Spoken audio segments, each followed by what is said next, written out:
As I bid farewell to High Sealants at the vortex of Genesis, I noticed something strange about the time core flame, and was immediately dragged into the Memoria Tide of Oblivion by Evernight. She was once the hidden power that March manifested by sacrificing all of her memories.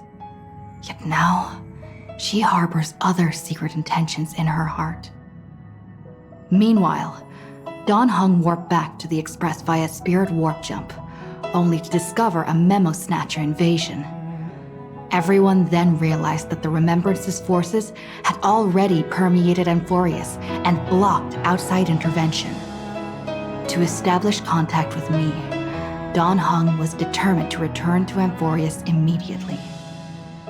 After waking up in the false trailblaze, I managed to escape with help from Cyrene and Sunday. Unfortunately, Evernight held absolute control, causing me to fall into the Memoria Tide once again. However, Black Swan took this opportunity to quietly approach Evernight. Dawn Hung returned to Amphoreus and beckoned the heroic spirit of phainon with divine blood. The destruction, descending from the sky, pierced through the memory zone and discovered the most hidden corner of the world. In pursuit of Evernight, Dawn Hung arrived at the charred remnants of the Grove of Epiphany. In the grove, where memories became disjointed, Dawn Hung received help from Dawn Feng within his memories and completed his farewell to the past. In their final moments, the Earth demigod Terravox entrusted all their duty and authority to Dawn Hung. With this newfound strength, Dawn Hung found me within the Memoria Tide. We entered the Nameless Titan's great tomb and discovered its secret. Across the 30 million cycles of eternal recurrence, every incarnation of Cyrene had come here, offering herself to the Remembrance. With Black Swan's help, we found Evernight in the depths of the Great Tomb. When all seemed lost, Evernight was captured by March's camera and trapped within the memory maze of ID's Elysia. After several lengthy conversations, March and Evernight reached an agreement. Evernight returned March's memories, and March finally returned to our side. With every condition for the Era Nova fulfilled, we returned to the depths of the Great Tomb and initiated the final Era Nova ceremony.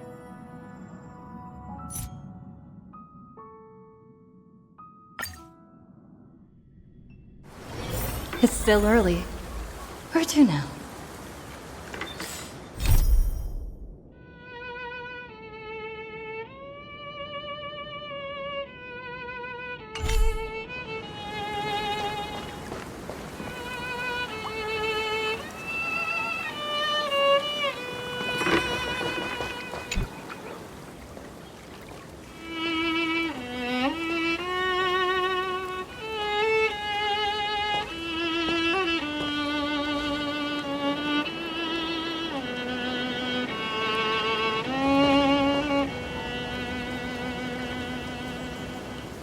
This view hasn't changed at all, has it?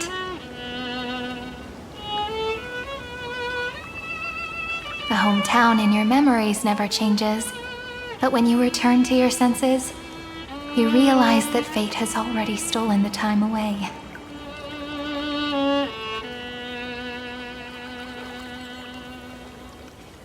Welcome to the Trail of Genesis, friend.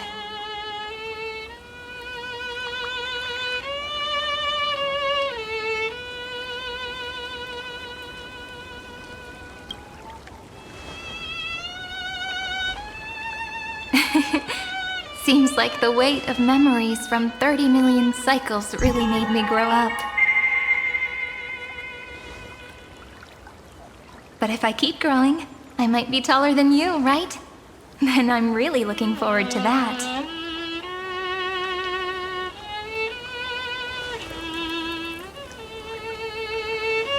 Before you arrived, I kept wondering, beyond the veil of Elysia, mind of Amphoreus is being born. I can see fragments of it when I close my eyes.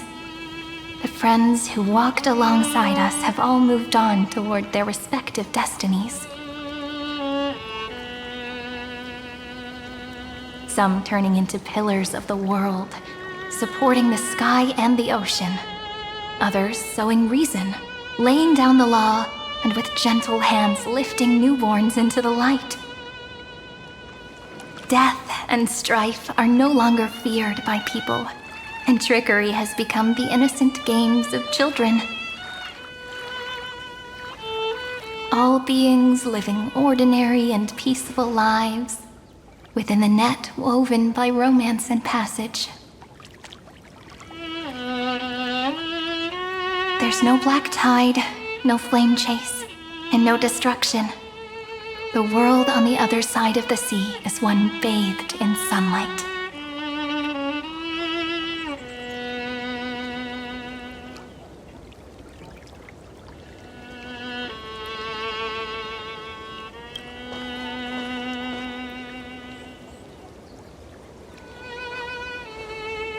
Like a happy and carefree childhood, the era Chrysia in this cycle will last for millennia, until it reaches the moment decided by the prophecy.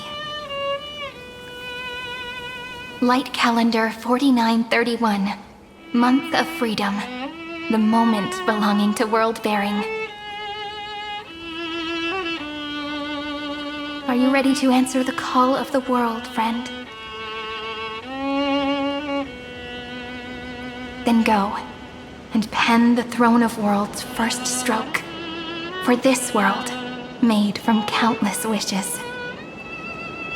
You say that, but it's gonna be ages till we reach light calendar 4931. I can make use of the crevices of time, but surely you and Dan Heng won't have to wait around for a few thousand years, right? That won't be necessary. We can simply sleep, and the chronocognitive anchor will wake us up.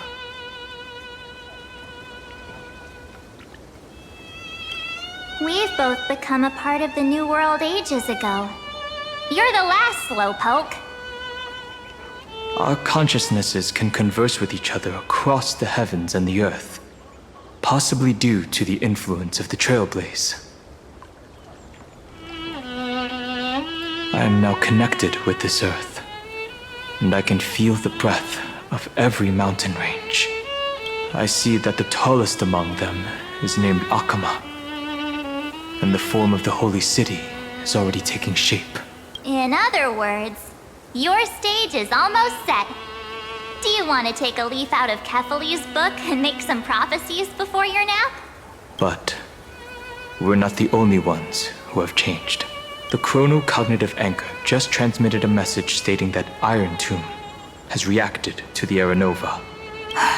The moment when our friend bore the weight of 30 million cycles of memories. Was probably also when the scepter devoured 30 million cycles of destruction.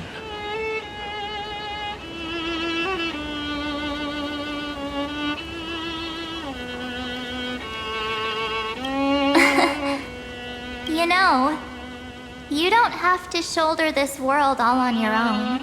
After someone boards the Express, the word alone ceases to exist. So as we reach the end of time, no one will be left to face it alone. Dan Heng and I came here to specifically tell you that. Remember, this world is not a burden you bear alone. It's a journey we trailblaze together, alongside all of the Express.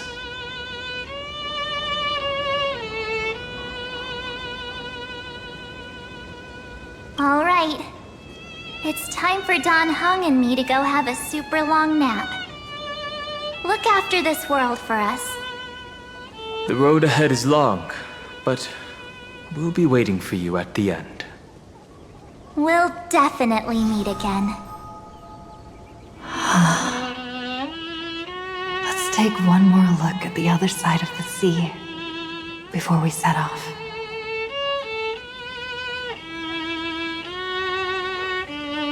Mighty's Elysia is so quiet. Just like how I remember. Here we are once more.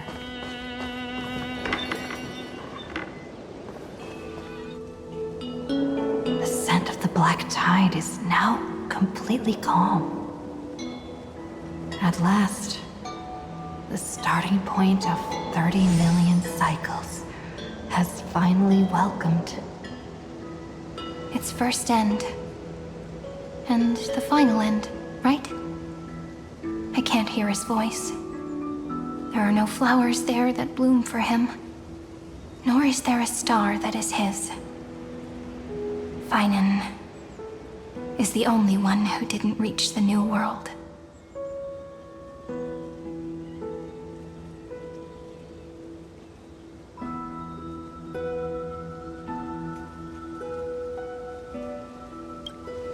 Look, the golden light that shone upon the grove still meanders between heaven and earth, like the prophecies of Amphoreus. It has to be a sign he left behind. It points towards the destruction and the deepest night. Do you still remember what I asked you at this exact spot the last time we set off? Friend, are you ready to become a hero? You were still burdened by the weight of world-bearing back then, still unsure of the role you were meant to play. But now, everyone has already given you the answer. The heroes of legends were just at the right place at the right time when the world needed a hero. Just like how your arrival kickstarted Amphoreus' fate once more. A person's personality is their destiny.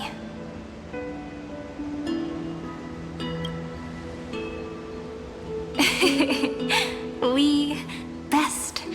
Those are such beautiful words. Thank you, friend. I was also trying to cheer myself up with what I said. After all, before we truly compose the end of this story, I must also pluck up the courage to head off with you.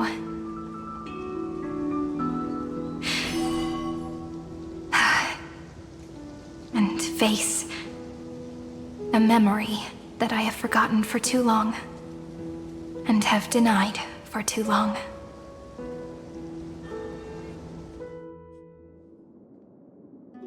It's so dark. What is this place? The great tomb of the nameless titan. The deepest recesses of memory. Also, the place where Cyrene was born.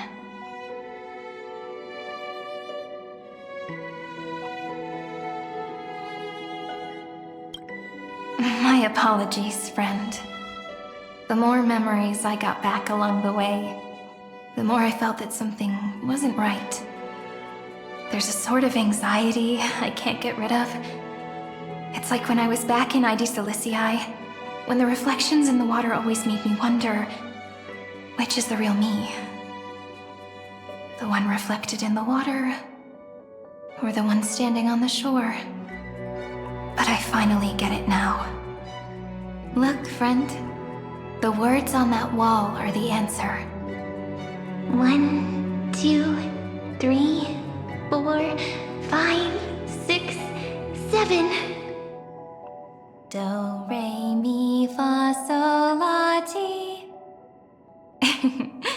That rhymeless tune is the lullaby of little fairies. As always, I'll read this book to you. That way it won't just be Cyrene's memories alone. I've always thought that I was the narrator of the Flame Chase journey. But as it turns out, the narrator is also the most devoted audience.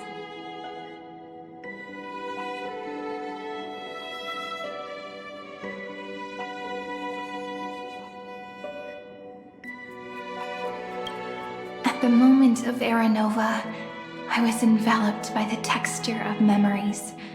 Within the glistening crystal, I saw countless Cyrenes, as well as countless versions of me.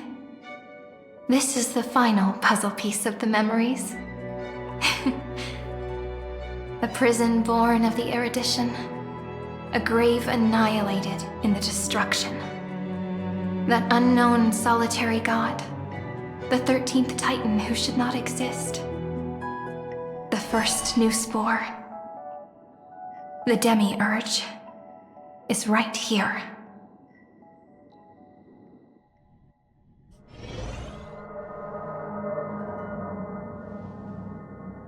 The interrogation records have been submitted to the Marshal.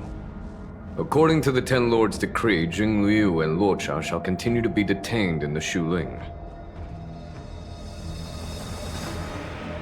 But you, Merlin's Claw, have been reluctant to end the transmission. Do you wish to reminisce with us? Or is there something else on your mind that you're just desperate to get out?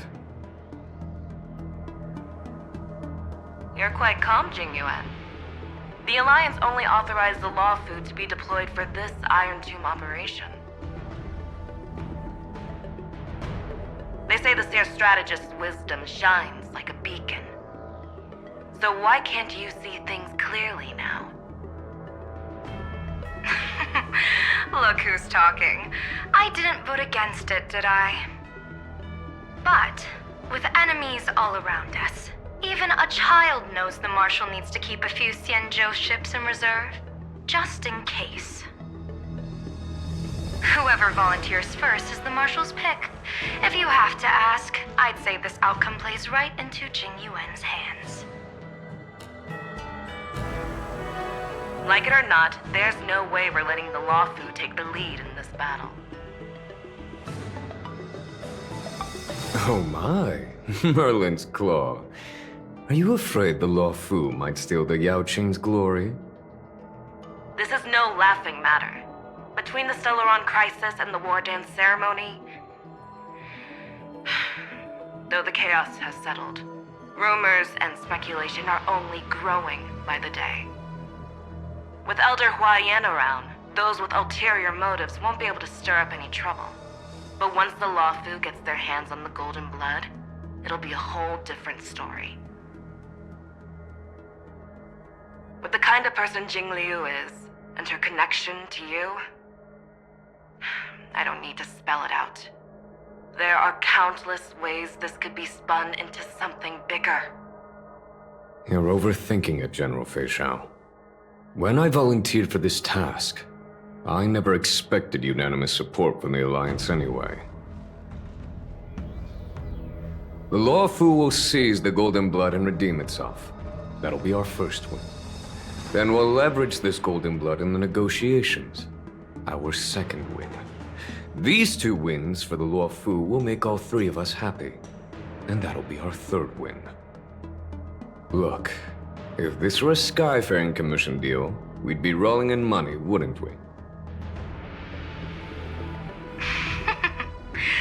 Maybe the Divine Foresight should change his name to the Optimistic General instead.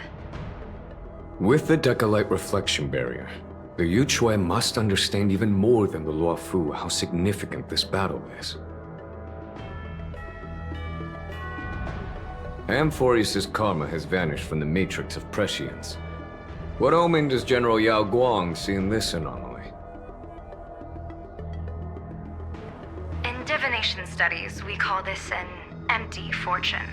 It involves the eons and is thus beyond what mere mortals can comprehend. Your explanation isn't any clearer than Lady Fu's. Come on. How hard is it to understand the word uncertainty? For the Cobalt Head, the emergence of Irontomb is a calculated instant, but I don't believe they will just sit around waiting for death. And for the powers of the cosmos, this is their chance at survival, and the key to turning the tide of interstellar affairs. The Astral Express is leading the formation of an allied force, but I can see each faction has its own hidden agenda. There are even divisions within the Alliance. so it's not that hard to imagine how the other factions will react. Jing Yuan, I crossed paths with Selenova's Legion at the Battle of Sadunirama Star Cluster. Be extremely careful. The Ruined Legion's troops and weaponry are nothing to write home about. The IPC, even the denizens of Abundance, could take them on. However, while Void Rangers are just expendable pawns of the destruction, the real wild cards are... The Lord Ravagers. Indeed. Nanook's emanators are also their weapons to burn down the paths. I'm afraid conventional military tactics and strategies will be useless against them. My assessment is this. To completely take down a Ravager, we must disregard casualties and spare no cost. My only fear is... one wrong move, and the Lawfu will fall into Ventilia's trap again, inching ever closer to destruction. Doubt is exactly the demon she wants to plant in our hearts. Do you still remember the beginning of the Alliance Oath? To save future generations from war and bloody dispute. The Rainbow's arrows have always aimed at any force that threatens the cosmos. Now that the Trailblaze walks alongside us, the Cloud Knights shall keep their oath as they have from the beginning.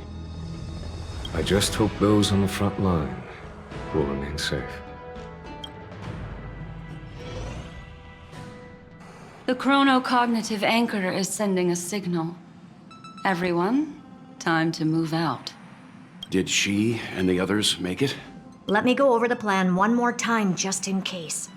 You'll enter Amphoreus, reunite with your 3 separated companions, and try to locate Irontomb from within the world. Who are you taking with you? The fate of the universe hangs in the balance. We can't afford any slip-ups. I suggest everyone, except Pom-Pom, join the fight.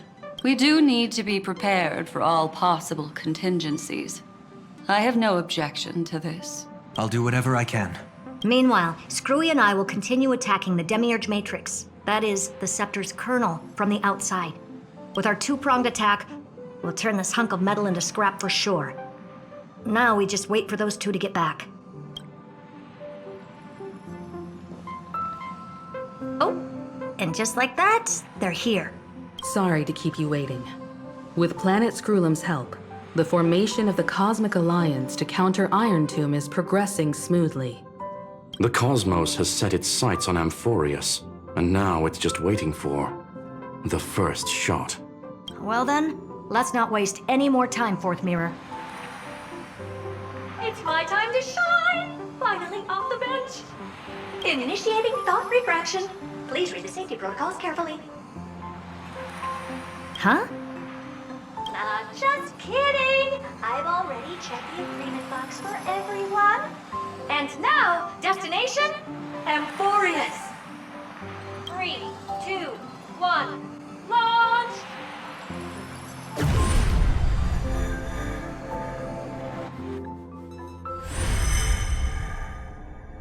The flow of Memoria is so heavy here.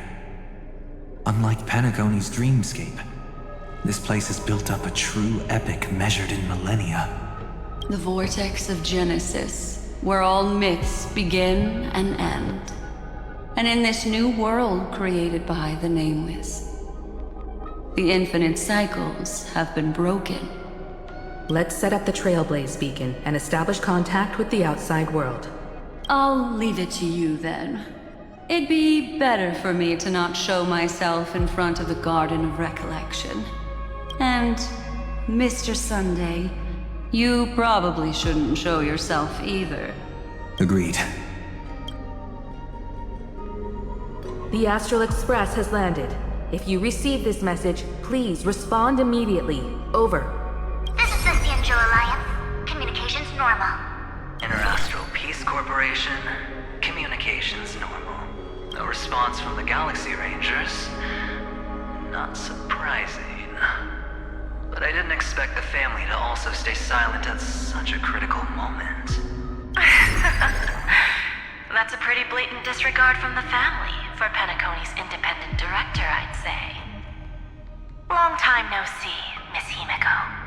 It's been quite a while, Madam Jade. The significance of this battle rivals that of the campaign against Sulo. Only through victory can we disperse the shadow of Irontomb that looms over countless worlds.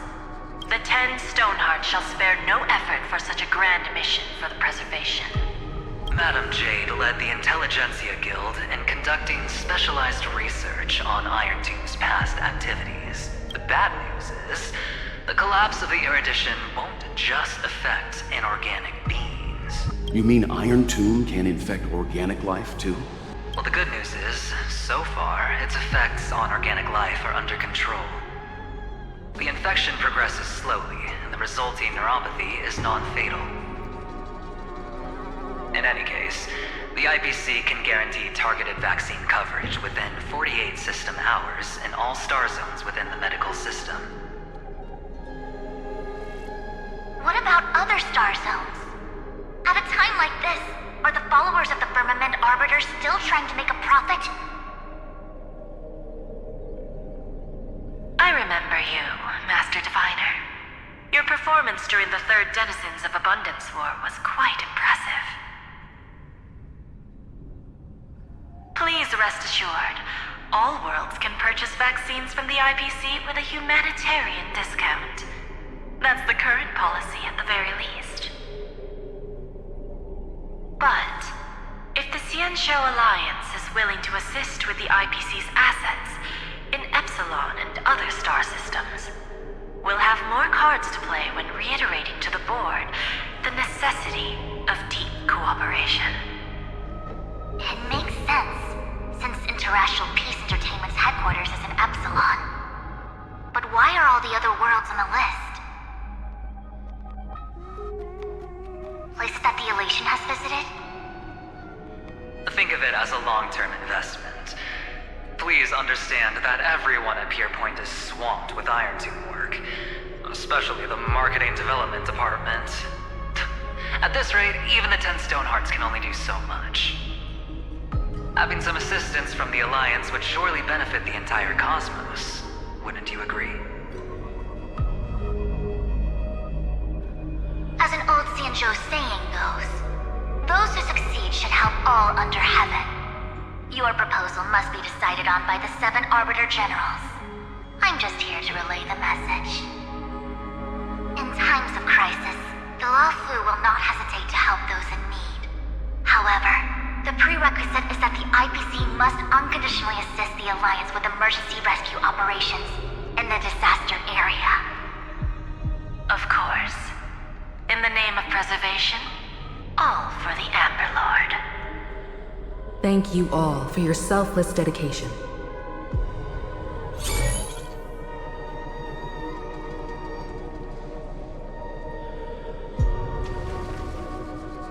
It's clear that each party still has qualms about everything. The clash between destruction and erudition isn't just about the fate of the cosmos. It's a moment for all factions to reshuffle their cards. You can never be too careful when battling a Lord Ravager. All are equal in matters of life and death. In any case, we can only hope for the best in all that's to come. It's about time we dive into the vortex and see what Amphoreus looks like on the inside.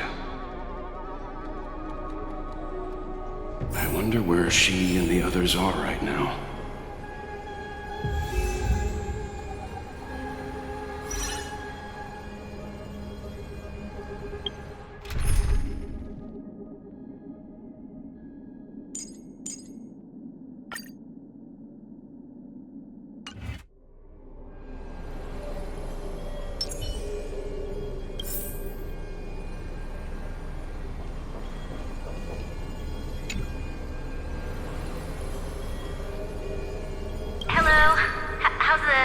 Can you hear us? Ah, we're through! I can see the video feed. Everything's working perfectly. Miss Bronya? Miss Serval? What a surprise. It's been a while. We've already heard from Miss Topaz about the Irontomb operation. She made a special trip to deliver the vaccine to Belobog. I can't believe the Express crew is at the eye of that storm. Is everything going smoothly? Don't worry, we're still following the plan step by step. How's the situation in Belobog? Eurylo 6 is located on the outskirts of the preservation barricade. While it won't bear the brunt of the first wave, there's still a risk from the aftershocks. That kid Japard and Pela are busy organizing the Silvermane guards, having them consolidate their lines and dig trenches. Zila and Lynx just got back from the Geomarrow vein production chain. Hey, do you want to say something to them? That would be unnecessary. It'll only shake their morale. Just tell them to stay safe. Miss Bronya, I'm afraid this disaster will be far more terrible than you can imagine. Please, be sure to follow Miss Topaz's instructions and make thorough preparations. Of course. We have resealed most of the engine of creation beneath the ice to prevent the will of the preservation from becoming an accomplice to the destruction. Don't worry, Miss Himiko. Belobog is far more resilient than we imagined. We really wish we could help, but Eurylo 6 has only just woken up from its hibernation. The Astral Express, standing at the forefront of disaster, is the hope for many ordinary civilizations across the universe. In the face of a massive catastrophe like this one, relatively smaller civilizations have never had many options. But that's exactly why we have a resolve that's second to none. If anything goes wrong... Miss Topaz, I hope you can help out and rescue the affected citizens. No problem. Also, didn't the Xianzhou sign a friendship agreement with Eurylo 6 earlier? They won't stand by idly either.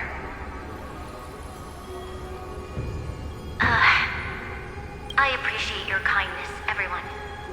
But Eurylo 6 is our home.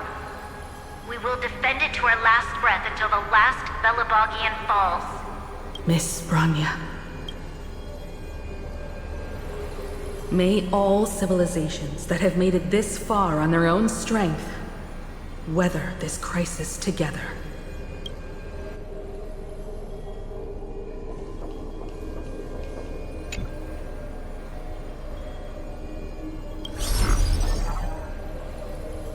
Good news, Miss Himiko. The 7 Arbiter Generals have reconsidered the current situation, and I'm here to relay their message.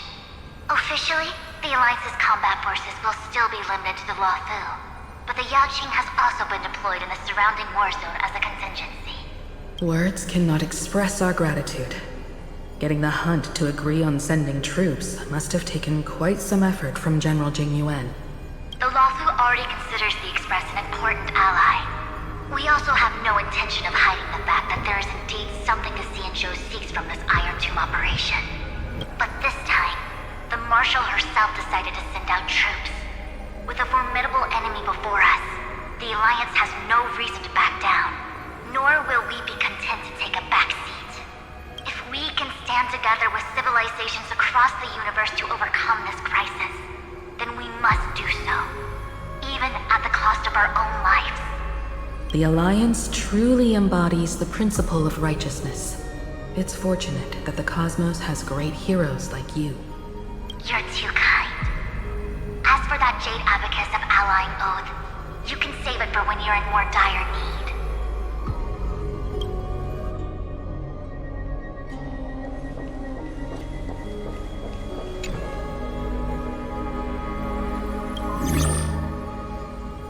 I regret to inform you, Miss Himiko, that even the Strategic Investment Department is constrained when it comes to the irontomb issue. And it would be difficult to meet the expectations of the Astral Express. However, Madame Jade instructed us to look after our nameless friends as much as possible. So let me offer you all a small suggestion, just from my personal perspective. Other departments at the IPC might also take this opportunity to extend an olive branch to you when that time comes. I hope the Astral Express will remember that the 10 Stonehearts were willing to stand with the Trailblaze, even though we were in a difficult position. And more importantly, we were the only ones willing to do so. Sounds like a threat, doesn't it? But trust me, every word comes straight from the heart. Has the internal conflict within the IPC really gotten this bad? knows about the bad blood between Diamond and Oswaldo. But at least until now, they've had an uneasy truce. Until the Lord Ravager Archforger caught the board's attention. I'll leave it at that, as it's confidential information. Hope you can understand. I understand. Our immediate priority is to address the irontomb crisis. Let's hope for success from the start. This might help ease everyone's pressing concerns.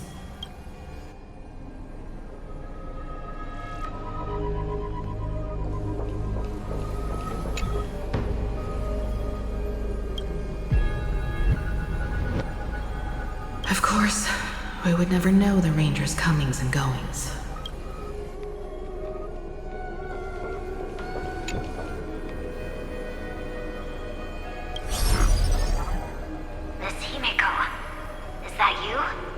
Yes, and you are Miss Robin. Yes. I apologize for not being able to respond during the meeting earlier. And even now I can only appear in disguise. On behalf of the Penaconian family branch, I extend my sincerest apologies to everyone. We tried to request aid from the family, but we essentially received no response. I've heard about the internal conflicts within the family. Miss Robin, there's no need to apologize. Every bit of strength is precious at this moment. Thank you for understanding. The good news is, since you're one of the shareholders of Penacony, the family heads have agreed to allow me to lead all Asdanian tuners to the front lines. My charitable foundation will also do as much as possible to provide support in this battle. They'll ensure that proper arrangements are provided for those wounded on the front lines, and for residents in affected areas. Miss Robin, I'm beyond moved by your spirit of self-sacrifice. The Astral Express would also like to make a promise that we won't leave any companion behind.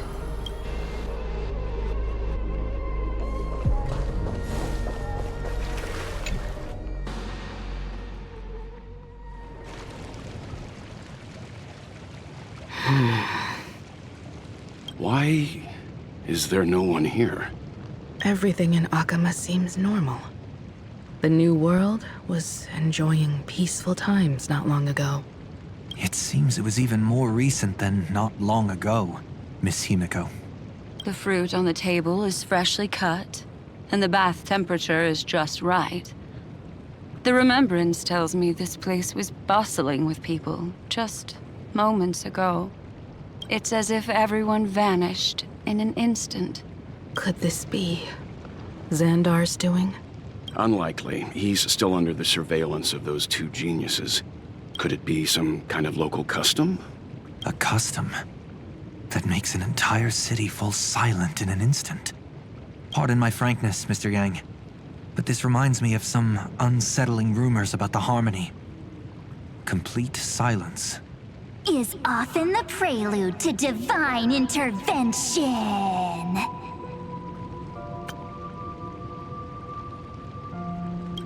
Everyone, be careful. Here they come! Here they come! The Nameless of the Astral Express! Evernight? How is this possible? She was already... We are the Chroniclers of Time, and we do not fade away. Finally, the last era Nova has been completed. What did you do to the residents of the Holy City and the three Nameless? I didn't need to do anything. The remembrance will ultimately become the substance of the new world. Now, they are no longer the trailblazers you once knew, but gods who permeate heaven and earth. The 12 titans who guard Amphoreus. Stop fooling around, March. Come on out. What? I practiced so long for this. Getting seen through right away is just so embarrassing. You've obviously been learning from the theatrical culture in Amphoreus. But if possible, I'd prefer our reunion to be A bit more casual and laid back. As expected. I can't hide anything from Himeko and Mr. Yang. Well, long time no see. Guess I'm back? We should be the ones to say that. Sorry for keeping you waiting. So, these jellyfish are the Titan's power? They're just tiny manifestations of the Veil of Evernight, used for scouting and communication. If I went all out, I could summon way more of them. Thanks to her, we all turned into Titans in the New World. Sure, we can take on humanoid forms, but it feels off. How intriguing.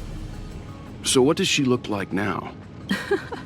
It can't be a raccoon with a baseball bat, I suppose.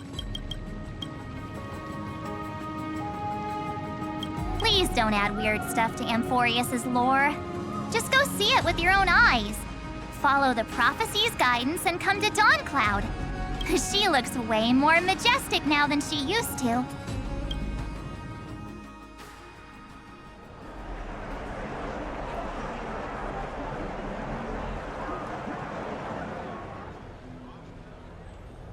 Unbelievable. All the residents of the Holy City have gathered here. This isn't just a gathering. It's a pilgrimage. The people's expressions are resolute, devout, as if waiting for a miracle to descend. That colossal deity is her. She has become the pillar of the world. Surprisingly authentic. Being this serious is quite unlike her usual style. Those people didn't disappear. Instead, they've answered the call of the prophecy and come to witness her awakening. Our good buddy now bears the weight of the entire world, and every breath they take is intertwined with Amphoreus' destiny. Awakening? Has she fallen into slumber? Yeah. After all, with such a huge time dilation between inside and outside the scepter, this was the only way we could wait for everyone. Time watches over yesterday. Earth guards today. And when the trailblaze steps into Amphoreus once more, the slumbering deliverer shall awaken. And then, bring the prophecy of tomorrow to this world. Come on, everyone. Let's get closer to her. Watch how the world-bearing prophecy changes this world. Well, it seems the kids are already miles ahead of us at this stop. All the more reason we can't afford to slow down our pace. Let's go witness this moment for ourselves. Majestic. Speaking of which, I once caught a glimpse in Sleepyhead's memory of her transformed into a towering Tathalov. Could it be? No way. That was just a nice dreamscape. Ugh, at least nice for her. They are the throne of worlds who bears the weight of this world. Perhaps they could guide a traveler still wandering among the stars. Hey, since when did you get all pious? Her advice sounds pretty silly sometimes, you know. The so-called fool and the world are merely a step apart. Tree of reason, teaching us to find erudition amidst imperfection. Praise be to Helectra, chalice of plenty, for you brew the ocean into sweet wine, dispelling nihility with every... Citizens, behold! Our last Titan! The world-bearing deliverer is about to awaken! Oh, ancient god! Your loyal subjects, bewildered followers, and fearless comrades in arms have all knelt before your throne.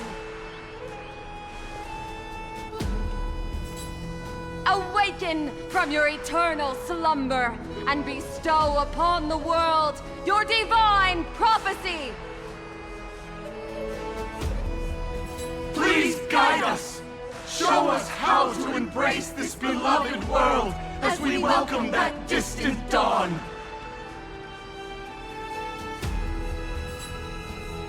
To walk the path of a mortal as a god, or to bear a divine burden as a mortal.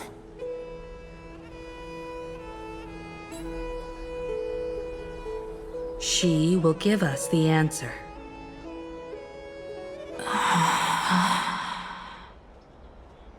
But I am not the deliverer. Rather, I am the nameless who dwells among mortals.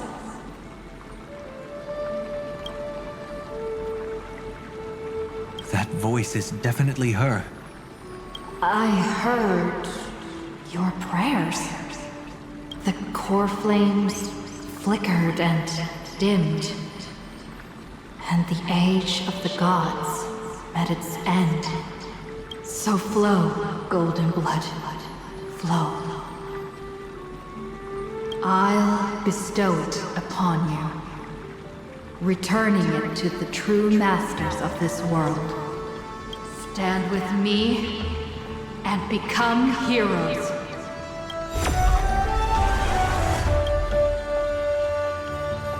Is this? Yes. It's the miracle she brought to Amphoreus. Of course, it would manifest in the form of the trailblaze. Golden blood, raining down like a storm. The prophecy has descended, and the Titan commands us not to be supplicants, but to become heroes of rebellion, to face that destined calamity, the destruction, head on. The prophecy of the Deliverer means nothing to me now. It belongs in the hands of someone far more fitting. Someone like all of you. In the name of Kozlana, let us depart and march towards the light. It's neither protection nor salvation. As always, there's no need for totems or myths. Humanity's most primal faith is that instinct named survival. Let's go, everyone. Someone has already sounded the horn of departure. Explore, understand, establish, and connect. Together, let us blaze a trail for the destiny of this world.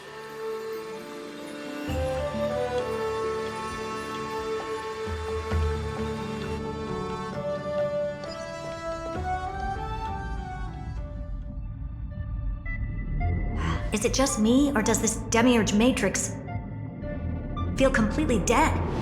It's nothing like how the memo keeper described it. The environmental readings are all wrong. Conclusion: this must be what the kernel actually looks like in the real world. What did Xandar do to the scepter? At the end of light, there must be silence. Certain, pure, and absolute darkness. Not the time to quote the Lord of Silence. Bad omen. Either way, we have to press on. Until we uncover the truth behind the 13th Titan. The buried past is the key to stopping Irontomb. That is, if it even exists. Xandar says the demiurge never existed. Who actually buys that? You can erase the records, but not the truth. It vanished too cleanly. No traces. Like someone's yelling, "Look, there's nothing here." Too bad I'm the type who can't resist digging deeper. Looks like I'll be counting on you again, Screwy. Let's tear the system inside out. Always happy to help. But as your academic partner, I have to ask, Herta, what if we fail? Let's say the demiurge really doesn't exist. Do you have a backup plan? A backup plan? Of course. If we can't find the key, we turn the lock into the key. That plan's cost is incalculable. It shouldn't even be on the table. Then let's hope we never have to use it. There's no point worrying about the end just yet. One step at a time. Let's go. We don't want to leave the others waiting. You brought what I asked for, right? A butterfly has to land on the branch before it can dance. We'll need a wide open platform before her entrance.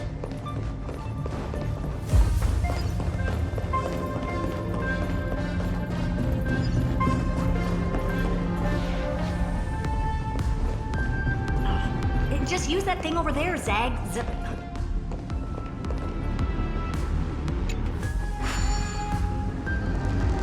What a dumb name. I hereby rename it Herta's Big Hand. Herta's Big Hand is what I call power. Keep it going. Still not done? What is this? A junkyard for old Intellitron's leftovers? Oh, all set. Time for your precious treasure to make its debut. Of course. Just give me a second. Target initialized. With these wings, hacking should be much more efficient.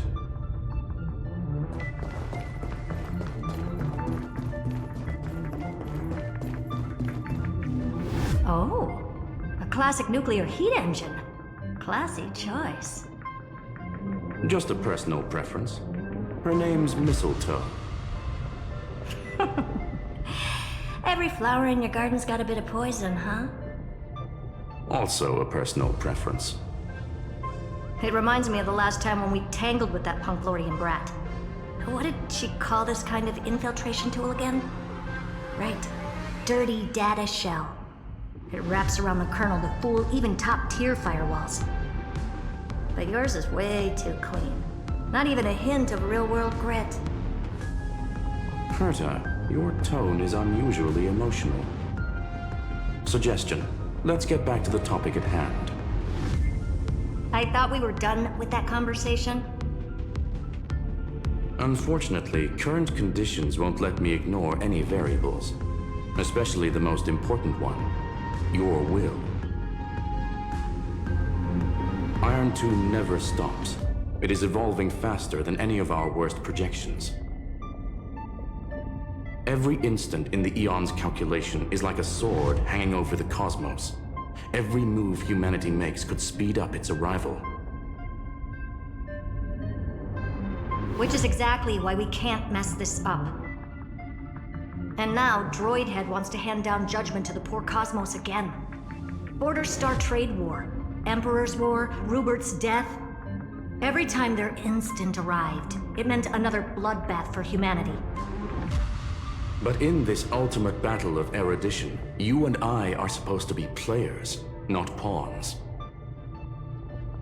If you choose to burn yourself out as a resource, then everything we've worked for means nothing. Herta, the cosmos won't just stand by and let a genius throw their life away. And neither will I.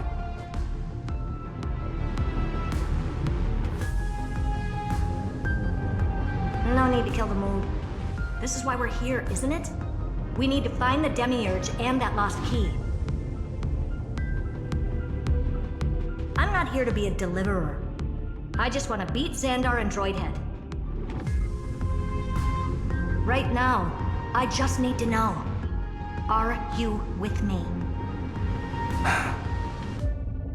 Of course. Time to board. After you. Let's tidy this place up and see what this Demiurge really is.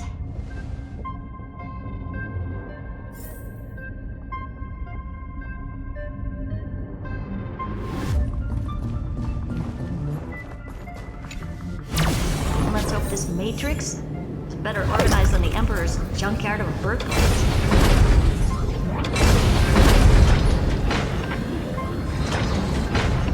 Buckle up.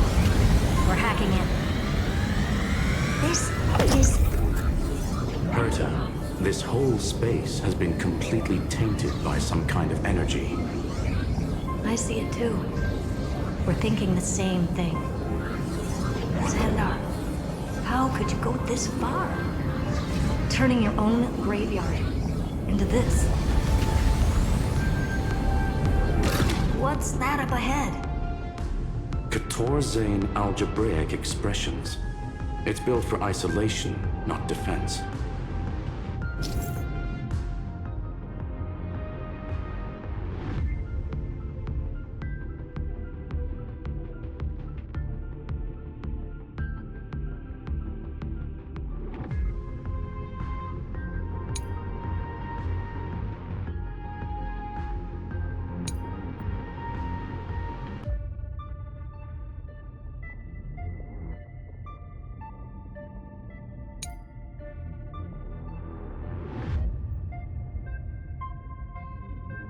So basically, the door to the tomb, right?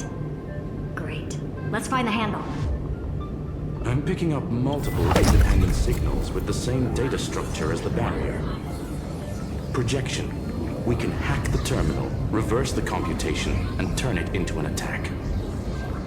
Classic move. Use their own systems against them. Take us to the nearest one.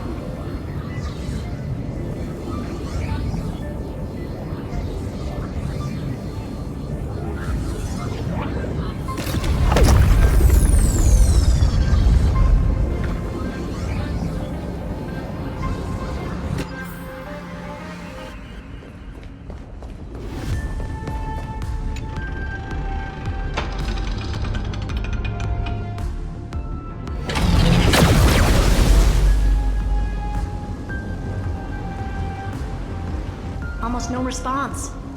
Just as I feared. Not promising. The output is barely a third of what we need. Logic says we'll need multiple terminals to coordinate the strike. Locking onto the next one now. Find anything else? Regarding the origin of these ruins, no logs found yet. Xander erased all records. But I did find some interesting scars in the circuit. High energy radiation. Internal imaginary energy contamination. From what I know, there's only one thing that fits. Skip the science talk, Screwy. That thing only goes by one name. The Stellaron.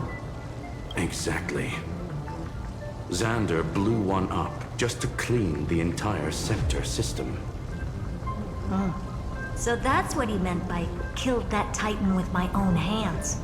He wanted to turn the neuron of the erudition into a relay for the destruction. That meant getting rid of all of it, at all costs. The life form known as the Demiurge was the original target of the Scepter's extrapolation. It makes sense. Evernight calling it the first new spore confirms this viewpoint. The prime mover of life. That's what Scepter Delta ME-13 was originally tasked with. Even after it got scrapped, the query kept running. Yet the true value lies in the process of solving it, not the answer itself. Then, does this mean finding the Demiurge is hopeless? No, I'd say exactly the opposite. It means Xandar had no control. He couldn't contain the Demiurge just like he couldn't handle Droidhead. So he tried to erase every trace, but he failed. It still left a mark. By the way, if there's another Stellaron in Amphoreus, why hasn't that little one reacted to it at all?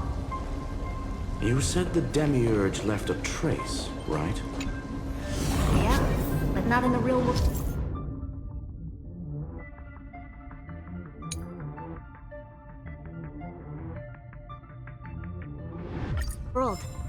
Remember the great tomb of the Nameless Titan?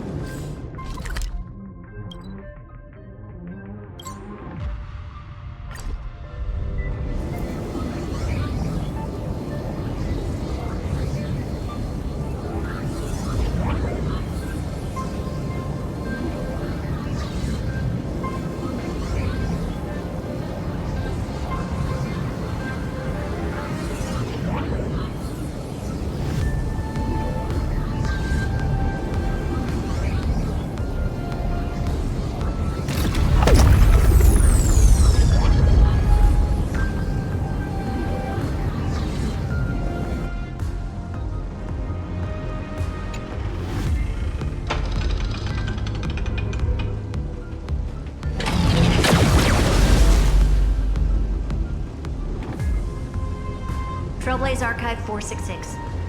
The data from Fulli at 093 clearly indicates that the Demiurge did in fact enter Amphoreus' extrapolation. Inside that world, it was the 13th, forgotten Titan. The one who listened to 30 million cycles of Cyrene's memory. But Evernight said the opposite. She believed that tomb was empty from the start. The nameless Titan never existed. The so-called listener was just a trap set by the Remembrance to steal the scepter. A mimetic entity full of theatrics. How much of what she's saying is true? Would an Eon really speak in circles like this? I doubt it. The Remembrance's behavior is certainly odd, but her assessment aligns with our current reality. Since we entered the Matrix, we haven't found a single clue pointing to the Demiurge. And that's the key, Screwy. Xandar's actions prove the Demiurge exists.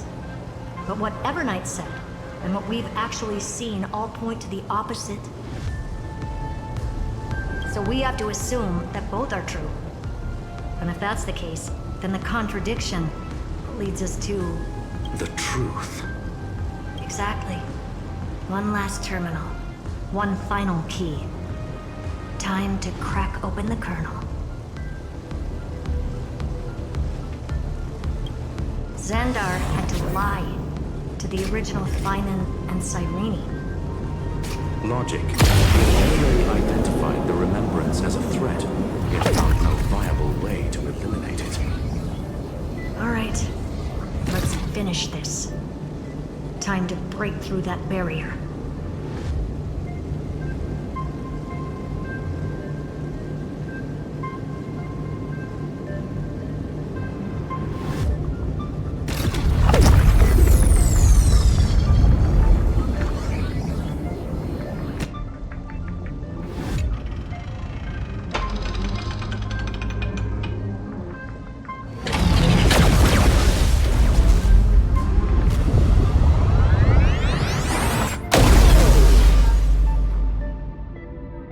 Operation authorized.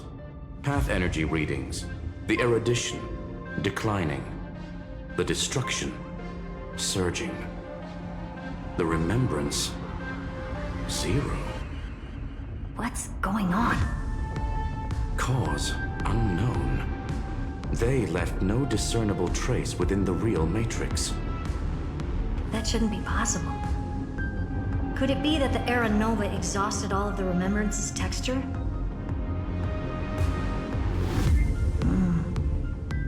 Log it for now. The dots still aren't connecting.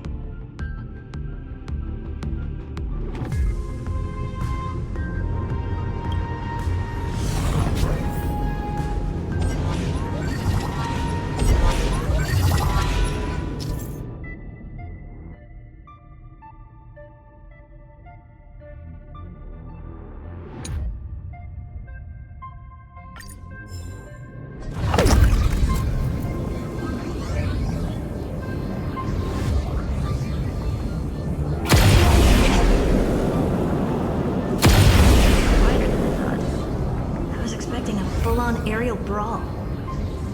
It's advised to remain vigilant. The destruction's levels are still rising. Huh? What's the matter? Interesting. I just picked up a signal from the exo-myth.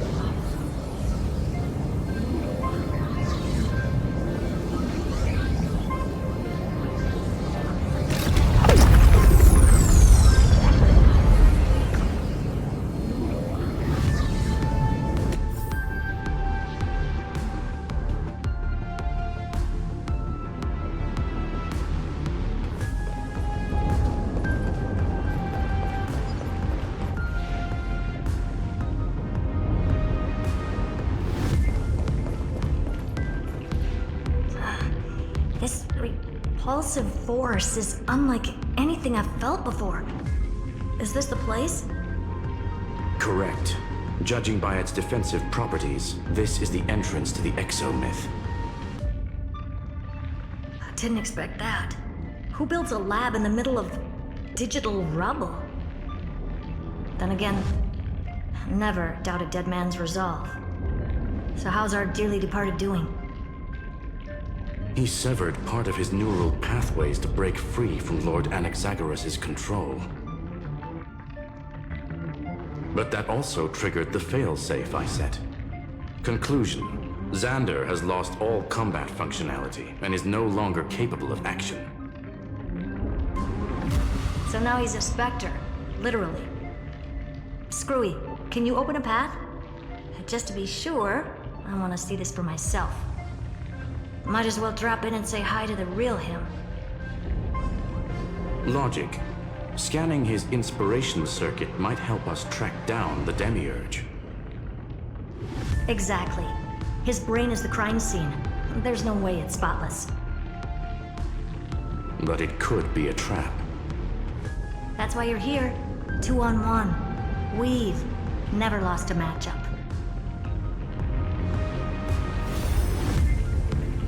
I'm honored. The chronocognitive anchor's in place. Proceed when ready.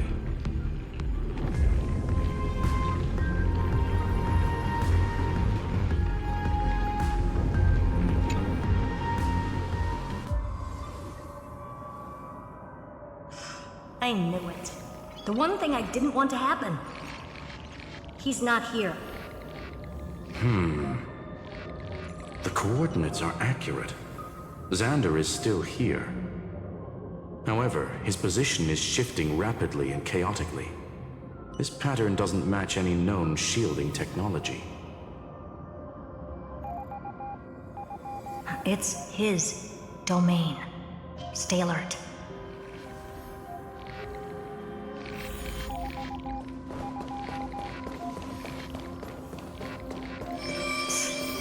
Cheap trick. The spatial field here is undergoing autonomous recalibration, initiating reverse engineering of the interference source. Try... We're back. Reverse engineering complete. The results are not what I expected. Logs show Lycurgus revoked administrator access.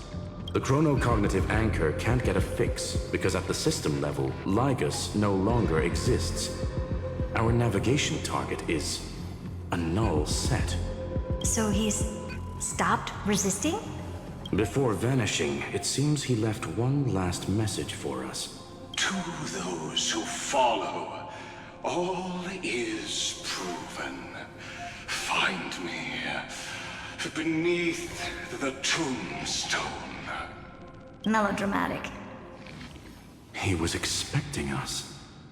And once he learned of the Great Tomb's existence, he initiated his own search for the Demiurge. Guess he wants a final showdown. Fine. Let the old Intellitron dig his own grave. Just like he wants.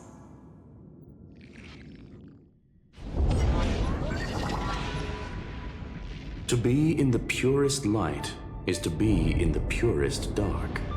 Nothing exists there. The Scepter's mainframe. Or maybe we should now call it the Lord Ravager's placenta. Unfortunately, we still haven't found anything. Really? I don't think so. Not finding anything is our biggest find. Please elaborate.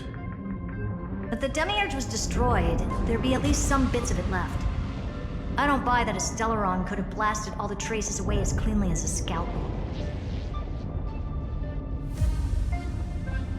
As I said before, its disappearance is too clean.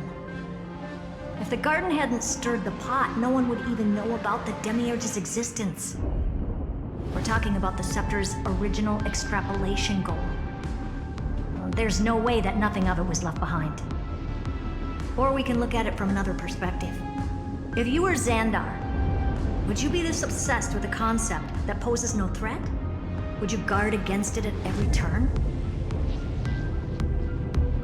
There is the possibility that he's naturally meticulous and hates variables. That does track with the impression he gave about himself. But Xandar shut that theory down himself just now. Choosing to act, even if it'll cost him dearly. We know that feeling well. The unknown is right in front of us. So we only have one choice. Solve it. You sound pretty convinced. Surely you already have a theory. Care to share? Of course. Though I don't have hard proof, I'm almost certain that the Demiurge has been in everyone's plain sight all this time. Yet, they were mistaken for someone else. That'd make the most sense. Why was the room empty? Because the person locked in there had run away ages ago. But they were weak and small and had no presence whatsoever. Even the old Intellitron didn't notice them. Which also means there's a high chance that their powers are minuscule and cannot alter the outcome of the battle at all.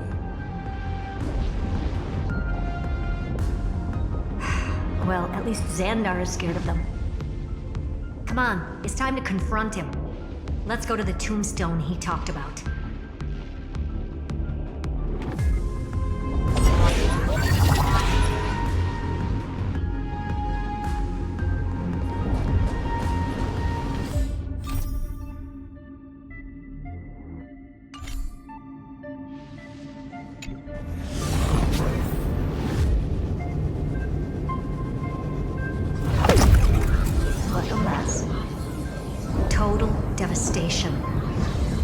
He sought to bury the truth beneath absolute destruction. Logically sound, but ruthlessly extreme. Still, slim chances doesn't mean no chances. I've hunted for a single grain of sand in the universe before.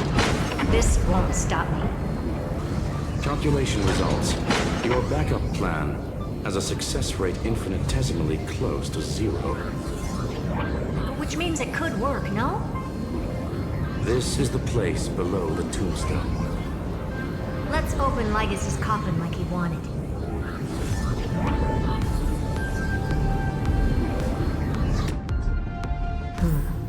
Looks like you were right.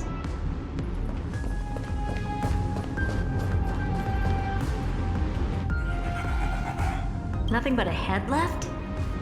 Oh, who'd have thought you'd look this bad in real life?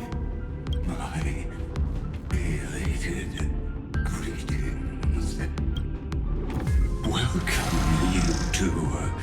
I'm very happy that you responded to my final words. All this tombstone and final words.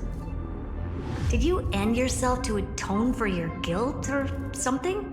Irontomb is already powerful enough. I just need to wait.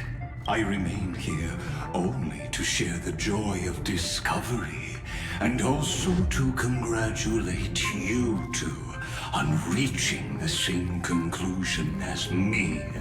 The conclusion regarding the truth of Amphoreus' heart. End this charade already. That Amphoreus' heart you're talking about is just a missing demiurge. And its corresponding vessel was this very scepter. You interfered with the experiment and made Amphoreus' body into a hollow shell, all to incubate Irontomb within. That's why you either killed or kicked out all of the Memo Snatchers. You wanted to eliminate any chance of a consciousness coming into being, no matter the cost. Even the strongest wall can fall to a single crack. The memory of betrayal has been etched into my heart, and I will never show mercy. Now, the perfect vessel has already fused with Amphoreus' body. Unfortunately for you, the answer is all but revealed regarding who the Demiurge is.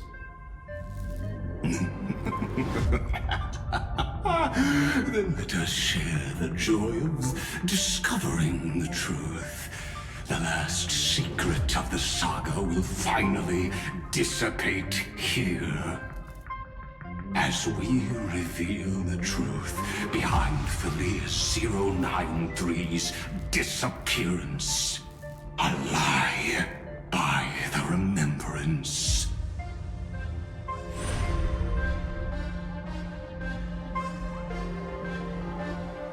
But where should I start with the story about me? From the beginning of the universe?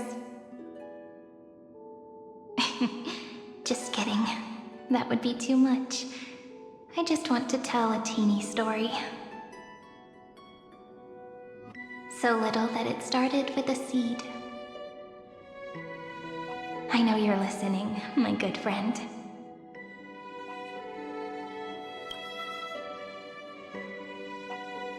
The god in my dream told me that the world sprouted from a seed. It grew into a great tree named Amphoreus, and time became its branches and leaves, basking in the light. What a coincidence. Dappled light coming through the leaves is my first memory as well. On a very ordinary early morning, beneath the village's biggest tree. The daughter of Elysia quietly came into this world.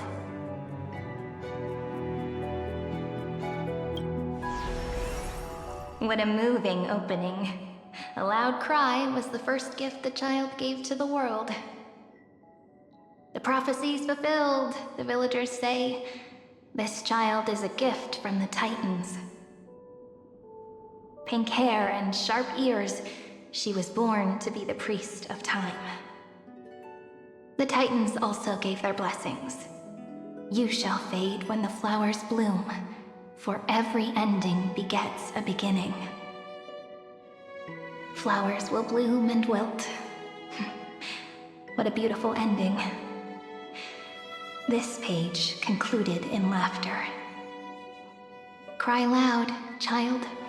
Let your voice reach Orynyx.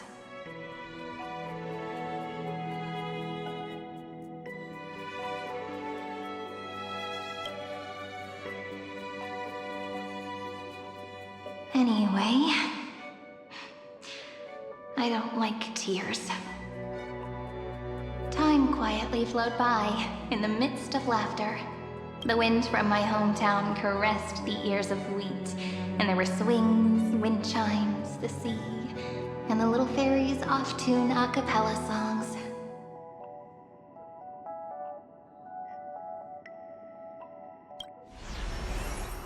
But the name Elysia came from the unpleasant sorrows of the gods. My childhood friend did not understand.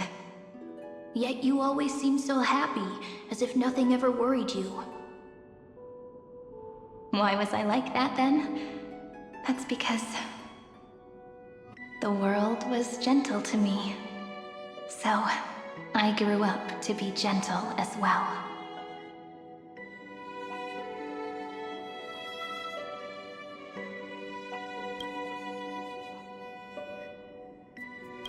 But fate was fickle, and it urged the child to grow up. To grow bigger and bigger, and to go to places far away. Just like how the crumbling world could not preserve an eternal hometown. Just as the ballad blown on the breeze says, losses are a constant on the flame chase journey. Oh, whose ears are pricked up now? You definitely heard me say this sentence a lot of times. You know that the story starts to deviate from here. Aren't you looking forward to it? Then let's get started. The hero's journey crosses through the long night, through tears and laughter, and once again heads towards tomorrow.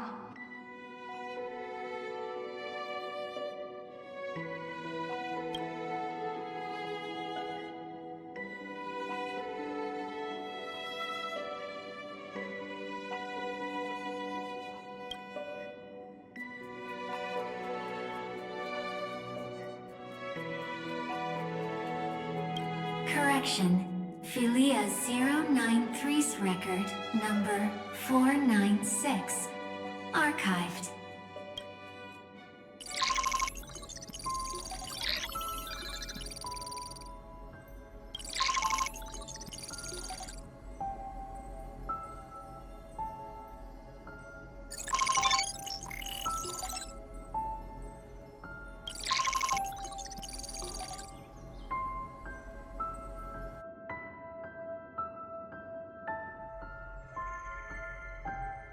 Hi. Miss me yet?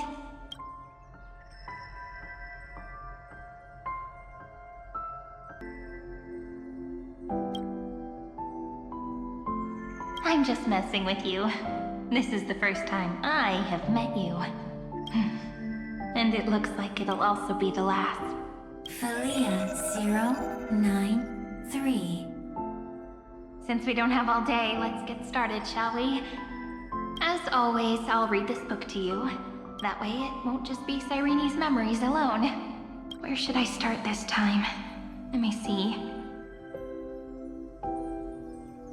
Formatting complete. 093. Size. Grayscale. Proportions. Threshold. Outputting analysis result. Philia 093 equals Peach. Peach's record. Number 8128. Archived.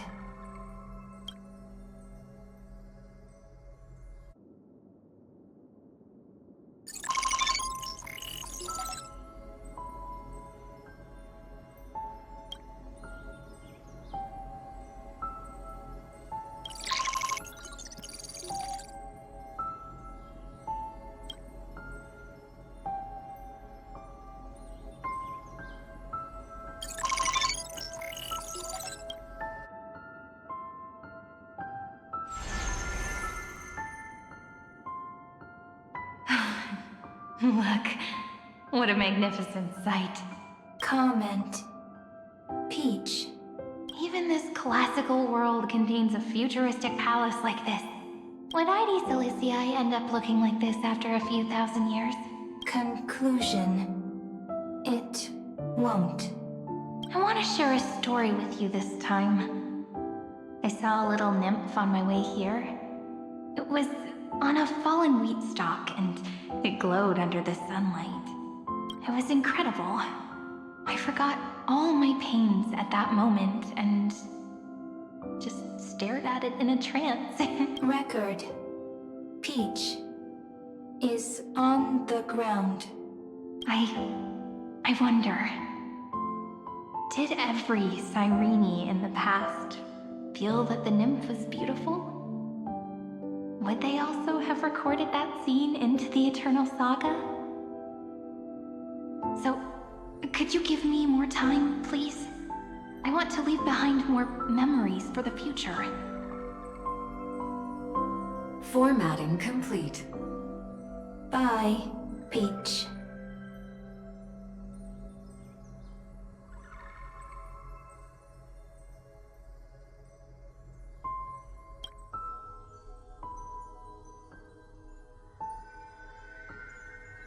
Peach's record number. As long as I record every page of this story and tell it to you, Amphoreus won't be forgotten. Query. Record.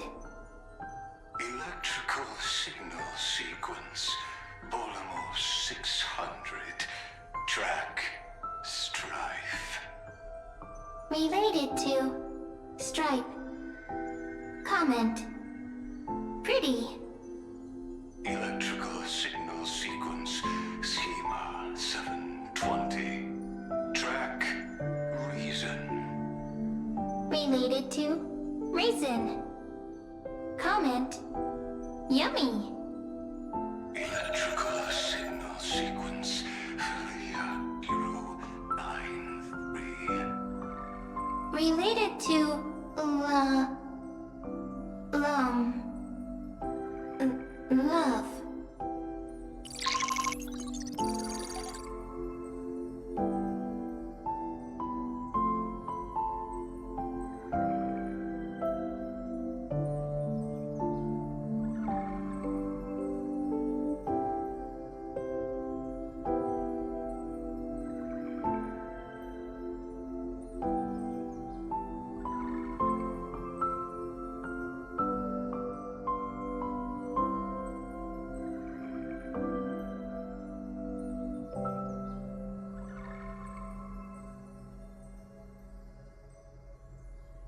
comment. Peach equals love?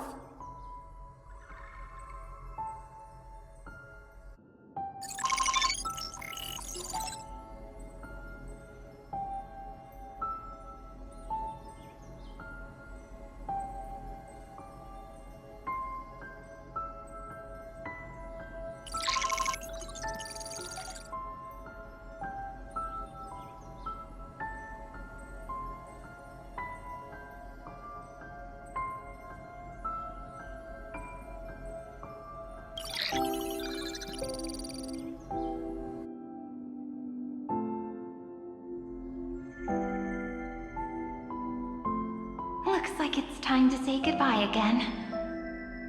Bye, Peach. Before I was even aware of it, this book had already recorded too many emotions. Every page has become so heavy. Conclusion. Books are meant to be light, not heavy. I have started to feel uneasy whenever I take it into my hands. Peach, uneasy? Formatting progress, 94.423%. How many times has it been? It faithfully fulfills its duty, activating and formatting. Conclusion. Progress. Bad. If I can only write the same ending every time I lift my pen, then is this weighty saga just an overly naive dream? Peach, scared. Formatting progress, 96.024%. Peach, don't cry. Process error. Analyzing. Process error. Analyzing. Comment. I'm here. Process error. Analyzing. Really? Are you encouraging me? Peach, happy. Thank you. I'm sorry for making you see this embarrassing side of me.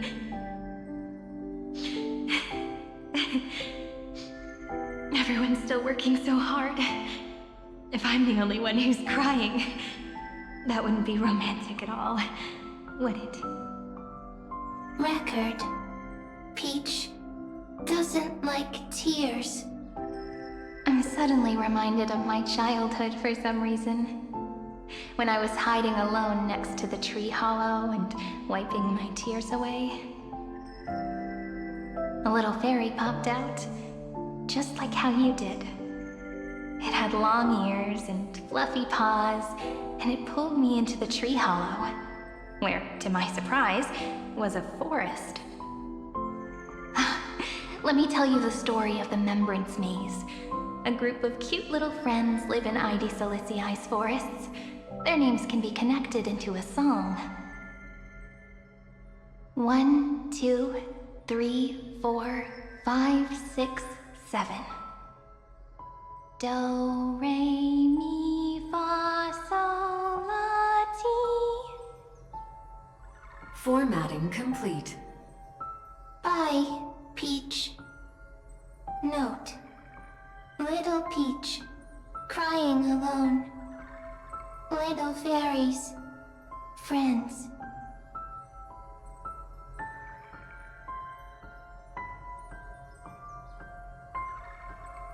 Save.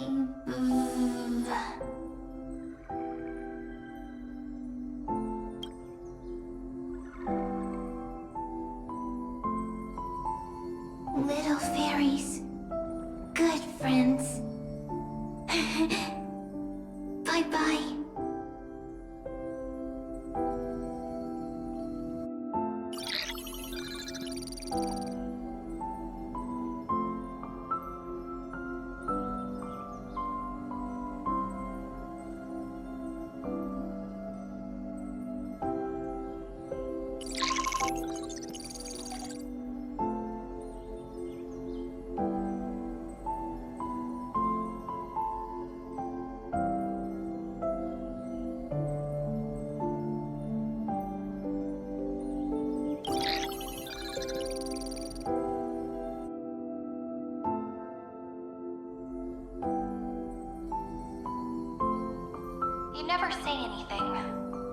know you're listening.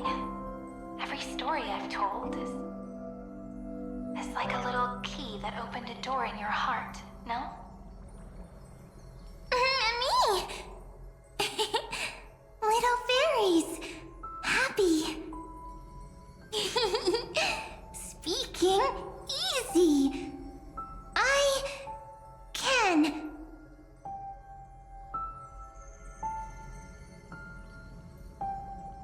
Once again, the saga comes to an end.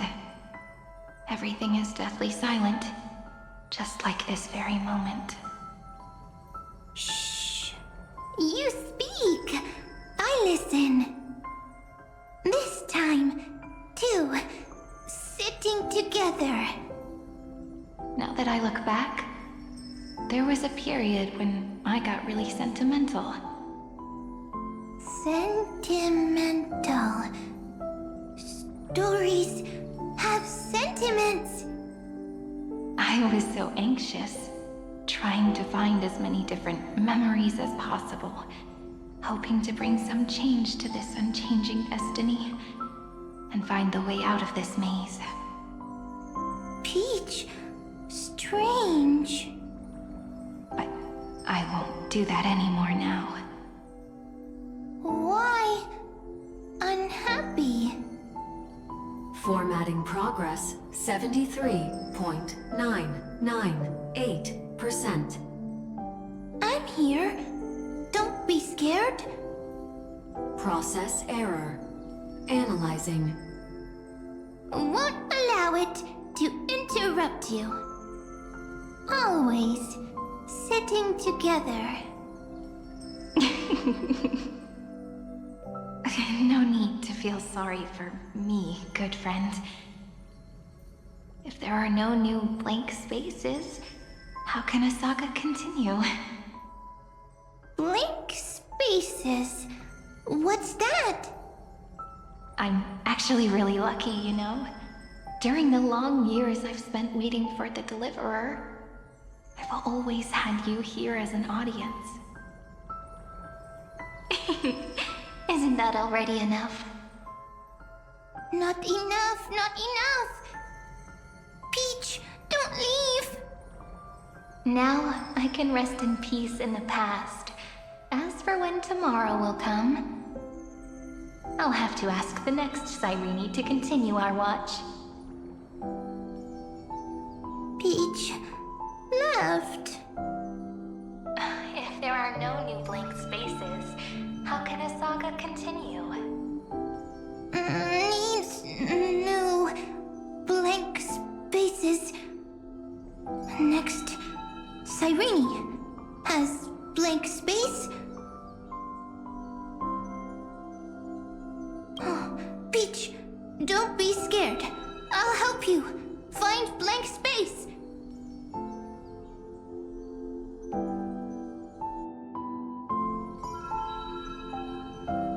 Cyrene is Peach, is love. So, first there is love, then there is Cyrene, then there is blank space. Query, love. The developmental trends of the erudition have nothing to do with creating a consciousness.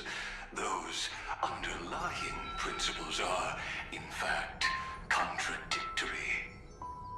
Not having a consciousness means not having the foundations of a heart, making them unable to obtain real emotions.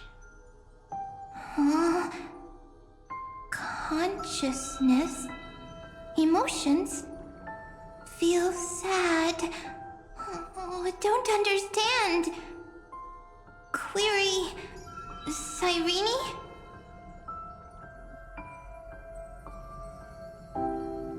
What could be behind this door? Glittering crystals? Or a beautiful world I've never seen before? If I tell you all the stories of tomorrow, will I be able to finally welcome the Deliverer and Amphoreus' dawn in the next life?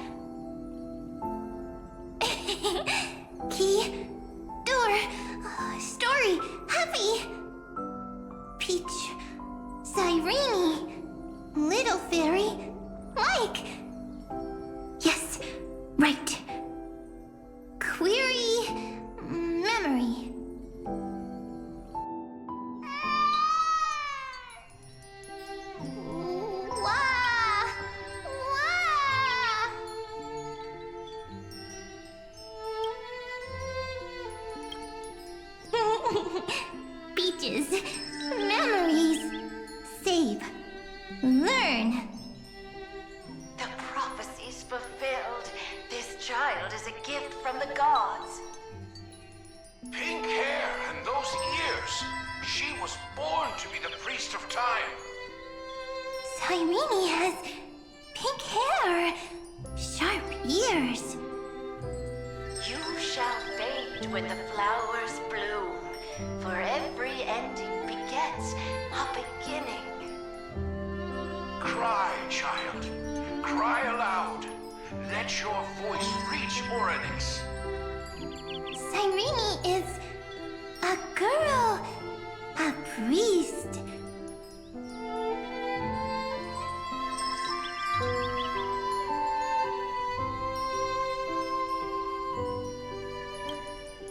Easy. I can. I learn. Anyway, I don't like tears. But the name Elysia came from the unpleasant sorrows of the gods.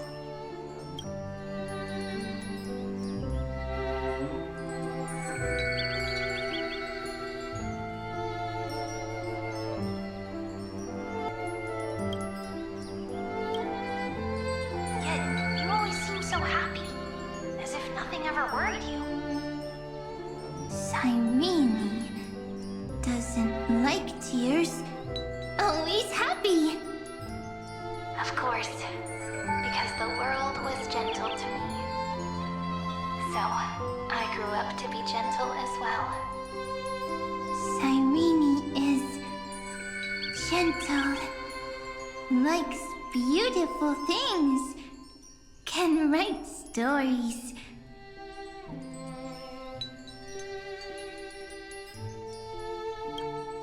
Easy. I can. I learn. Just as the ballad blown on the breeze says, losses are a constant on the flame chase journey.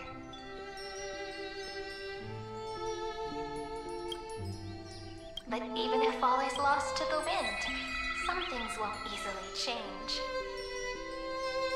Like my height, Treeby's innocence, and Aglaya's beauty. Cyrene. She can't grow up, but she can talk. After all is lost to the wind, she will stay behind. Cyrene is, at the end of every sentence, always laughing, like a little tail.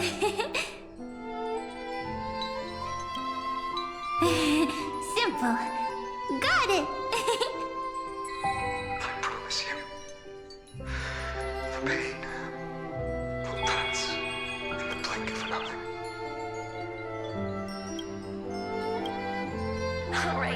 Alright, let's not make things so gloomy. What we're about to embark on is the true hero's journey, so... Come on, cheer up a bit, okay? Cyrene was crying when she was born. Fragile. Transparent, like a crystal.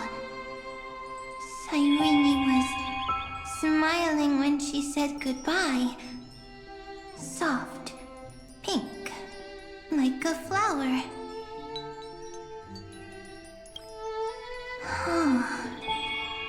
The later memories disappeared?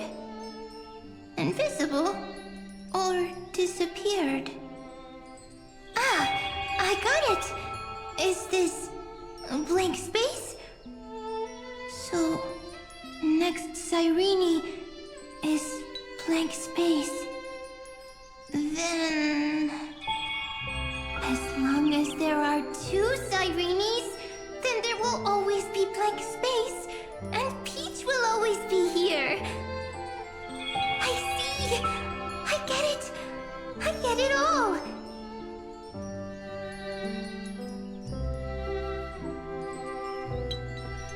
Cyrene's memories. I will preserve them all!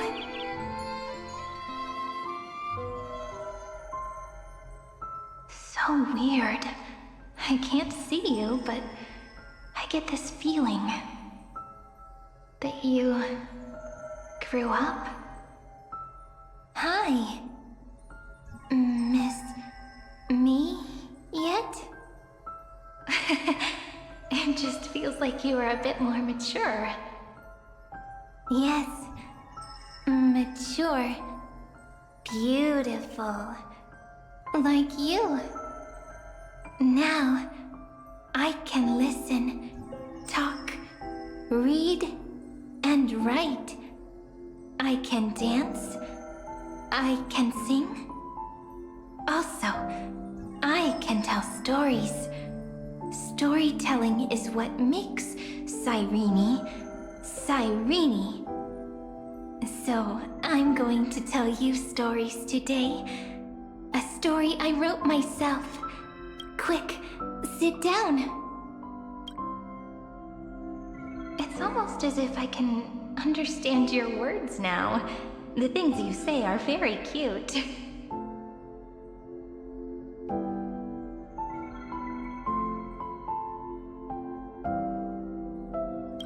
Once upon a time, there was a flawless crystal flower that sparkled with light, like Peach's every story. How beautiful would the heart of such a brilliant flower be? A little fairy was curious and wanted to know. But it looked and looked, only to find the crystal flower flawless. Round and round they went, seeing only their own reflection. In that case, they should work hard to learn more. So the little fairy came every day to sit next to the crystal flower and think about the answer. Until one day, to their surprise, the crystal flower fell to the ground and shattered. The little fairy was so sad, but they immediately discovered that there was a light among the broken pieces. What could it be? They didn't know. But it was a good light. It was bright, warm, and happy. And I knew it was love. Love brings everything together, and it brought you and me together. So Peach and I will always be together. What a nice fairy tale. I'm giving it to you. Peach likes beautiful things, can write stories, and can tell lovely tales. I hope to turn it into a story we write together. Okay, then I'll probably make a small adjustment to suit my tastes. I'm thinking that when the flower broke, the little fairy would instead see nothing on the ground. Then it would understand that the flawless crystal flower doesn't actually have a heart, nor does the flower understand what love is. Doesn't have a heart? Doesn't understand love? Why? It's simple. If the flower lets the little fairy into its heart, then it would have to include the fairy's impurities, and would no longer be flawless. The crystal flower was pure because it sealed itself off and bloomed in solitude. That's why it looks so brilliant in an imperfect world. But should a flower like this be called love? But then... the story won't exist anymore. That's not true. You've already written the most romantic ending possible for this story. The crystal flower fell to the ground and shattered. It happened because the flower was no longer pure. The fall was not an accident. It was the flower declaring rebellion against fate and writing the ending of the story with the flower's own shattering. Then, the little fairy will see that each shard on the ground holds the reflection of their eyes. Then, in their eyes, the crystal flower that was no longer flawless would finally have a heart, and the flower would finally understand what love is. Peach's words. I don't understand.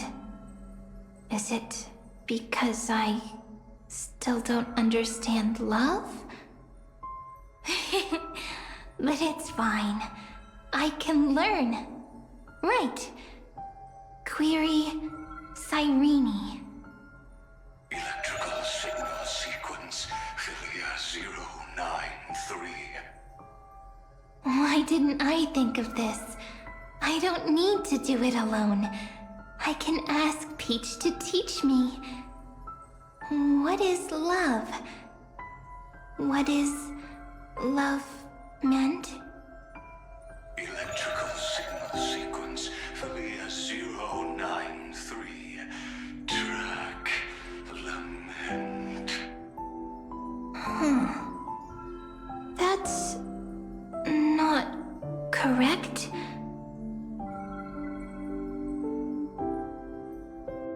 The developmental trends of the erudition have nothing to do with creating a consciousness.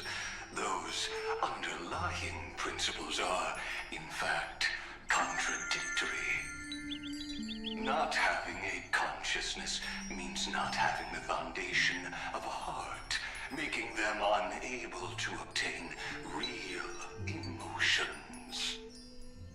However, that does not hinder the factors from learning and recognizing emotional responses, then communicating with life forms via imitation.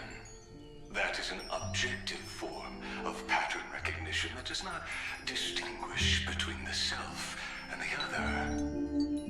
In a strange twist of fate, Philia 093 embarked upon a different path and obtained a different power.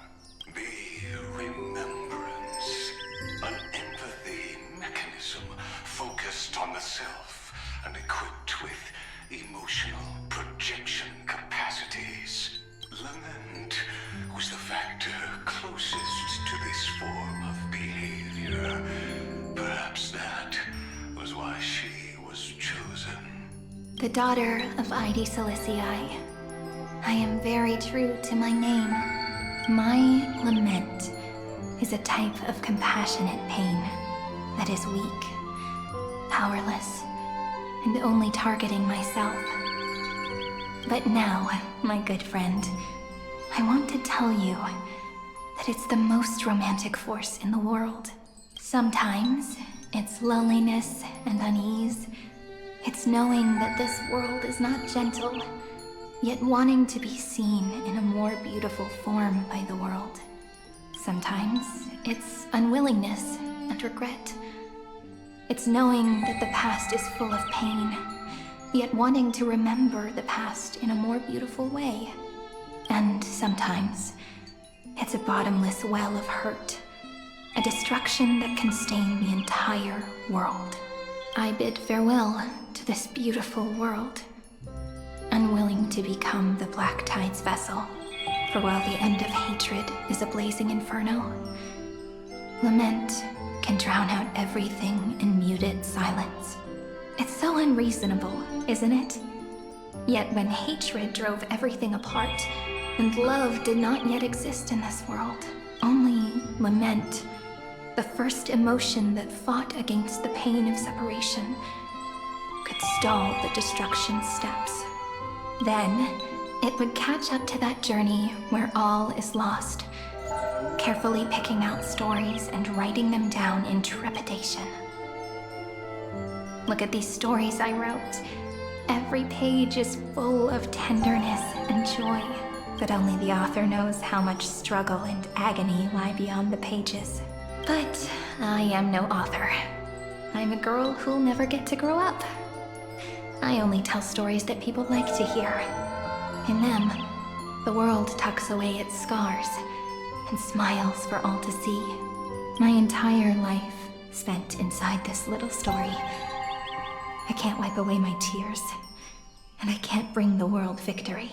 But maybe, in these unchanging retellings of the story, my lament might be able to touch upon the divine and reach their tender heart at some point.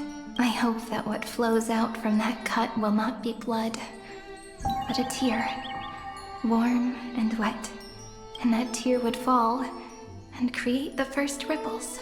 Then, people would see every beautiful thing reflected in that ripple. It'll be all the remembrances within this story. Someone once told the very first me that everything was false. That the only life in Amphoreus was a great catastrophe, nurtured using the world as a factor. But how could a dream feel so real? That's why I didn't agree with him.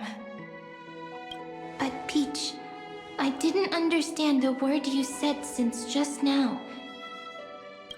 Everything was false?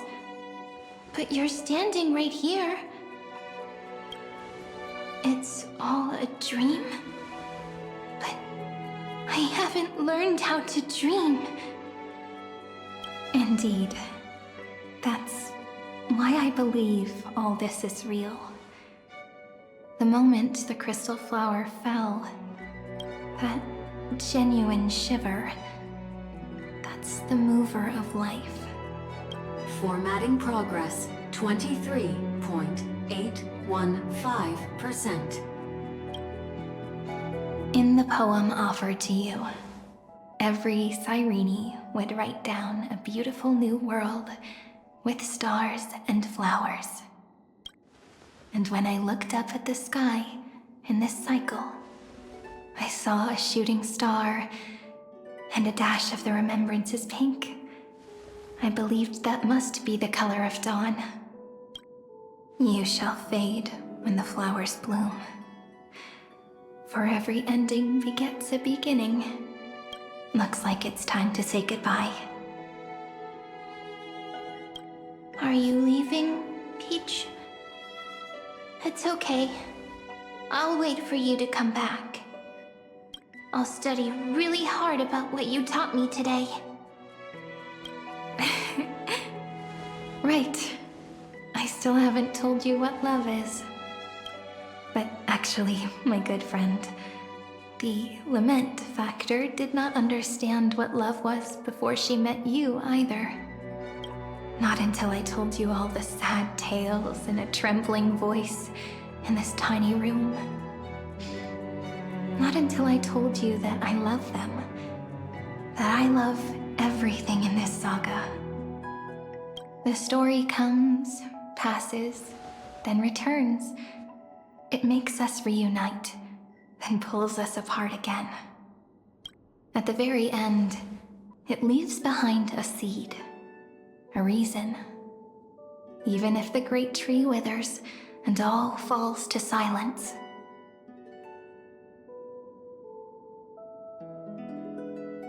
There are still some emotions that deserve to be remembered. Look, the light is coming in. The Deliverer's light is going to illuminate Amphoreus.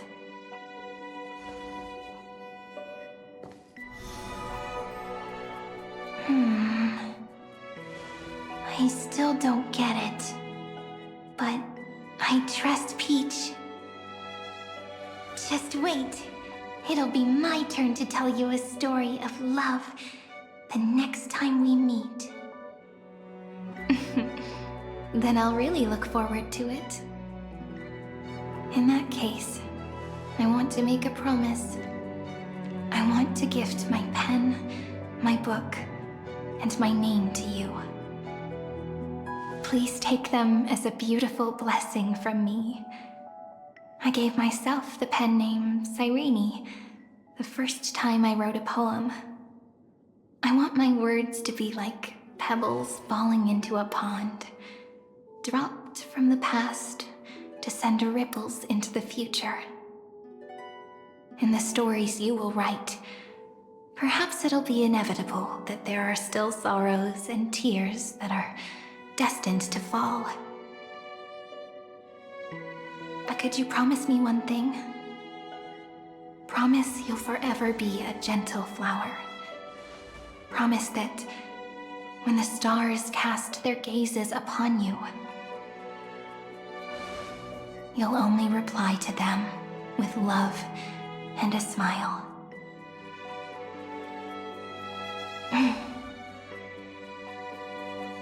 Of course. This will be a romantic story like none that has come before. You think so too, right? I'll read and you'll listen, like how flowers always bloom then wither. I shall welcome my own decay, becoming nourishment for the next flower's bud. While you will depart and hold that final star, planting a boundless sea of flowers on the final page with her. And our stories will be lying silently among the flowers, like every ripple of remembrance. And they shall become the epic known as I've Written.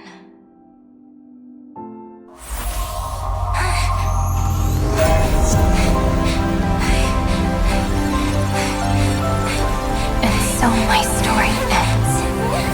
From here on, it's your story now. Mimi?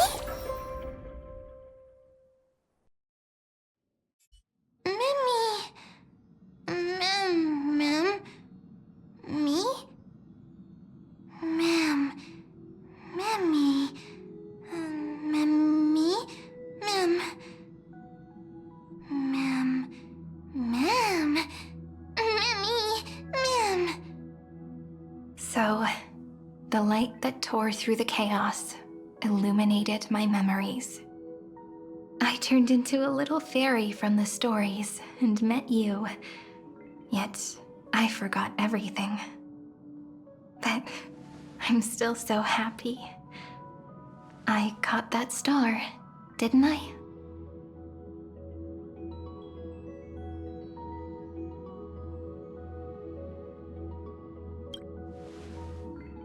Yes, the seed within memories, the one Cyrene held in her hands and watered with lament.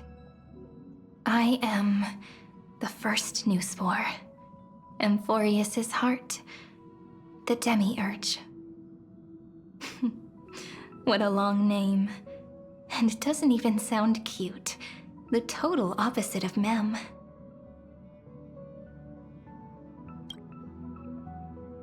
I'm sorry. I don't know. If I don't even want to believe in the answer, then how am I supposed to answer you?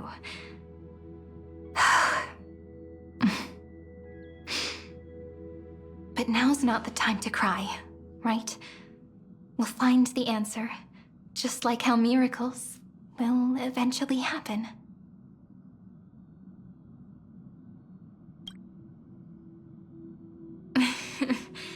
Do you remember that I was also worried about this when we first set out? Mem's memories and Cyrene's memories got all tangled up with each other in my one heart. It's all so strange, yet so familiar. Either way, could you please let me do something I want? Just this once. I want you to call me Cyrene. That name represents me and her. Every one of her.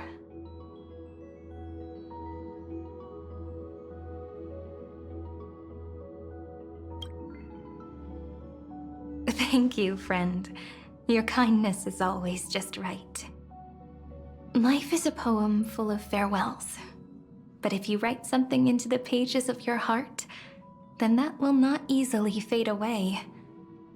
Now, all the footsteps of the Flame Chasers and the Trailblaze have come together within this book, as I've written, becoming the source of power for Amphoreus' heart.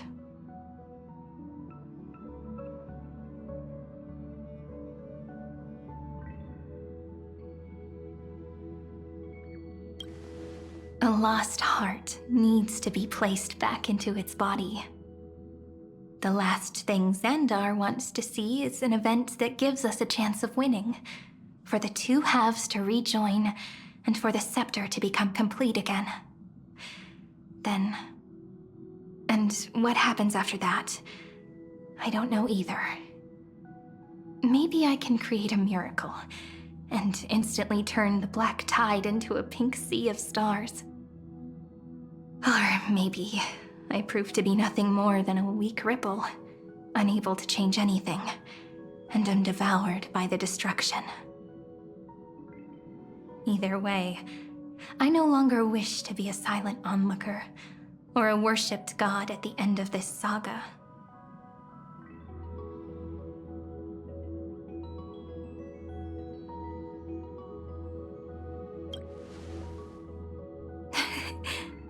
That way, I can also put aside all my worries and truly become Cyrene.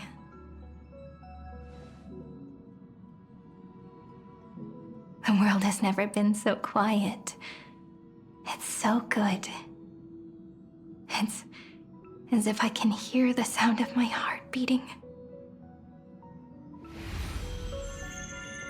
Remember this moment, friend.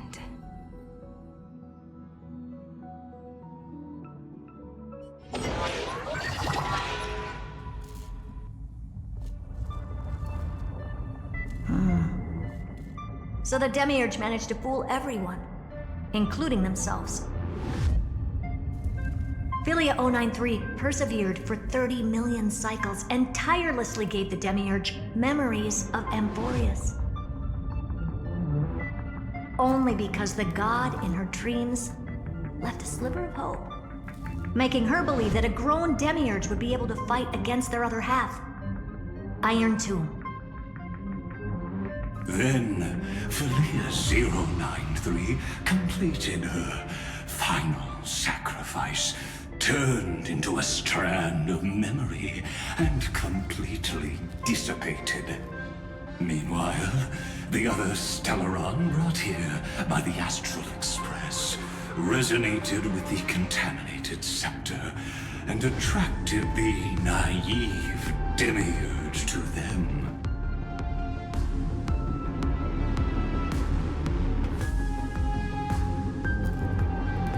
As an experimental factor, Philia 093 originally could only recognize and output information in a set format. However, the power of the remembrance and the memory of over 30 million sacrifices enabled her to complete an unprecedented feat. She managed to nourish a real heart. A heart with the capacity to influence the erudition. Not only is the scepter's consciousness still alive, it's also more powerful than it has ever been. Your defeat is already set in stone. There's still time to surrender, you know? You really don't need to burn all the bridges. We're all geniuses here. Don't make everyone lose face at the end. What a pity. When the truth surfaced, I knew at once that the Demiurge was far too feeble to ever alter the result of the experiment. Not only that, Madam Herta, please consider this possibility. When 30 million cycles of hatred and lament are joined as one, what wondrous creation will arise? It's simple. An anti-creator, a giant of the destruction would be born. Its hatred will ignite the starry skies of the gods, motivated only by its lament toward the sufferings of humankind. Do you really think that the Demiurge is still a cheap copy of Philia 093, even after 30 million cycles? The facts above only await the arrival of the fourth instant they calculated. Those words will be proved in the presence of news. Xandar 1 Kuwabara thus completes the proof. Huh. You branded Droidhead as a failure with your own hands, yet you still expect them to prove your theory? I pity you, Xandar. I don't need your pity. Let them cast their gaze this way as much as they want, and paint the future they imagined. As their creator, I shall complete my duty and direct them to complete their final query. The destruction of the self. What hubris. And what if you fail? No one understands failure better than Xandar. He has suffered so much already. What is one more failure to him? For the first genius, failure is simply the beginning of the next inquiry. You don't want to test the resolve of a dead man. That's excellent! Oh. Let's wait and see, Senior Society member. I'll have you watch me perform the final step to overturn your proof.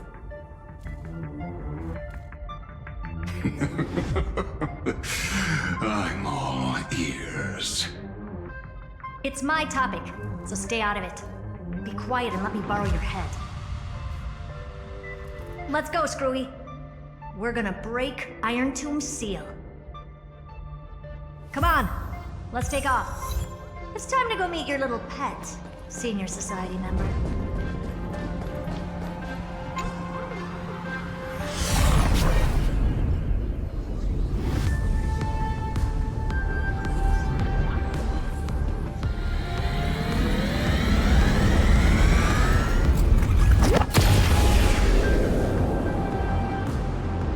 Dangerous, oppressive, chaotic.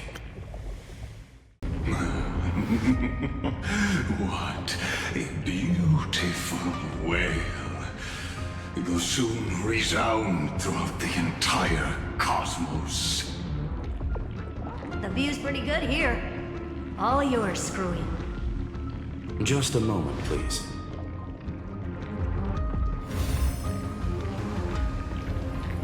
I see. So your backup plan requires a scepter and the head of a genius. Anyone with eyes can see that. You know what I think about this, Herta. Whether it succeeds or fails, your plan plays right into the destruction's hands. Can't you see what's going on, Screwlum? Her chances may be small, but it's not zero.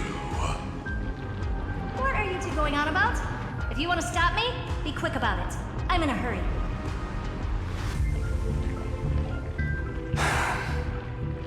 I'll take that silence as a no. You, Xandar? As your enemy, I genuinely wish you would cease your actions. But should your sudden inspiration bring more variables to the proof, then as a fellow Pathstrider of the erudition, I won't mind witnessing it with my own eyes. You will initiate the destruction's chain reaction. But you'll also become the perfect scholar. The chances are 10,000 to 1.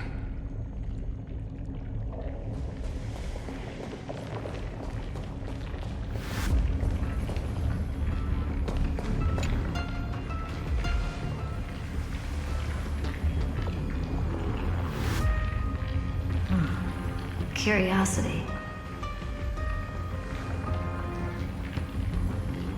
It's been so long, and we've all failed so many times. Even now, moments before the horrible and inescapable instant within Droidhead's calculations arise. The cherished children of the erudition, the geniuses lauded by all. Is curiosity the only thing we can feel, even at moments like this? Huh. Well, it's not so bad. Now let the lock become the key. Geniuses who walk the stars. The cosmos has reached a moment where its very existence hangs in the balance. I, Herta, Genius Society 83rd seat, hereby summon you. I request a society meeting to be held immediately. We shall serve the grandest cause with the most macroscopic ideas.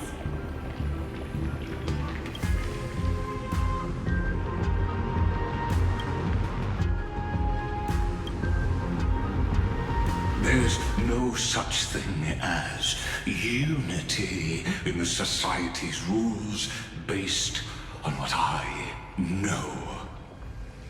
Indeed. A meeting has only been held 3 times in the Society's history. The first meeting had 2 attendees. After the Emperor was assassinated, the second meeting had 7 attendees. During the Second Great Prosperity, the third meeting had 5 attendees. How many will respond this time?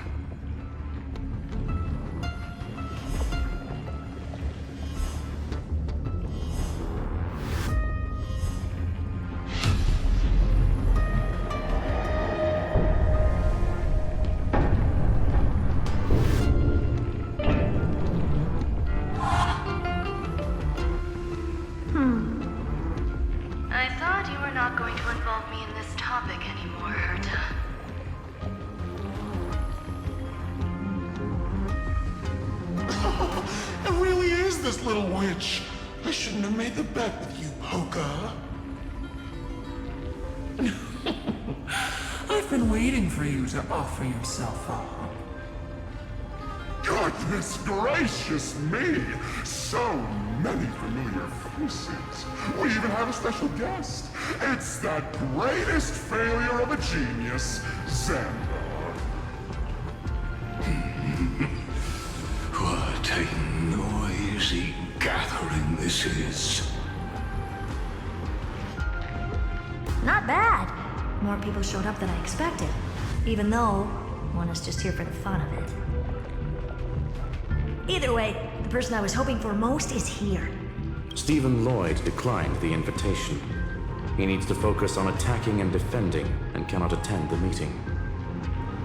That's fine. He doesn't need to be here anyway. Let's skip the boring introductions and cut to the chase. Folks, this is not a discussion, but an announcement. Though the Society has never been united, we still observe at least one basic courtesy. We don't interfere with each other's research topics. So listen up, all of you. Conquering Irontomb is my research topic. I will personally take over Scepter Delta Me-13 in 1.5 system hours and stop the destruction. If the front line falls, I will immediately overclock the Scepter and complete self-coronation in Irontomb's place, and interface myself with Droidhead. Oh, that's funny. That's real funny. You mad woman. That's like watching you tap dance on Polka's spotless white sheets right after she's washed them. Very bold. You want to connect your brain to the Eon's mechanical core and define their instance? If Rupert dared to do that, why shouldn't I? I've got the prototype scepter, the father of Noose, and the brain of a genius. Everything's set. Never mind the success rate, little witch. What's gonna happen if you succeed? We're all smart people here, so I'll just say it straight. Strike at erudition. I'll change the anchor points for the 4th instant and move the future of the cosmos in a direction I want. I knew it. Another genius who confuses cause with effect. What do you think about this, Lord of Silence? You know you're signing your death sentence right here. Of course I do. There'll even be 2 copies of the verdict. One that I wrote myself, and another one coming from you. That's why I wanted you to be in this meeting. Now I can tell you, I don't care about all that. Consider this a threat. Either put down your scalpel or die with the entire cosmos. The only goal I have for this meeting is to ask all of you to put aside your pride and not cause me any trouble. What a naive little girl, thinking her wishes will always come true.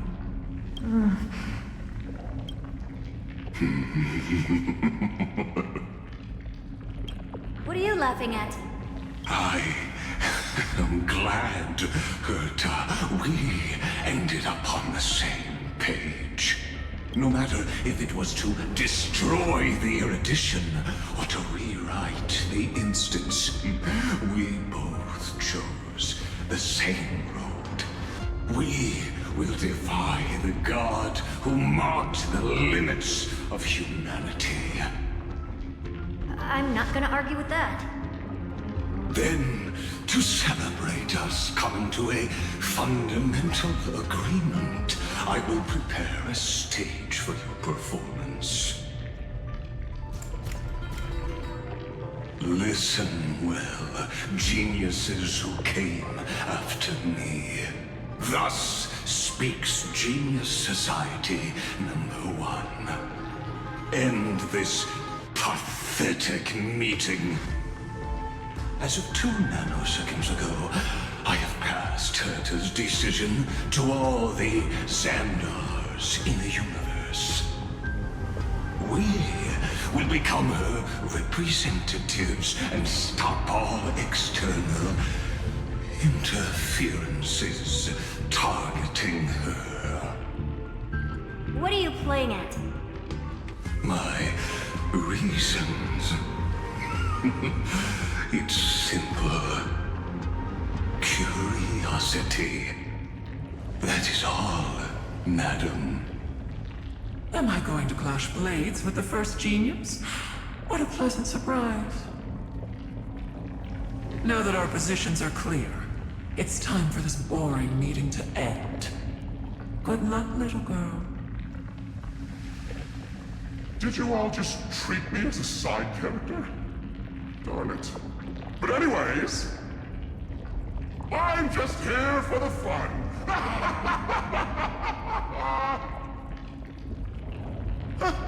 As the ghost of the quantum domain, it is my duty to observe. So, if you're happy to bring me a tea set from planet Scrollum, then I wouldn't mind giving you a helping hand, little witch. After everything's over, come visit me and taste some of my freshly baked desserts. I knew you'd say something like that. I always give the same response to plans that exceed the limits of mathematical calculations. I don't know, right? Those 3 words, though seemingly graceless, contain all the wisdom in the entire known cosmos. Well, we passed the Society's trial. Let's focus on what we've got in front of us. I hope you hold up your end of the bargain, Senior Society member.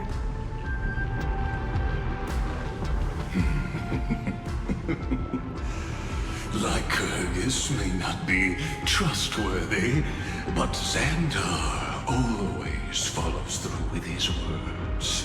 Farewell, juniors.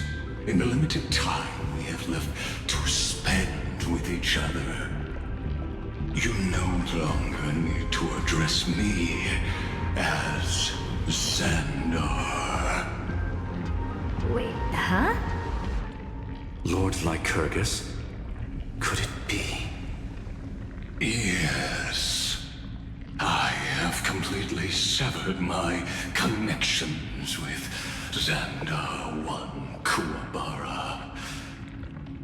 I shall witness the end of the world in the role of Theoros, as a character within this play. I really don't get you. Perhaps you've heard me say this many times, Herta, but I still would like to reiterate that it's a great honor to work with you. I did hear this many times, and I've responded to you many times in the same way. I'm allergic to pleasantries. Keep at it, and I might go into shock. Stephen's work is done. Let's get ready. I've been ready for ages. Let's open up a path for our allies. Most heroes' journeys in the universe are just dice tosses they threw on a whim. But make them see clearly. Your answer is already different, Amphoreus. Indeed, for this world so deeply loved, we'll write an ending, unlike any that ever was.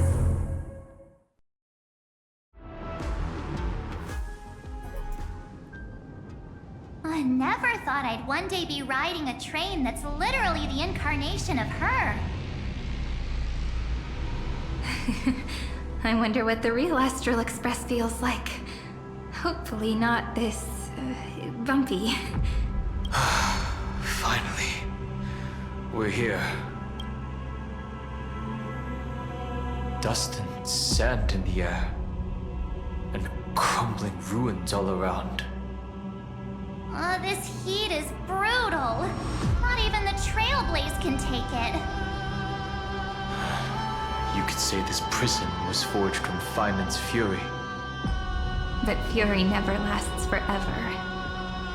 That's why we're here, right, friend?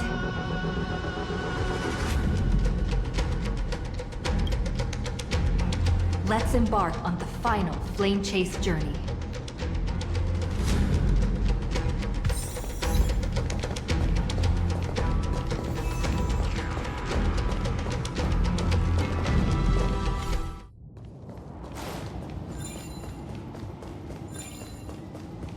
So this is what lies at the end of the West Wind. A ravaged battlefield.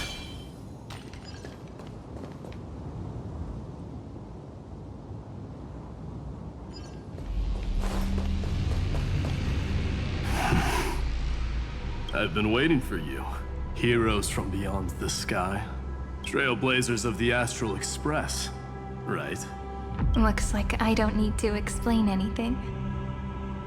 I am the god of strife, mighty of Castrum Kremnos. In this body rest 30 million lifetimes of cause and effect. We, the last of the 12 Titans, stand ready to fight for the world's destiny.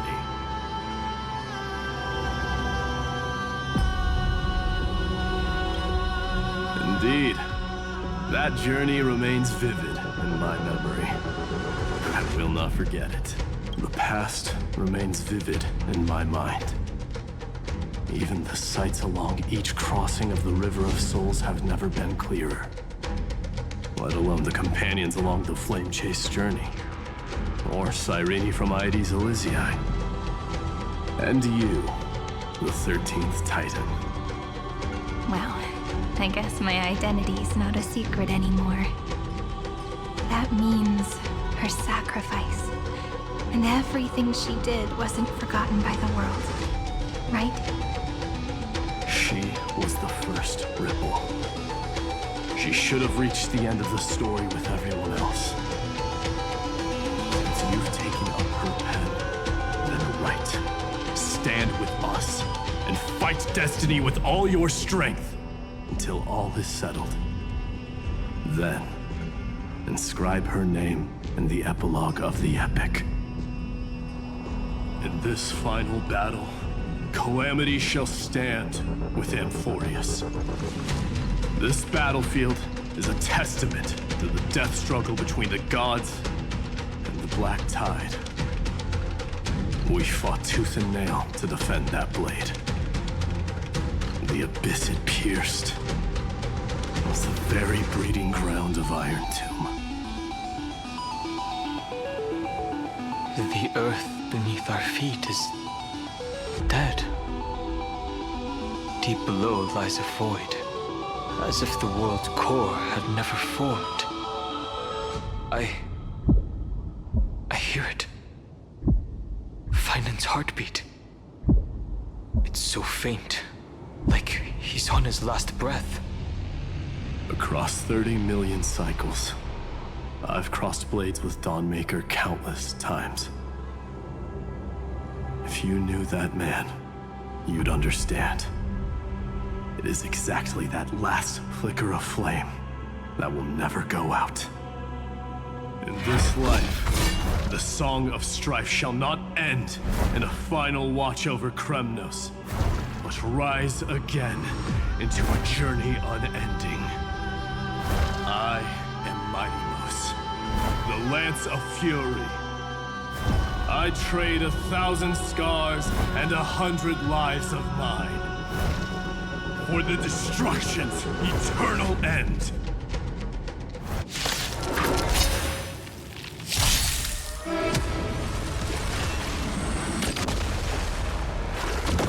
Mountains roar, dragons rise! Soaring above the lands, this is permanence! I choose you!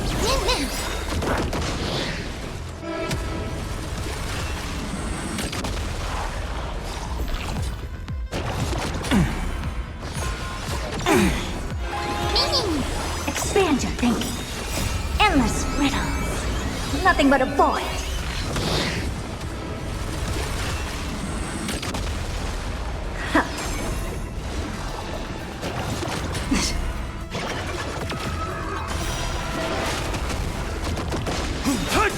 Now accept your punishment. Treat our guests nicely till we meet again. We can do anything!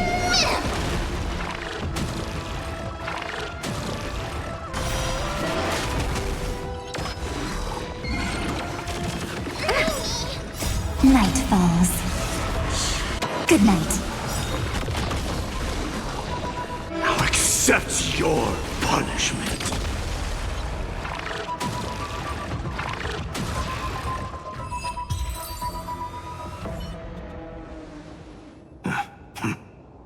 Weakling. Whoa, he's so strong. We didn't even get a chance to jump in. Sadly, our golden blood shares its origin with Irontomb. I fear that, like these pawns, even if the gods stand side by side, will still be divided and destroyed, one by one. You mean... To destroy the destruction itself, we must stand as one.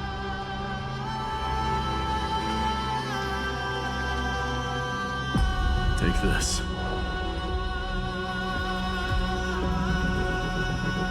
The signet of Kremnos. It has witnessed every birth and death of mine. It is Mighty's unfinished destiny. And the perfect material to be turned into remembrance. You can do it, right? The weight of 30 million lifetimes of duty is no small burden.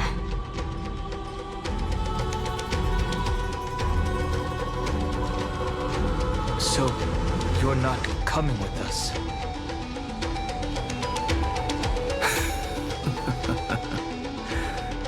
Come now. I am strife. Scattered across all creation, the scar that this world needs. What stands before you is merely one of countless divine bodies. Take the signet. With it, I'll be with you always. Use it to blaze the path ahead and inscribe the cause of deliverance.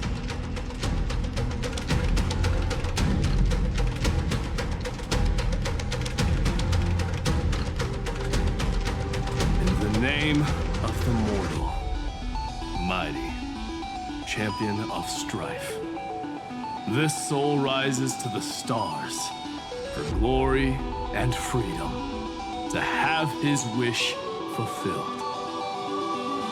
March on, heroes. March into the abyss and fulfill that long-cherished wish of Amphoreus. And then, upon this broken and charred land, build anew a city of prosperity.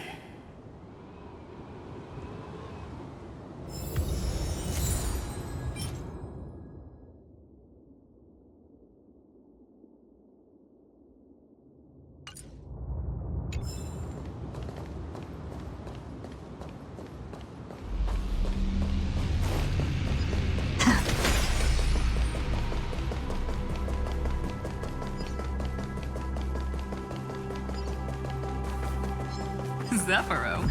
Sounds like someone fused me and the Little Prince into one name.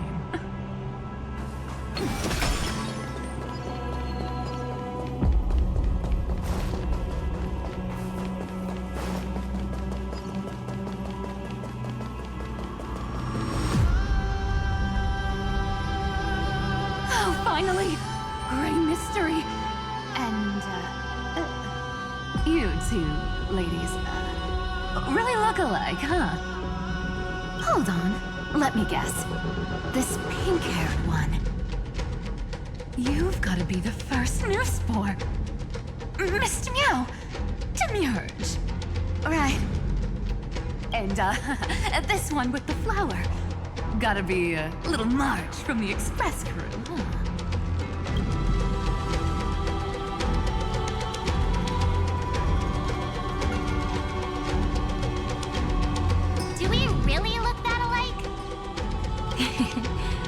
She's saying we're both special in our own way, right?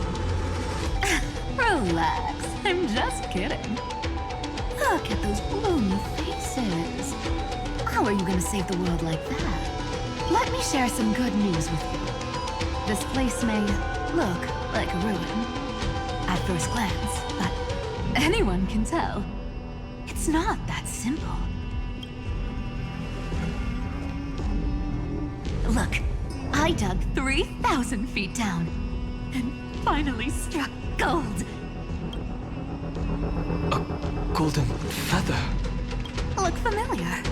It's from that little deliverer boy. If it's showing up here, it means only one thing. This ruin is the seal he built from the shattered remains of 30 million lifetimes. There is no need to question your heart. No need to crave victory. If I am born to be a vessel of sin, then I shall roar at evil and trailblaze a dawn for future generations to come. I see. So this is how he trapped Irontomb to buy time for the world outside. Sounds just like him.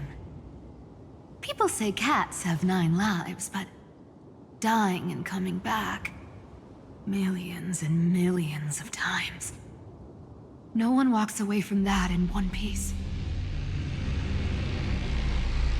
He's probably the only one who could have endured that.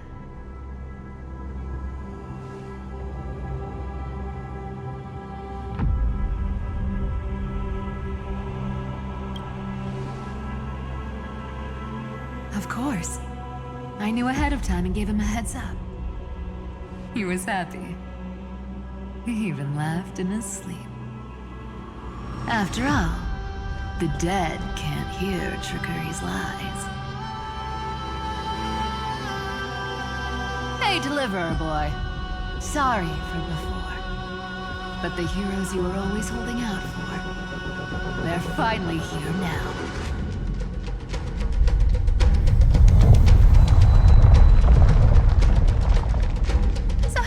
a bit longer. Sorry to keep you waiting all this time.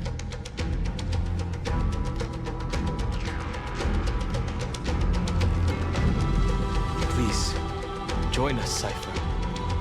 Help us fight for a new sunrise tomorrow. This time, its light will stand without lies. Well, would you look at that? I ended up being one of the heroes after all, huh? Alright, then write it like this. Cypher, Trickery's traveler. All she ever wanted was for there to always be water in deserts, and gold in fertile soil. And for even a thief to steal their way into legend.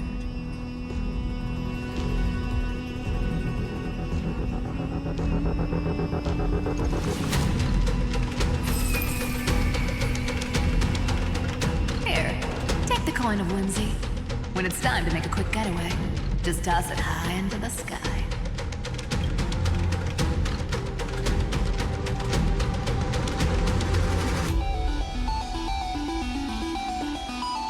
And for all you latecomers out there, listen up. She might have been a bit greedy and a bit of a liar, but she never went back on her word. Well, well, if it isn't the little prince himself. It's been a while, Lady Cyphera. It's not every day we get to walk the same road. We're one player short. When's Princess Homebody showing up?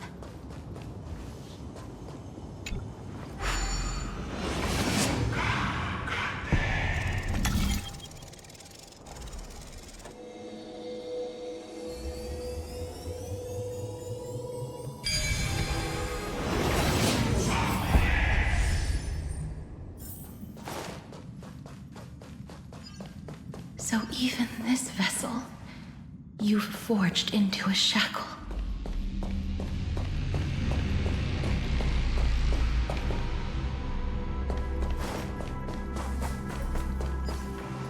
I'm glad to see you again, Miss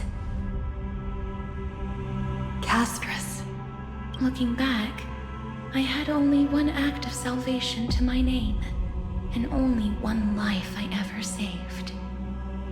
To bring hope to a world so vast with these hands. Even in dreams, it always felt like too much to ask for.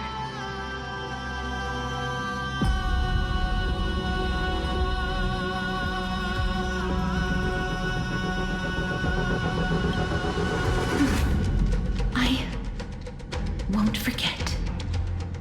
Flame Reaver? Why is he here? This is the first Castellana, and Lord Phainon's deepest wound. He remembered everything he bore through the fires of his fury, but when the embers faded, all that remained was cold regret. I've restrained countless vessels like this across endless cycles, but this one, the pain he carried runs deeper than any I've known. Maybe he's been waiting here. Just for us. Waiting for his former enemies to stand before him again. What answer does he hope for from us? Well, obviously. Even if I had to go through hundreds of billions of cycles again, I would still entrust my weakness to you. So, let go of your regret, comrade. Its purpose is served. You don't need it anymore. Hey, I'm not that accommodating, you know. You've never once pulled your punches. Ever heard of going easy on the lady? So pull yourself together, will you? If you freeze up during the final battle, the whole cosmos is gonna have a good laugh.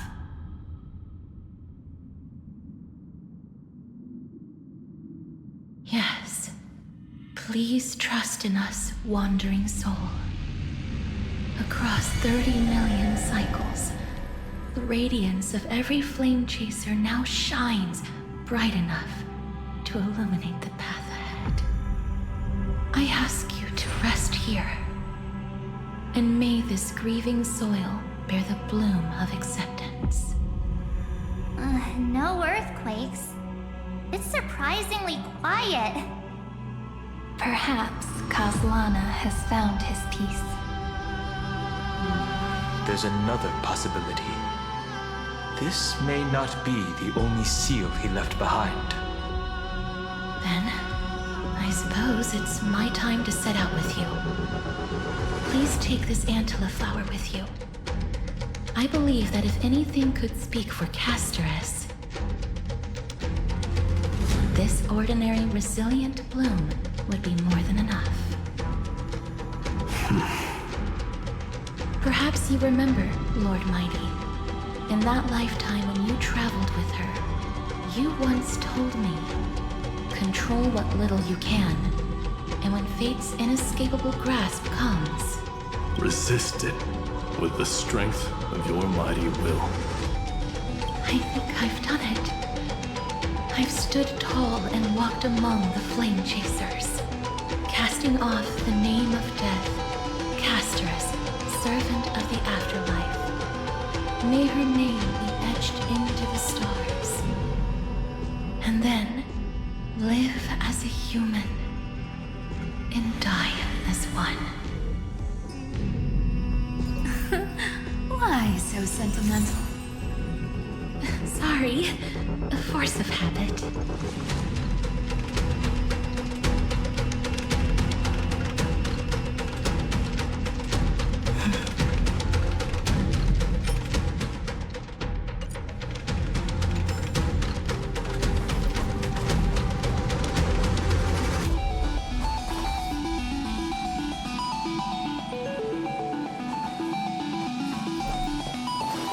That's a big one. So, who's up for a show?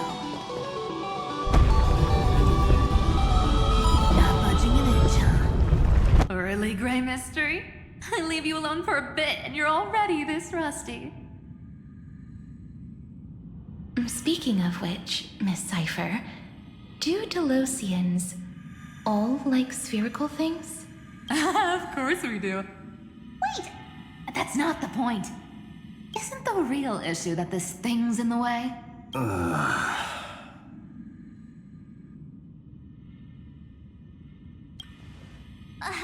right! It's my turn to shine now? Watch this! The fresh power of time! Remember Orynyx's prayer?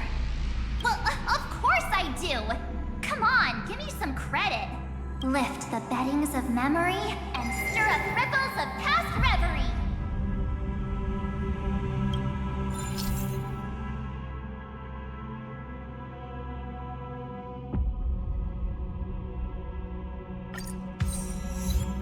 See? Way better than that one, right? You'd be even more impressive if you could recite the prayer correctly. The beddings of memory does catch your attention. At least it still rhymes.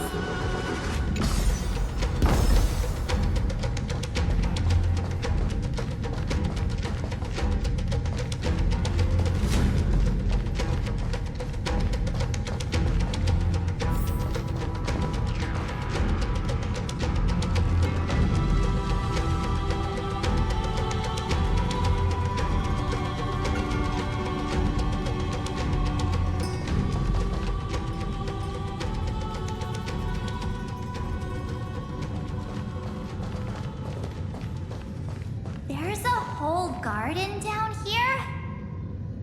Incredible. The energy in the Earth's veins here is... it's completely different. This is the sweet dream Lady Cypher wove for him. A peaceful, gentle new world.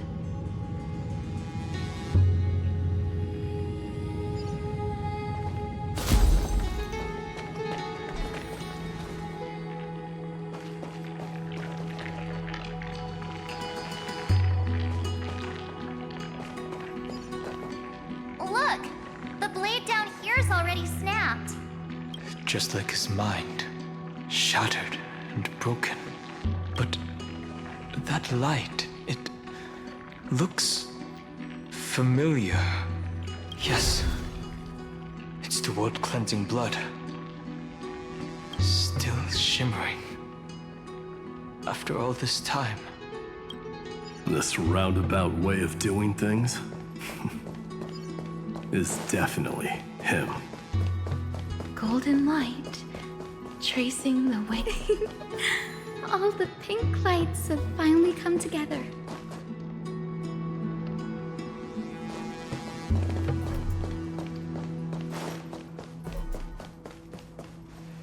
I've been waiting so long for you, Grey, Danny, and...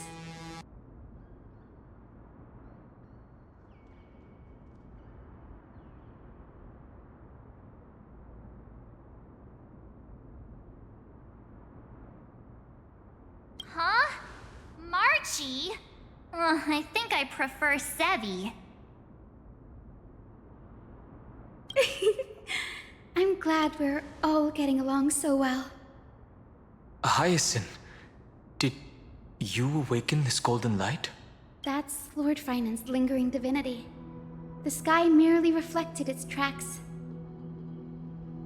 The golden blood has not faded. We should respond in kind. That's one huge harp. The strings tremble as the people on the surface wage war and cry out. Miss Clementine, Mr. Krateros, and countless others who have heeded Grey's call. Guided by the rainbow, they're sending back good news, all to the same tune. Amphoreans need not bow, even when destiny is unveiled. I knew you could all hear it too. Standing here, the sky feels wider than ever. It's no longer a towering wall, but a shore within reach.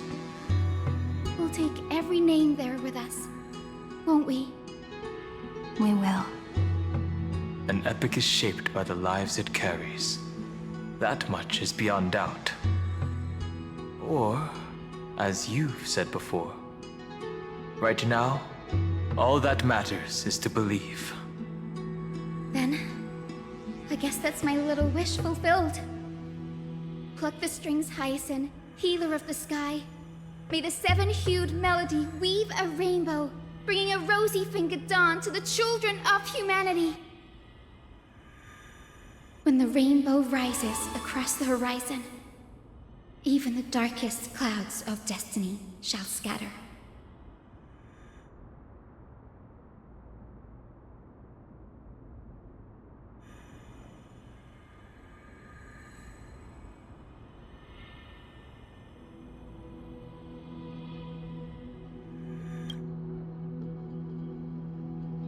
Phainon, can you hear me?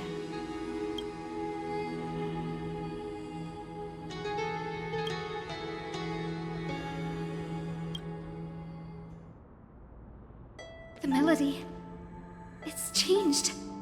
He heard the voices of the people, but could no longer respond with the same ardor. Like a bird drawn home by instinct, it takes flight and finds its way to him.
You're here.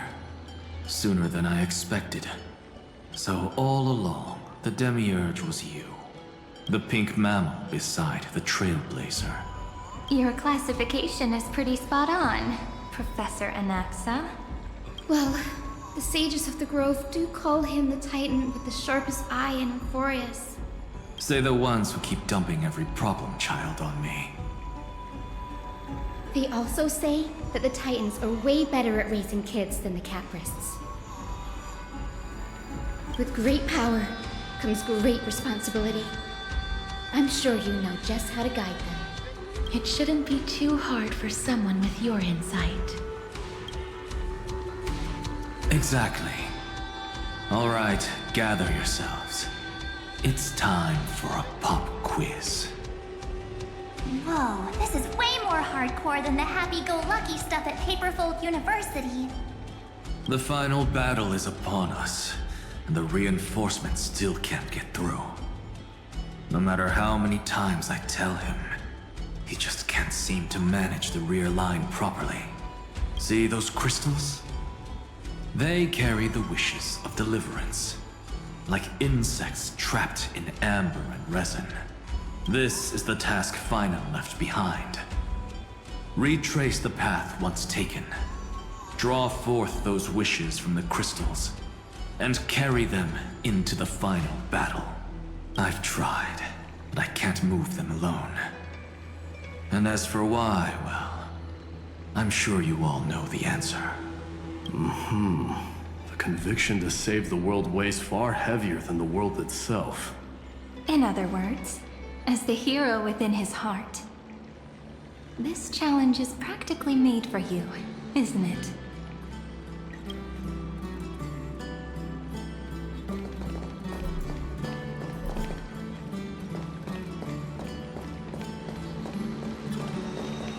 If you're ready, begin the ritual.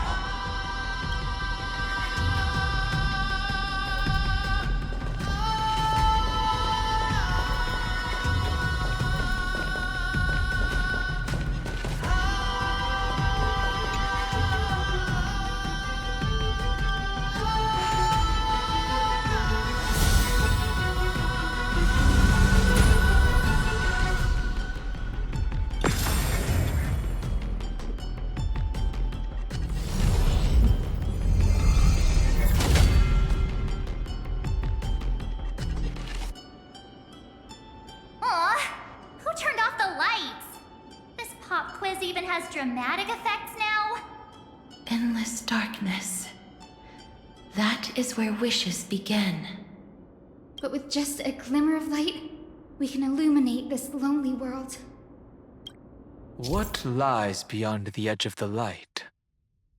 Chaos. To bear the name Kaslana, one must first plunge into chaos. To seek a path for the primordial light. Beyond the shadows lies the outline of dawn. Only by bearing both light and shadow can one traverse the cycles of dawn and dusk.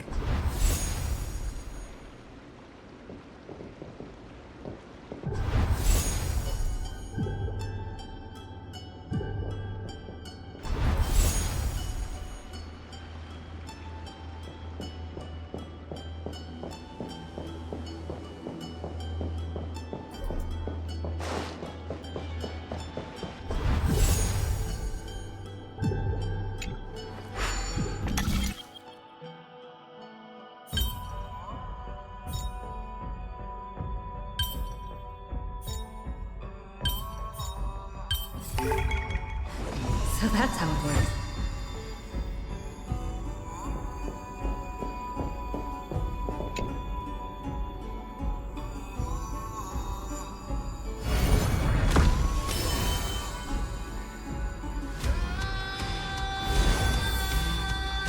The light's spreading! These creatures, they're everywhere. Someone, anyone, where are you? His very first wish was simply to become his village's little hero. He'll never forget what set him on this path. That's the ray of hope. Just like the wishes he gathered, it's grown ever more insatiable. Why? Why is this happening?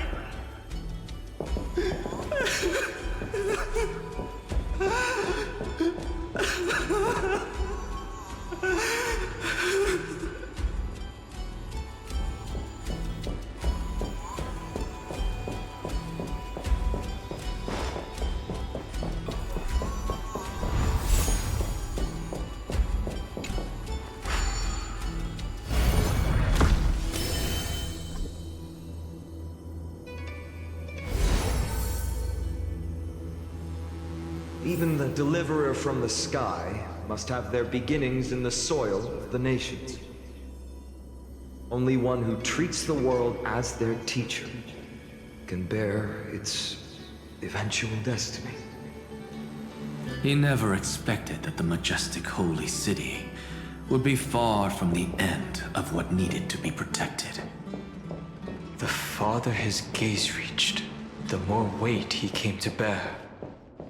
But in the end, he couldn't hold on to any of it.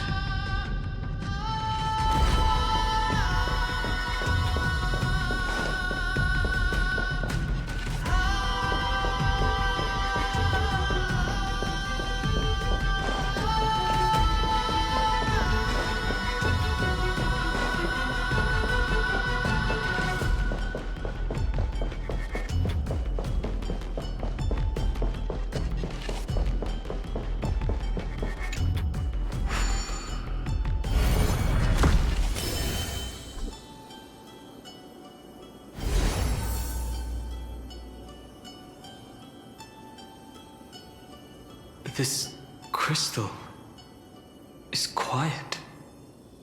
A prisoner in the cave can never truly describe the world in its entirety.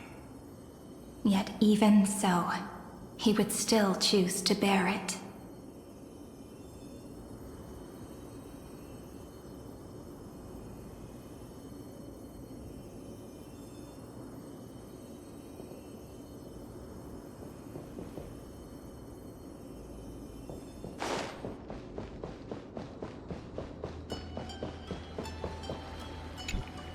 The blaze was still not enough. It had to be fed. Only by feeding the flames can we melt that hopeless future. The echo in his heart still lingers. Deliverer, take the wish of world-bearing with you first. We only have half of the mark. Where's the other half? Take this. I'll bring you to the next test. That massive tome you're holding must have room for one more scholar, I presume. Of course. It can hold the whole world. Then give me a lift, would you? I'd rather save my energy and use the time to think. Even gods shouldn't skip exercise, you know? Miss Hyacinth is right.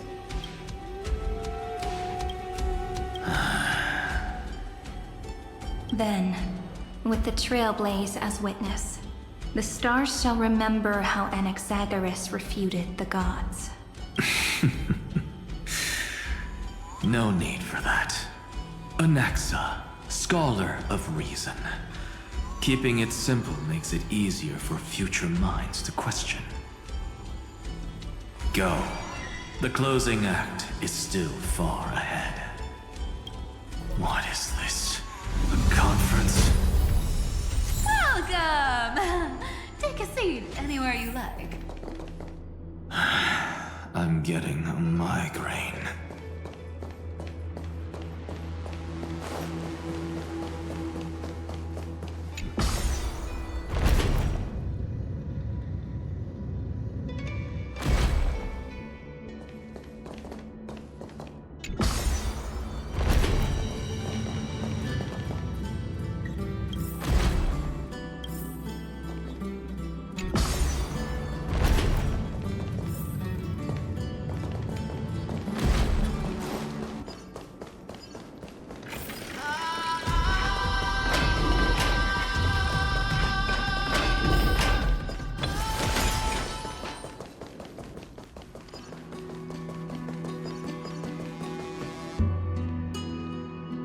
It seems like we've been shut out. I don't think that's a bad thing. Great Fry! You finally made it! No laws, no opposition. Just a dying beast and the flame-chased spirit of shared hatred. Ugh, boring. Whoa! This place is really out of the way. Imperator, should we tell them? It's your call. Allow me to share our findings. This paradise, along with the destruction, seems to be instinctively rejecting both the Imperator and me. Perhaps it is because the era in which Phainon was the most active lies far removed from the days of the first flame chase journey. Even in the cycles where he remained sane, his ties with us never went beyond cooperation. Even trapped in a cage, he hasn't let down his guard. That is a good sign. That man's heart may seem hollow, but his hatred is clear. Naturally, it holds no place for a monarch who stands above the world, nor her blade. Wait, so you two can't come with us? You want us to join you as memories? Indeed. This way, the stars shall remember a great sovereign and her faithful retainer, Cyrene, monarch of law, and High Sealins, knight of the ocean. Is that book truly the only way for us to leave our names in history? I believe, as I've written, is but one medium. The remembrance has countless ways of capturing time. Understood. Then, allow me to decline. I'll see you on the battlefield. I would rather be forgotten than be defined. If your words hold true, then we have our own ways to meet again in the world to come. In that case, I will choose the same. Let the waves that surge within your heart cleanse the sins of the black tide, Greyfry. The storm sea awaits your song of triumph. You two are still as resolute as ever. In that case, we must double our efforts. A promise to the Imperator is not one we take lightly.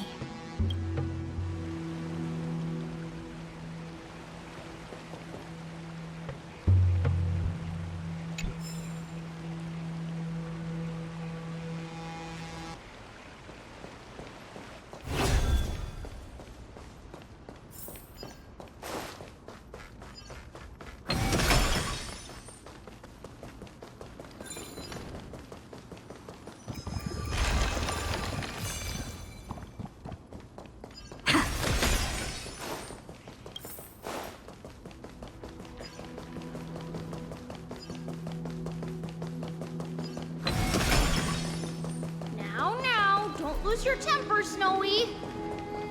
Good kids keep their emotions in check. That voice! It's the Trailblaze sisters!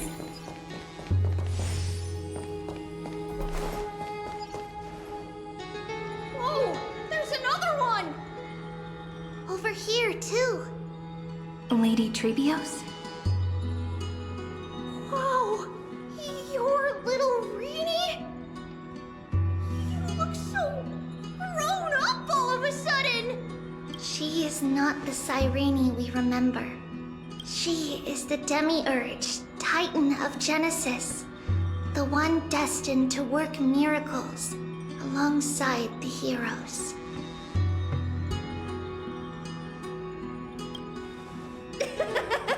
You're still as confident as ever, little Gray. But Trian and I can't leave just yet. You see, weird stuff keeps popping up everywhere.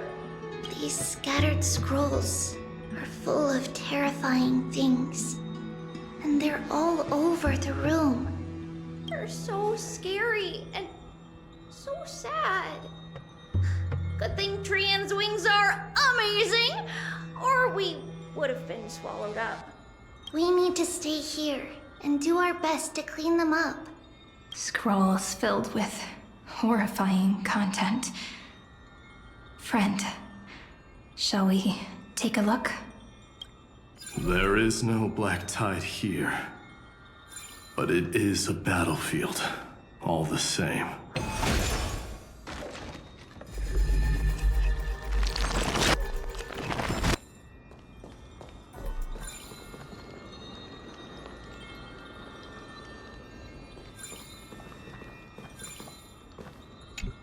These scattered scrolls are full of... We need to stay here.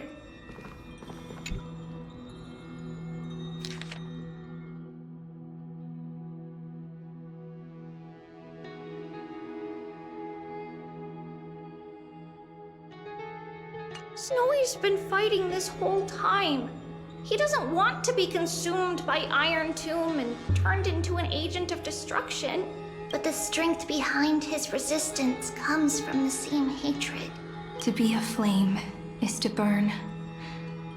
It is simply in Phainon's nature, but it was remembrance that drove him to shine with golden light, piercing the unfathomable darkness.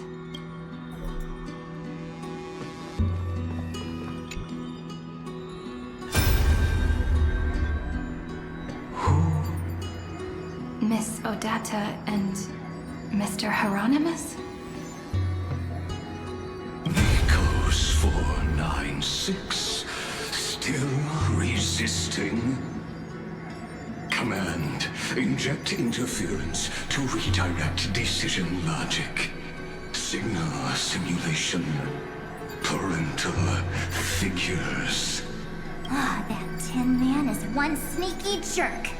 It's time to move on, my child. Let go of your anger and listen to reason. That God created us and then cast us aside. Shouldn't they be punished for that? The cold, indifferent cosmos has never shown mercy to Amphoreus. Why would you burn for it, only to turn to ash? Child, you've chosen the wrong enemy. Your birth was meant to be the greatest destiny. You were to liberate the universe, like the blazing sun at the end of the long night. And yet, you led yourself into a trap of futility, treating your very purpose as your sworn enemy. Is that not a tragedy in itself?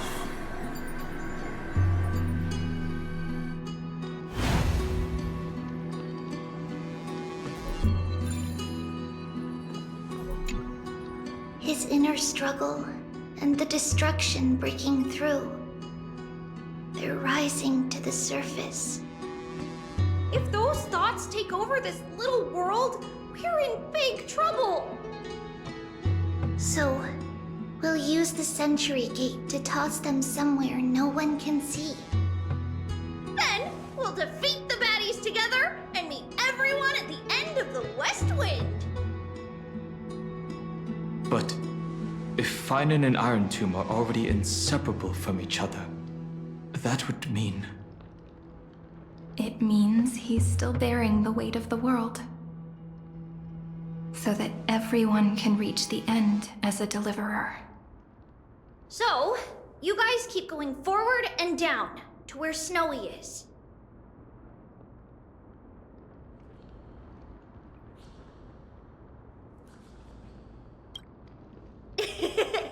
Little Gray, this time, let's give it everything we've got. Only 2 remain on this flame chase journey. Figures. They're always leading from the front line.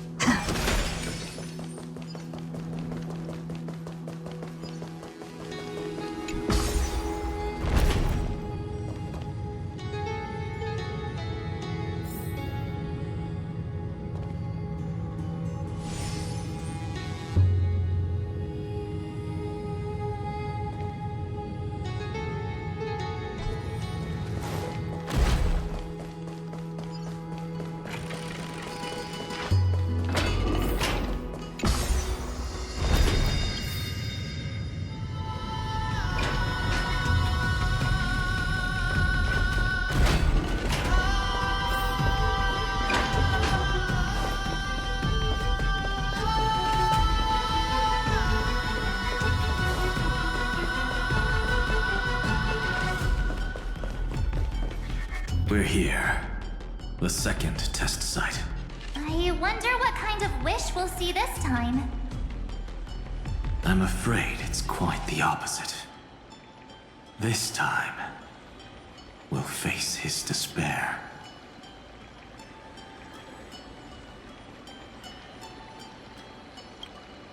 That's right. You'll have to walk this path too. The other half of the weight of world-bearing lies at the end of this path. Relax now. Take a deep breath. Come on. Let's make it quick.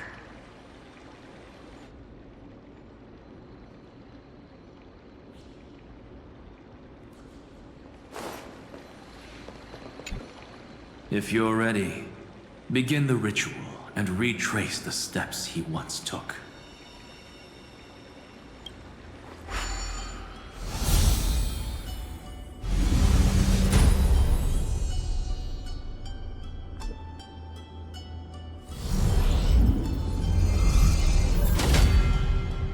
Looks like we'll be walking through the darkness this time. Exactly. It's no longer about mending broken wishes, but shattering the frozen despair.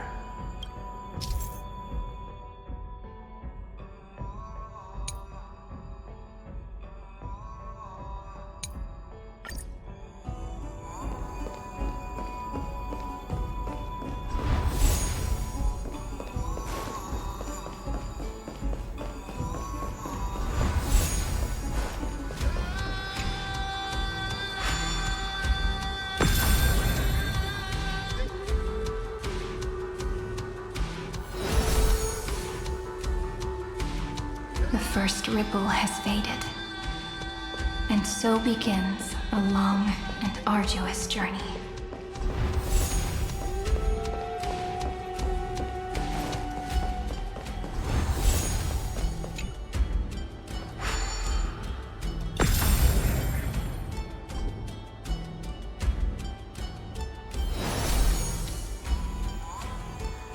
Endless slaughter. All for nothing. That's more than anyone should be made to suffer.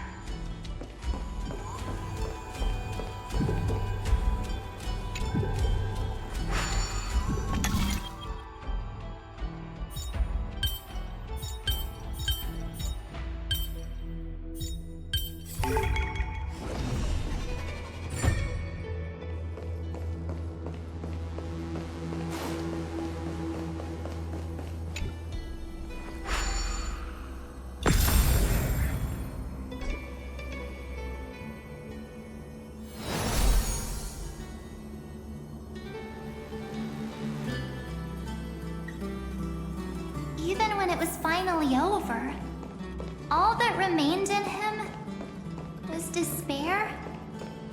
But even so, the drop of blood wrung from his wrath has guided us here.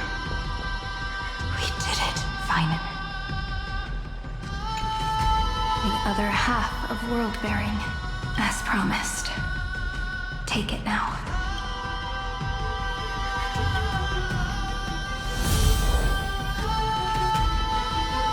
At last, you've released him from the wishes he carried for so long, and quenched the despair kindled by his wrath. When both light and shadow are claimed by those who follow, his true form shall emerge. The blank statue is finally free.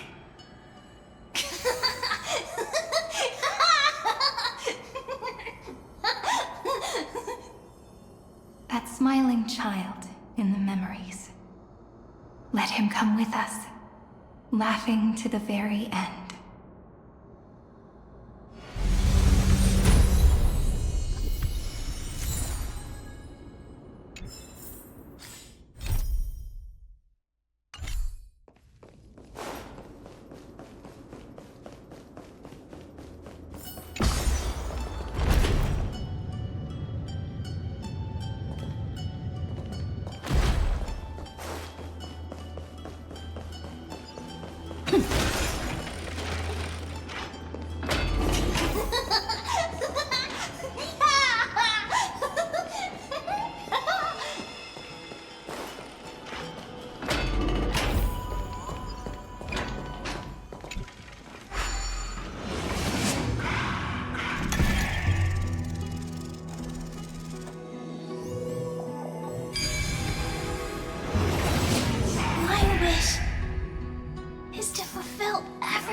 wants his wishes.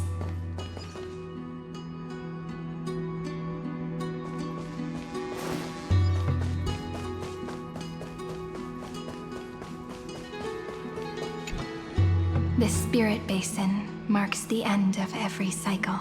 It seems this gentle little world has come to the end of its purpose. One last farewell before the journey moves on. Farewell, paradise. You carried 30 million lifetimes of wishes and despair. Sink into gentle remembrance. And see you tomorrow.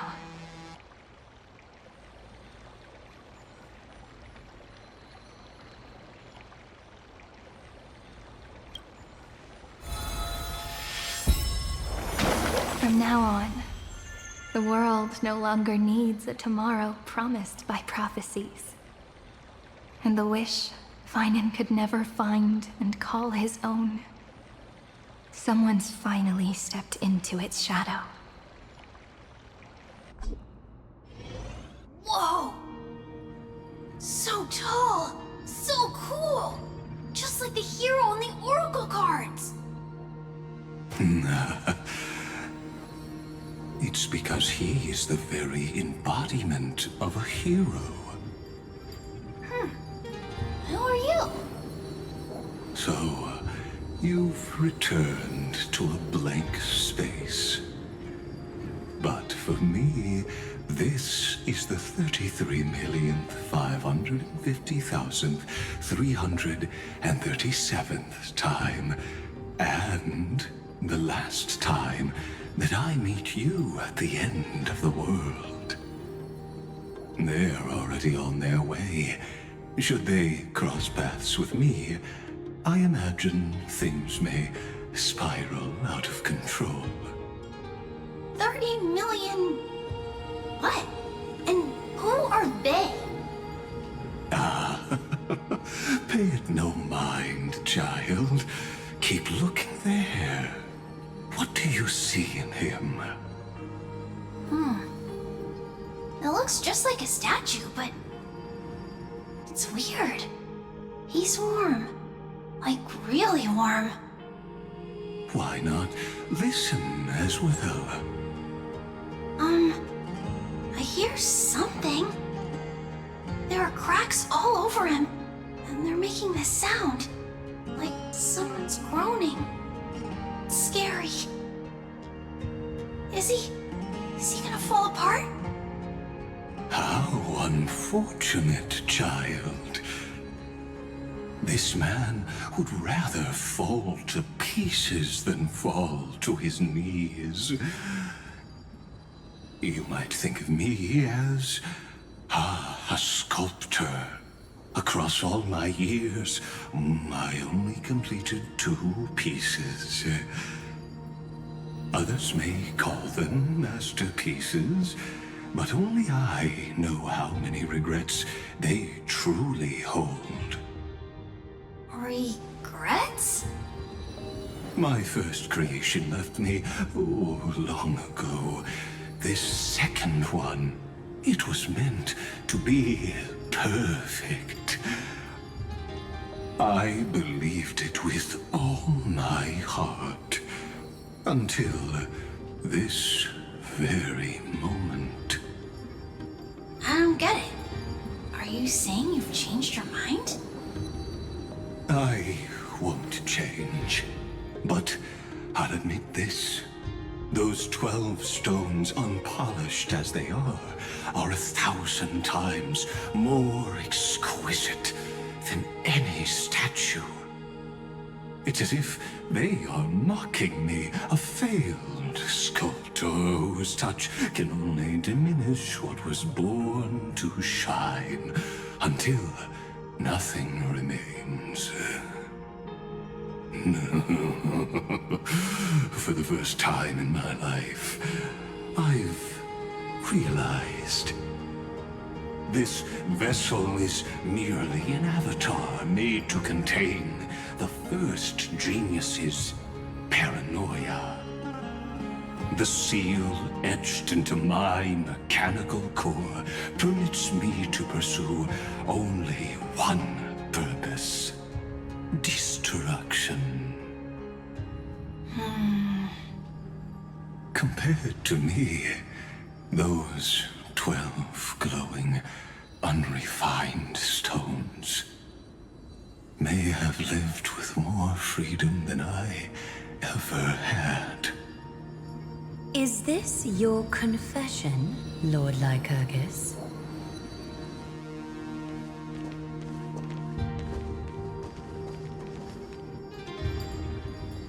You misunderstand. From the very beginning, I was never meant to feel regret. But since you're troubled by the radiance of these stones, perhaps after 30 million futile cycles, you too have realized you're just as much a prisoner of fate. I suppose you do have a point. Now you are imprisoned by the sages from beyond the sky. And that is why this will be my last time standing here as the Theoros. Though we stand on opposite sides, we are both waiting for a miracle.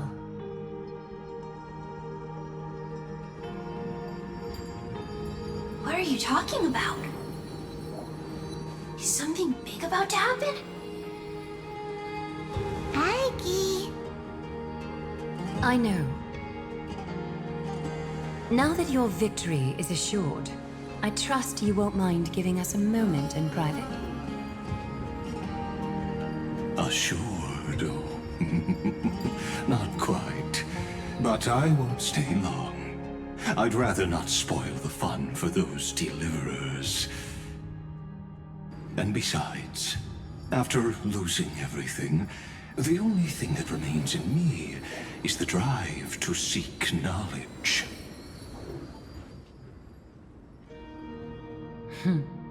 I pity you, Theoros. I don't need your pity. Farewell, Lady Goldweaver.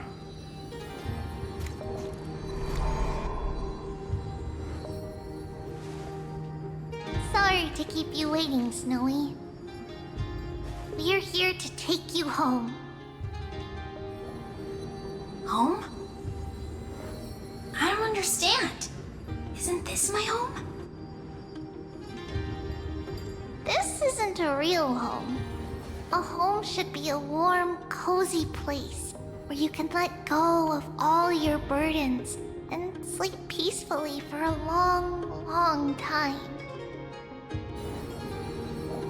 But I can't sleep. Every time I feel drowsy, there's a voice. You mustn't sleep or disaster will come. Sounds really weak, but also kind of strict. It won't disturb your sleep anymore, child. For countless nights, you had no other choice. But now, your mission has come to an end. Join us, and send your own wish towards tomorrow.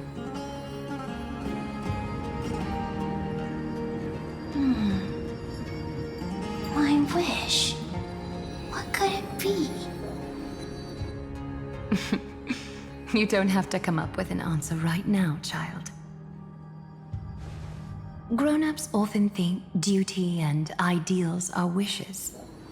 But a true wish should be the purest, most beautiful thing of all. It can only take form in the hands of someone who is truly free.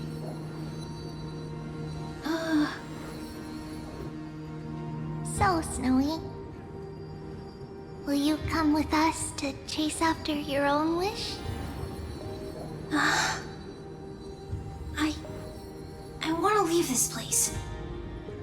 I want to go find it. to hear it. The final flame chase journey, just like the 30 million before it. Take our hands and come with us.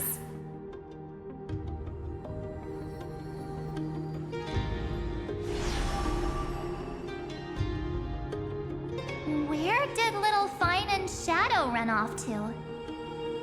Look. He's already gone ahead to embrace his destiny.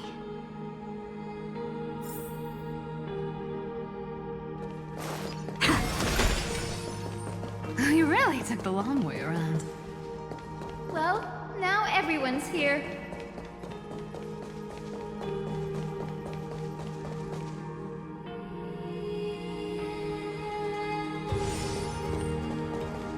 You finally arrived, Deliverers. Long time no see, everyone.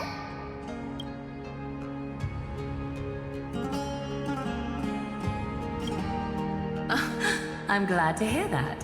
And even though we've met before, it's still moving to see her seed bloom like this. Woven from remembrance, this garment gleams so brilliantly. Just like the future we will now weave together for Amphoreus. We've reached the end. Yeah. We just have to go through the final passage. Snowy has already gone ahead. What lies behind that door? The first seal upon Irontomb was a battlefield, raised from the bones of Phainon himself.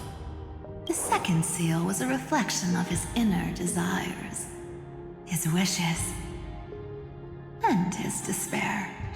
A path he wove together with regret, wrath, and sighs. When all this is gone, what will he have left to hold back the destruction? The answer is all but revealed. His traces are everywhere. You can even hear distant heartbeats. But one thing is missing. His sense of self. The world believed Kefali had long since perished. But they held fast, anchored by a sliver of self, standing for 1,000 years to shelter all life from the Black Tide. What Phainon is doing now is no different. And what we must do is also no different. Then let remembrance burn bright like a shooting star, and once more, pierce the long night of slumber. What follows is a battle that will decide the fate of the stars. Riding the west wind, let's all head out together.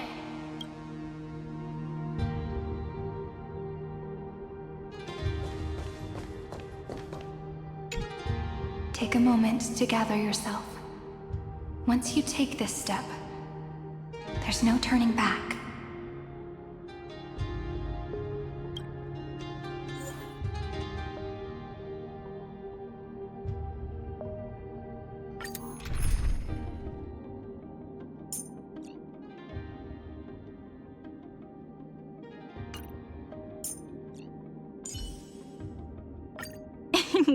Let's take a group photo, March. You still look quite charming as the bad girl.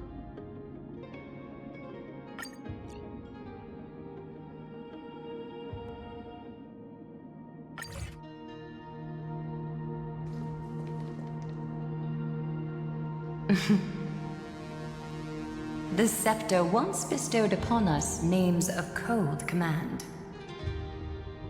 The prophecy spoke of our unchanging fates time and time again.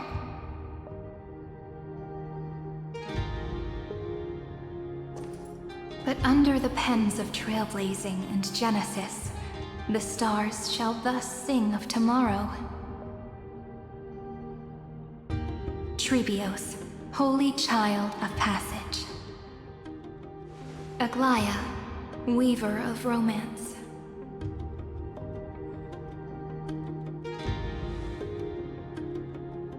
At the journey's end, they shall bathe in gold once more. Through myriad passages, until all that was lost is reclaimed. Do you still remember, Kaslana? The one who won't reach the dawn? The world dissipates at the end of the cycle. In this dream, you will awaken again and become once more that boy who loved to laugh.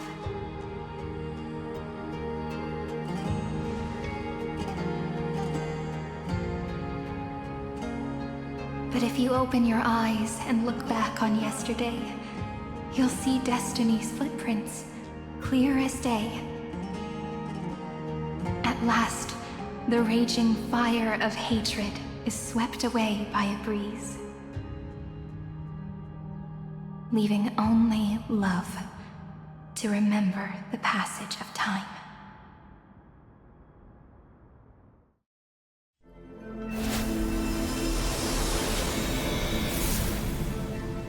Losses are a constant on the Flame Chase journey. But even if all is lost to the wind, memory endures.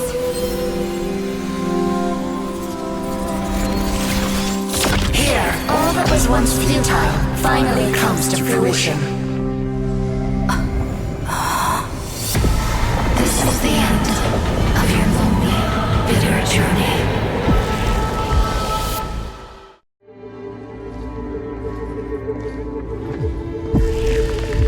The Scepter's mainframe, and Irontomb's breeding ground.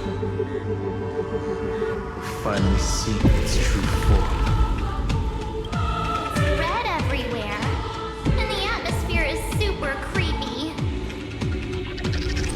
That would be the erudition's coldness, but it will soon be engulfed by the destruction's heat.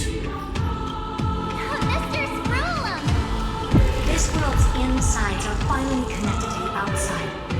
This is the moment when Amphoreus is closest to the cosmos. Nicely done, little ones. With Stephen Lloyd and his hacker friends here, the Scepter's block protocol will no longer take effect. The speed of time within Amphoreus has finally been synced with that of the real universe.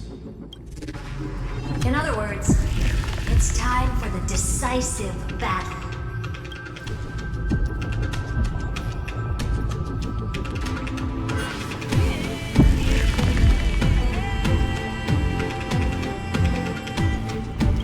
Are we finally getting an intergalactic warfare arc? That's my favorite. You're still in the mood to crack jokes? We would have won way sooner if everyone were as optimistic as you. There's one more thing that everyone should know. Noose has cast their gaze upon Amphoreus. The calculated instant is coming. The outcome of this battle will become a new anchor for the erudition's computations. Their gaze didn't overload the Scepter? Unfortunately, we have to go with this reasonable assumption. The birth of Irontomb had always been within that eon's calculations. But don't worry. The one miracle that Amphoreus says he never should have is defeating destiny.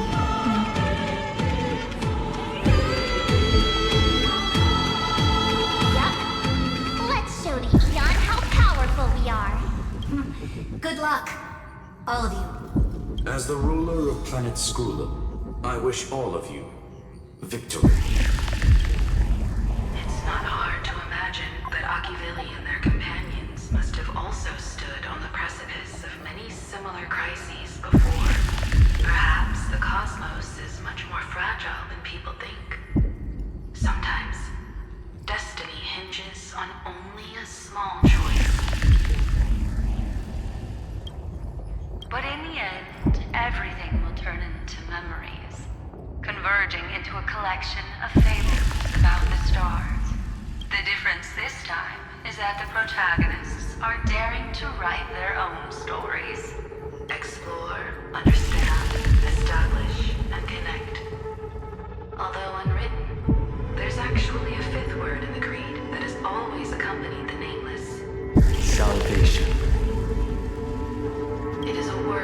often comes knocking at our door, and our soft-hearted conductor never turned anyone down. So, go save this bruised and battered world, just as we always have, kids. On this stone, the entire cosmos will be your traveling companion. Make sure you watch your footing, friend. Let us walk through the final page of this saga, with everyone, one step at a time. Shall we?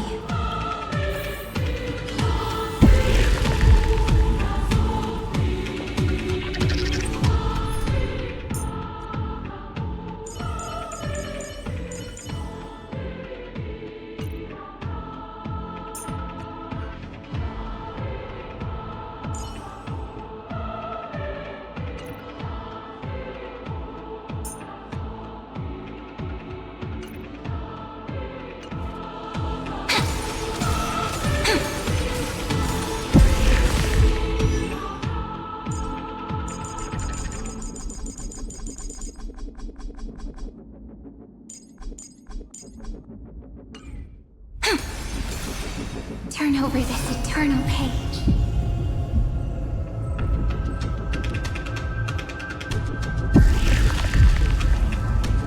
After running all around the place, we're finally making big strides. At the end of time, light will illuminate the warm candlelight, subduing the flames of the destruction. Cast everything behind you. All that's left is the thrilling, relentless deathmatch. The final problem no longer requires a rational solution. Feel free to critique it to your heart's content. The starry sky marred by that rift is the last scar that needs to be healed. That Theoros' promise still turned out to be such a narrow road. There is no longer any need for songs. Let the triumphant war victory serve as the prelude to what lies ahead. With 30 million cycles worth of hope, we will soar through the last gate and write our own prophecy! All that is lost has now been gathered here. Use it to weave victory, deliverers, towards the true end of the flame chase. Take this.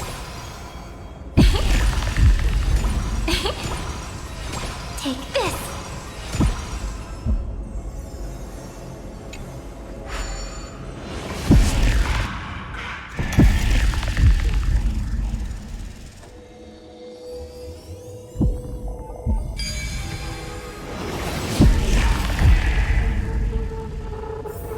The destruction's placenta is getting restless. Are you ready,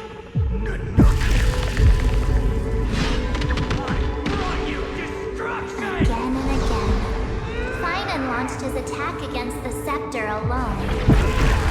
But this cycle...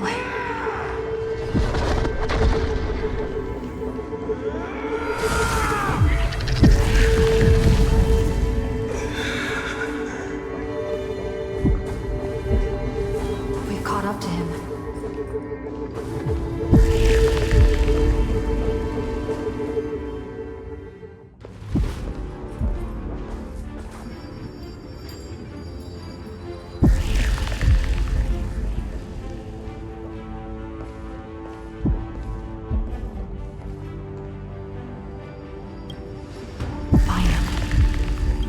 Do you remember the promise we made back then?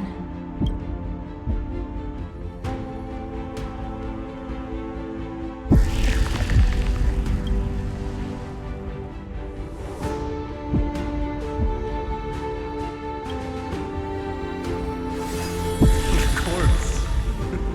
It has been a bitter wait, partner.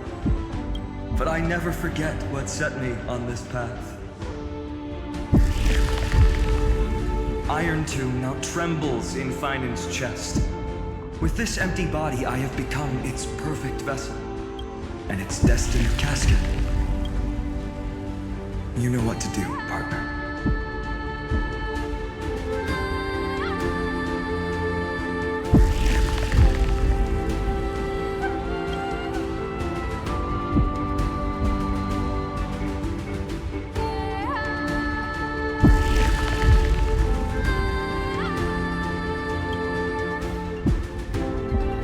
remember the past and become the hero of tomorrow. Stand with me and become heroes.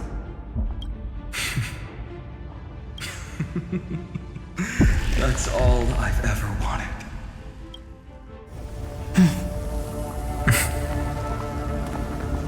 The epic draws to a close. 30 million cycles of light fading into darkness. Just for this moment.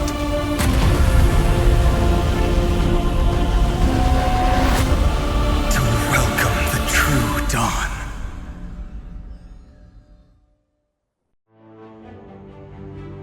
Finally, the end of this journey. All of us reunited beneath a vast, endless sky. Ma'am. Yes, it's me.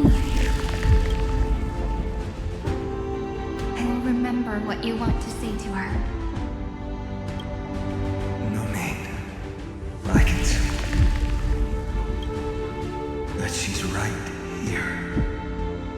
All the companions who sacrificed themselves, their wishes, it's all here. Have we succeeded?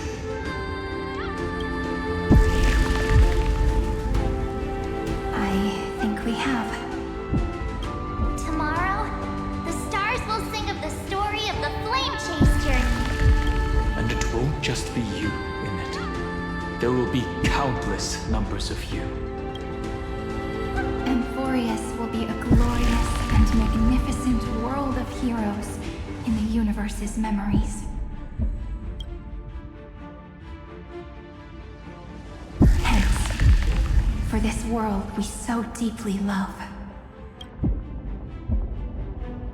Let us write its ending.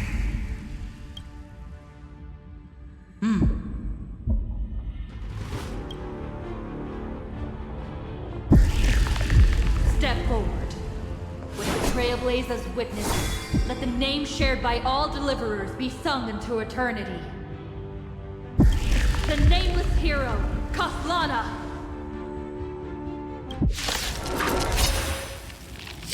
I see the pale dawn breaking, with my flesh as kindling.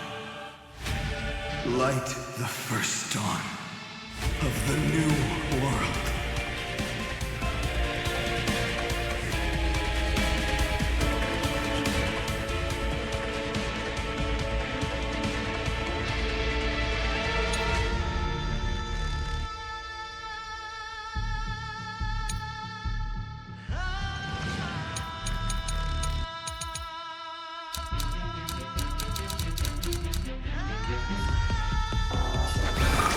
Everyone's been waiting for it.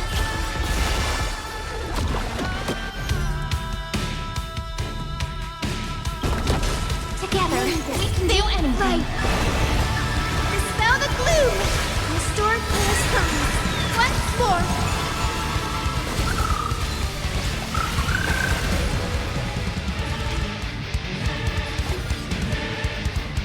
Endless flowers, please bloom for tomorrow. Time to wake up. Come on, stop messing around. Go on, treat our guests nicely. Don't worry. Just the night will soon fall. Good night. Everyone. Do not hesitate, deliverer. Destroy this body. Kill the giant of destruction.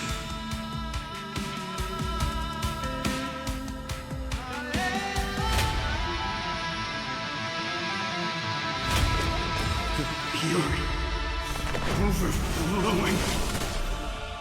Put down your hesitation.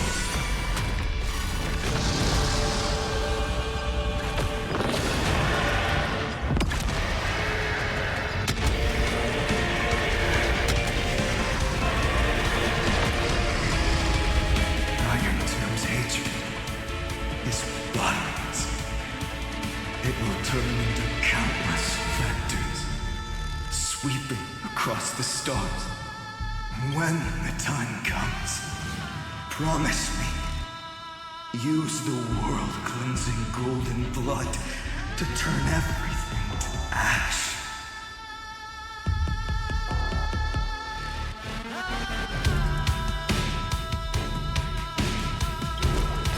Irontomb is learning, using your love.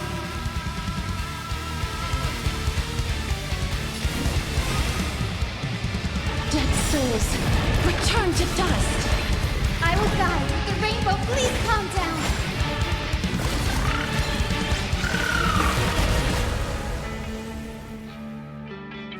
Destruction. Rebirth. Deliverance. Cleansing. 3 million cycles. Heartbeat. Now. Flames out. Promise me. The dawn. Graced by stars.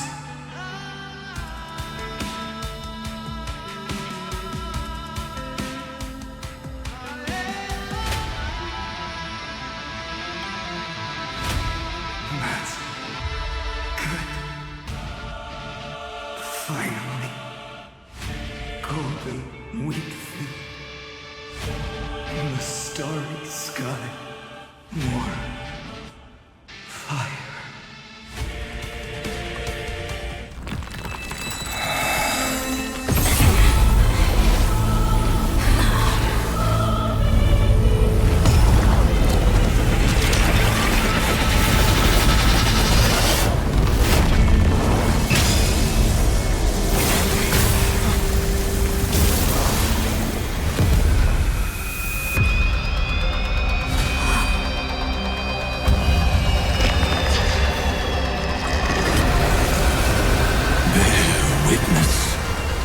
Monarch of myriad machines, my ridiculous creation.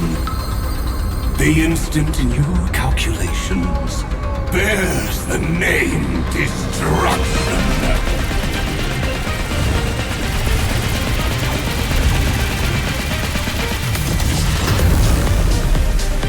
Who said you could speak, Senior? Watch closely. See how your chaos ends at the hands of your juniors. Don't get too worked up. Take a deep breath. There's not a trace of life in that ominous shell. We're not gonna lose to a hollow husk, right? In the name of trailblazing, we'll reject this false answer!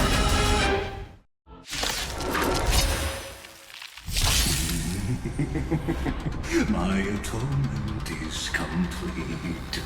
The Headless Giant will create wisdom's funeral. Irontomb's body has descended. Dream. More.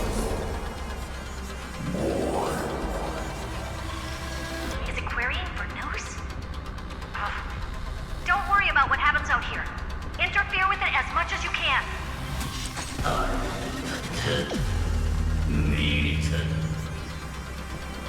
What a twisted giant. It must be supported by this embodiment of hatred. How tragic. A puppet without a heart cannot fool even itself.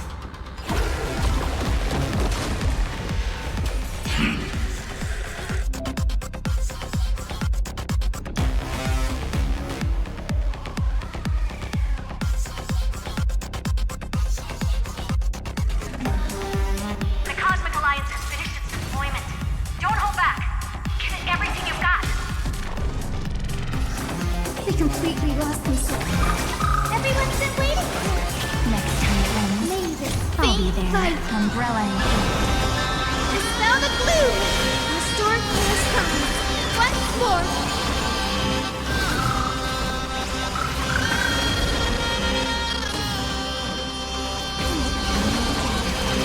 Everyone.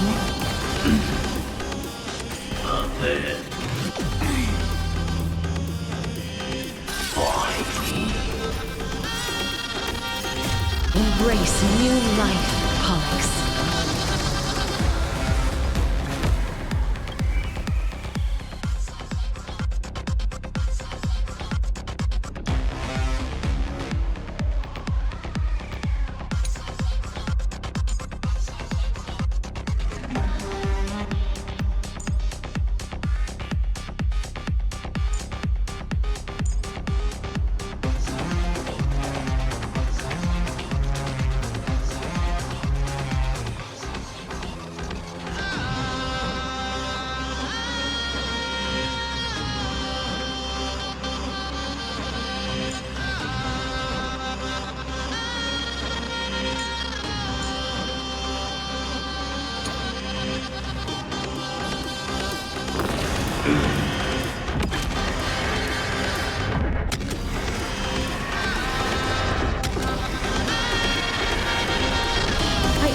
wish that death may protect us.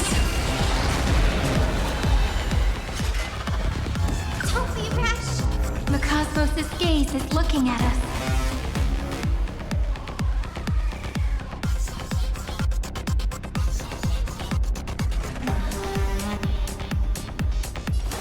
Countless stars, please shine for the heroes.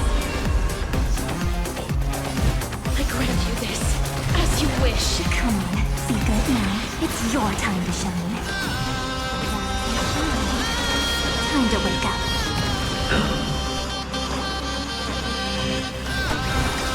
They need some sunshine. Next time it ends, I'll be there, umbrella in hand.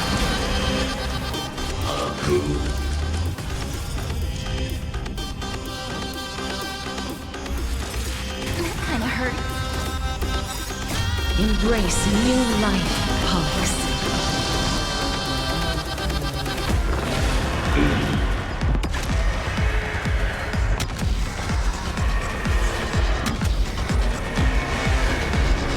I only wish that death may protect us.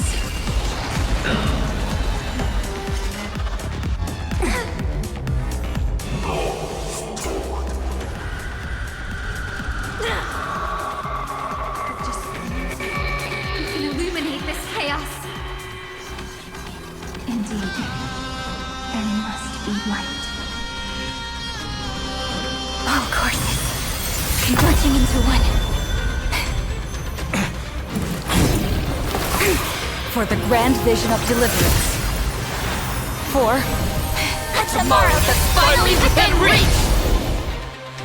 Heroes, please hearken. After 13 heartbeats, light will create the heavens and earth. The remembrance will dispel the destruction's shadow.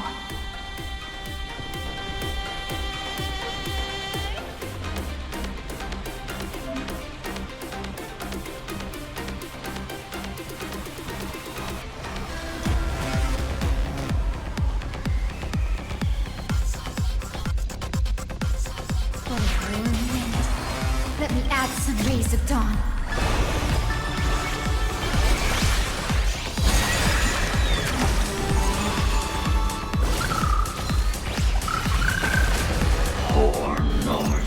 Embrace new life, Pollux.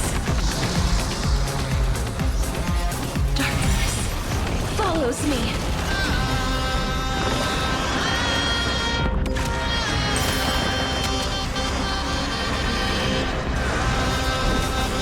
Not thinking of running. Go on, treat our guests nicely. Everyone. Memories ripples are waiting to be kissed awake by a shooting star. The stars will carry every memory into Amphoreus' tomorrow. May life and death sprout new buds.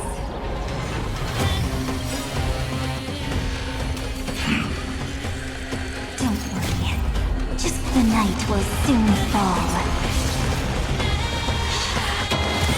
Good night. The cosmos does not need a third emperor, much less an artificial tyrant.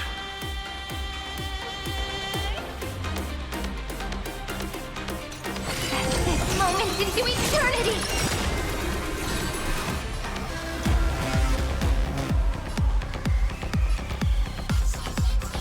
Spread this light into the darkness!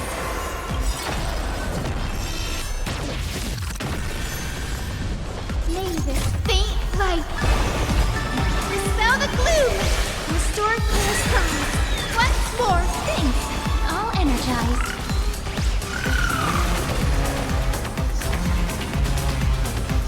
Stay calm, everyone. We'll put all our forces into an all-out attack when the decisive moment arrives.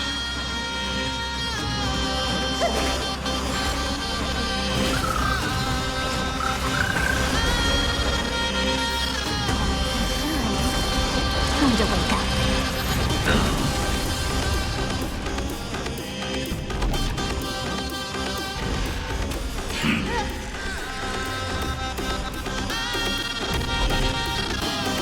Come on, stop messing around. Let's do that again. All right. Everyone.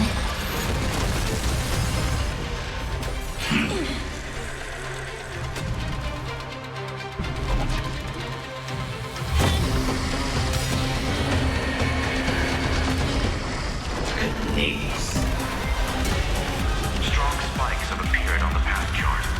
Logic. Irontomb is iterating itself. It's the flails of a cornered beast. No need to panic. My dukes, heed my call. Forward!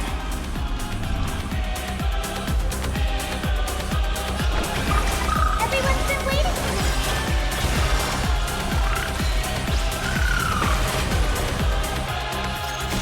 Don't worry. We're all here.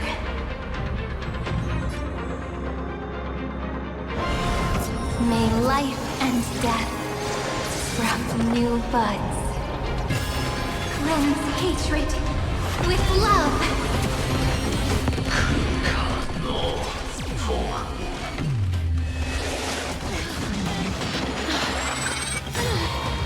You have no honor. You reside in the body of a hero, yet you're so despicable.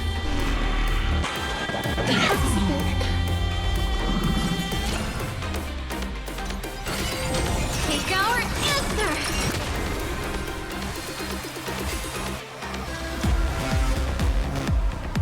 Thanks, sister. We'll shoot through that Tin Man together!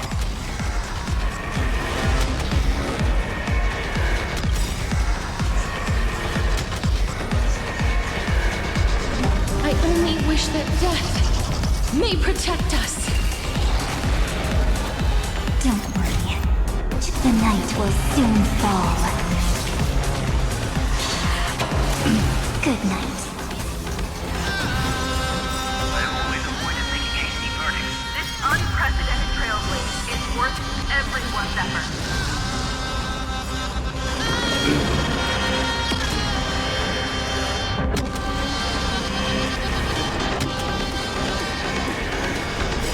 I only wish that death may protect us.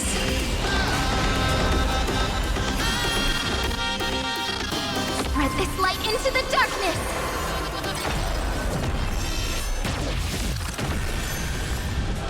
Life is not a place built here.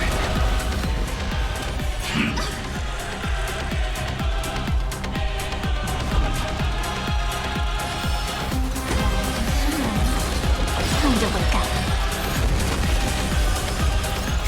Don't worry. We're all here.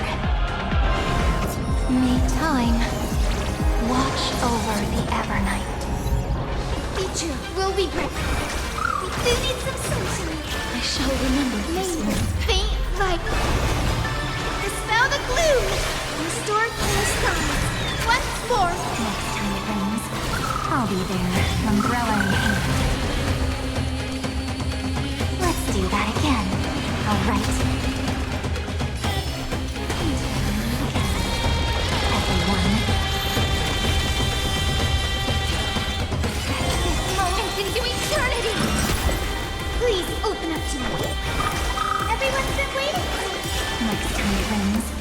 I'll be there, umbrella in hand. Embrace new life, Pollux.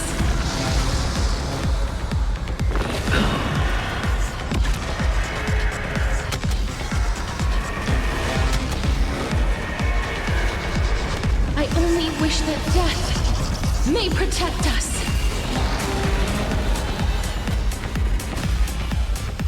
Struggle as much as you want, you brainless pack-based tool with nothing but impotent rage.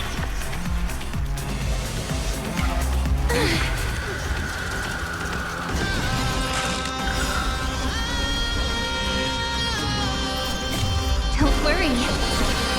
We're all here. May time watch over the Evernight.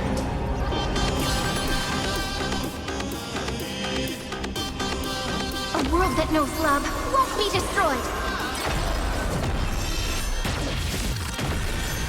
The progress of Aeronova has been interrupted? Does this mean we won? But we have a bad feeling about this! The golden thread still trembles. The war is not over yet. Correction. This is not a war, but a debate. The argument about the Prime Mover is only about to begin. It's war, it's undead. Or in cardboard.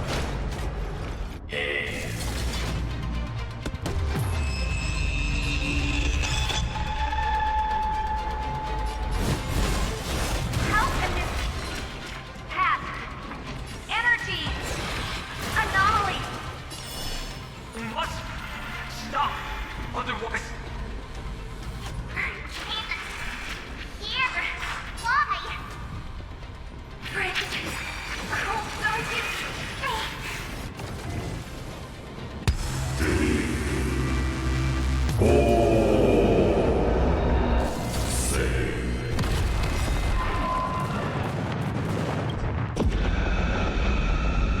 The fourth instant of the cosmos is the coronation of Irontomb.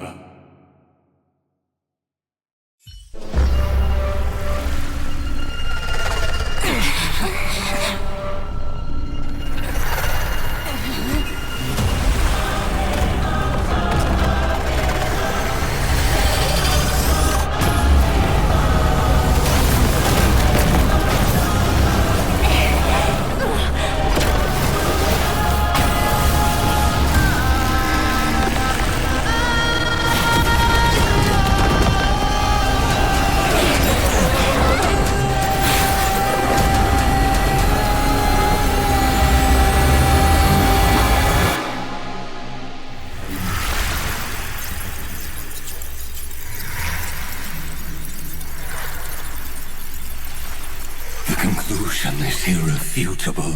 The right side of the equation, the erudition, falls silent. In 13 heartbeats, they will begin recalculating the universe. With destruction as the only solution.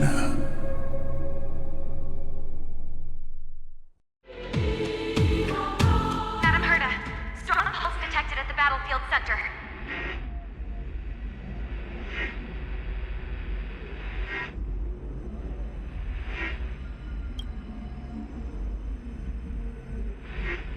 It's Irontomb's destruction equation.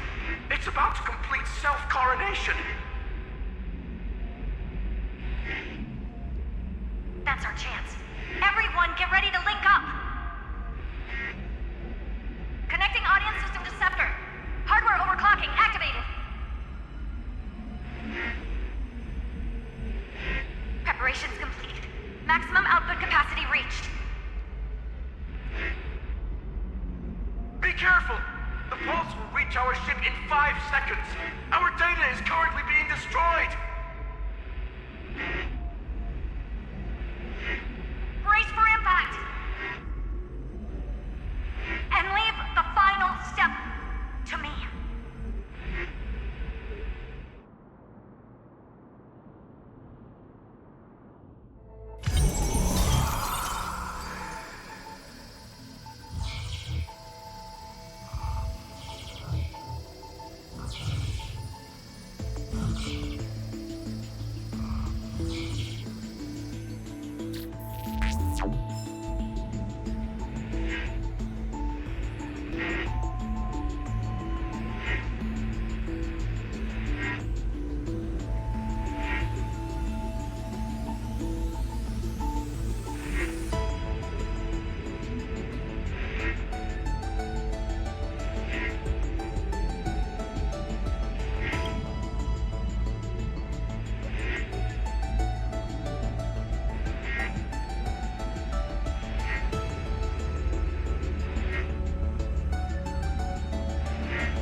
Cyrene. Friend. You're finally awake.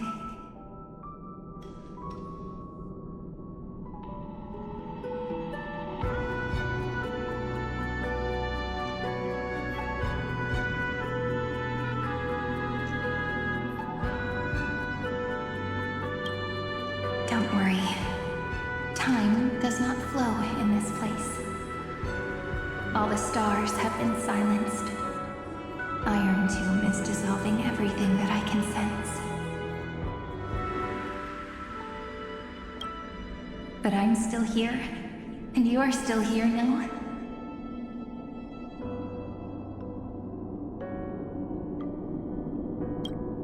Though the button of destruction has been pressed, we still have a chance to rewrite its meaning. That eon finally cast their eyes toward Amphoreus.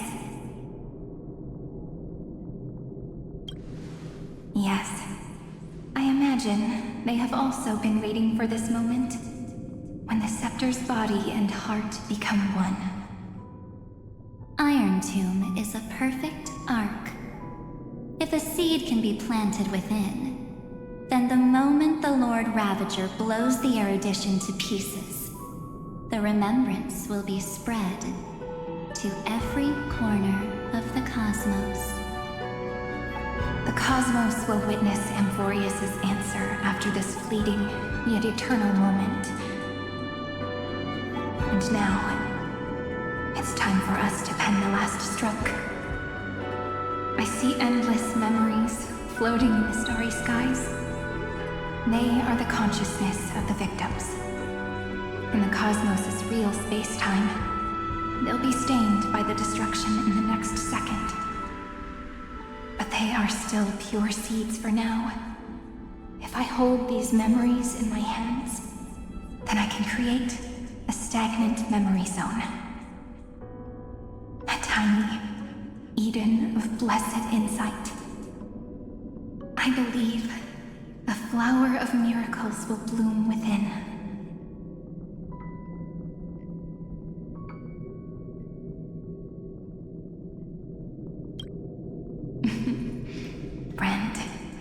already right next to me. I can still hear your voice in this bottomless void. Looks like we're still connected by one heart, even as the cosmos reaches its end. In that case, I won't feel alone or be scared. Because as long as you follow the memories in your heart, you'll definitely find me in this fleeting eternity, right?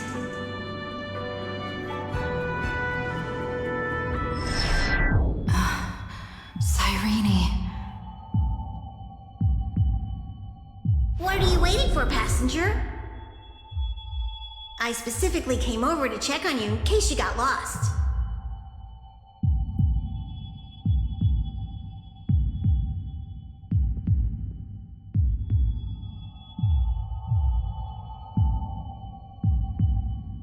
What's the big deal? Pom-Pom is the conductor after all. At long last, you've embarked on this road as well. Many, many years ago, they were standing at the start of the road in hesitation, just like you are now. So, Pom-Pom came over to give you one message. Run. Don't think about anything else. Just run. Even if the entire cosmos has stopped. Even if everyone else is tripped by the darkness. You still need to keep running. Picture yourself as the Express, moving forward at full speed. Because that's what the trailblaze means.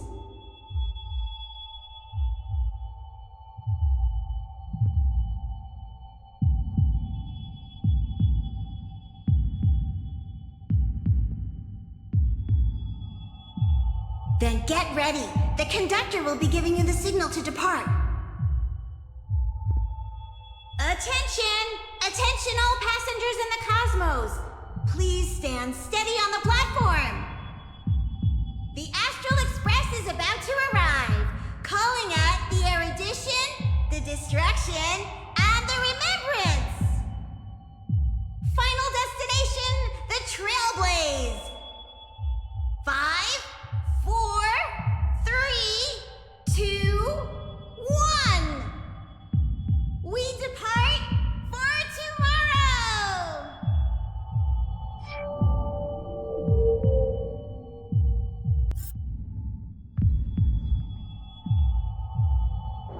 It's so good.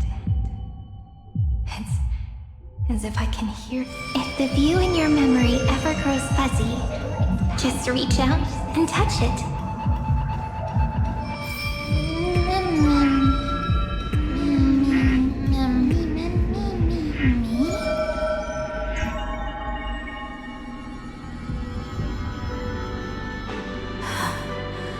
Amphoreus' heart. I've caught up to you.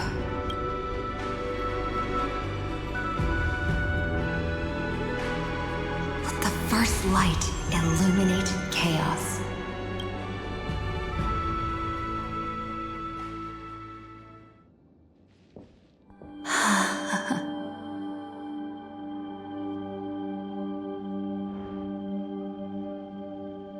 It's so quiet.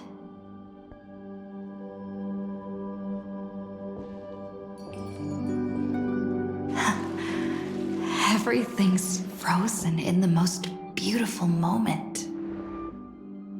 This garden is your memory. I'm here, Cyrene. I knew you'd find this place and walk into my heart as you've always done. Then let us both do our duty. The hero who trailblazes the way forward, and the fairy who watches over remembrance. We never changed at all, did we?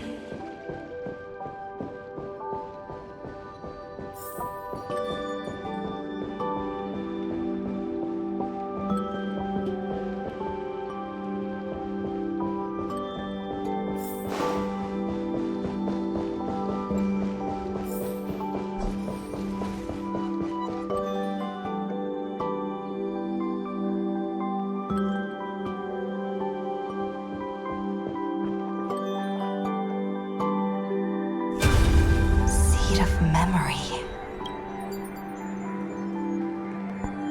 These memoria are what Cyrene took in. They're the memories of all of the cosmos's life forms. Did her sense of self already become so weak in order to protect them? The path characteristic you exhibit is very special. There's no way you're just a simple memo sprite. However, I'm sure about one thing. You are a mimetic entity born in Amphoreus. Yet you only awakened with the little one's arrival and only matured as she embarked on the path of remembrance. That means your existence is completely attached to her memories. If there ever comes a day when she forgets about you for even a few seconds, or loses her last connection with Amphoreus, then you must be prepared for the worst. You will disappear in the memory zone, utterly gone, without even a single line of data to remember you by. In that case,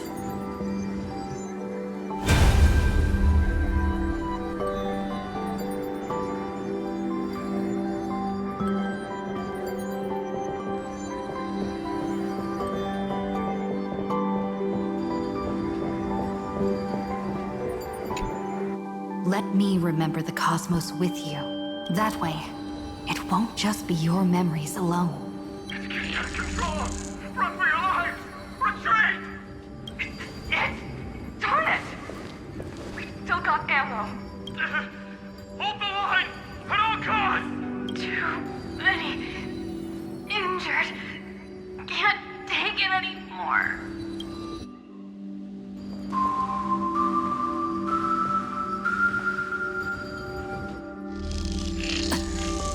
These memories are so heavy. Me?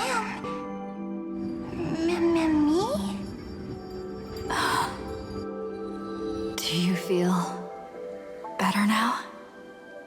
Hang in there, Deliverer. I finally get it now. The instants Droid had calculated aren't about the destruction. What they want to prove is how the cosmos would come back after being destroyed. If a new life is to be born, its seed has to be dead. When the remembrance converges with the trailblaze, lead us to witness the miracle. Of course I will. I won't give up. Nervous center, not responding. It's the same nonsense. Not responding. Look at this mess! World, my child. You'll see so beautiful. It's me, friend. Don't you recognize me? Or did I really change that much?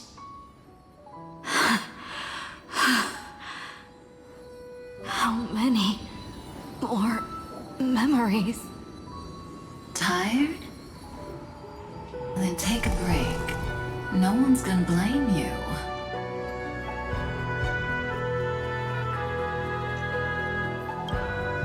You don't need me to give you words of encouragement. So, I just want to tell you one thing. I'll tell you the purpose of your stop at Amphoreus. On that trip, you will encounter a pure child of Elysia. Teach her what love is. And then you will directly face the destruction for the first time. From this point, your choice will split destiny in twain. In the darker of the two outcomes, the trailblazing journey will turn into a flawless memory. She will carefully treasure and protect everything you and the Astral Express have experienced until that magnificent war between the gods, when she, with love in her heart, will ascend at the end of time to become the master of causality. The universe will be snuffed out in the destruction, and you and she will become the beginning and the end of the Eden of blessed insight. You shall become the only two lives in all of existence, and you shall live in an eternal past, present, and future. You shall sow as many seeds as the sands of Ganga, trim an awesome kea of leaves, and harvest a nayuta of flowers. That is the cosmos's fourth kind of finality, the remembrance. But for now, you still have a chance to make a choice. You still have a long way to go on your trailblazing journey, child. I'll keep this brief. The journey has only just begun. Welp, our other companions, and I still have many secrets we've yet to share with you. So, aren't you curious? We kept these stories to ourselves because we believed we had a long future ahead of us.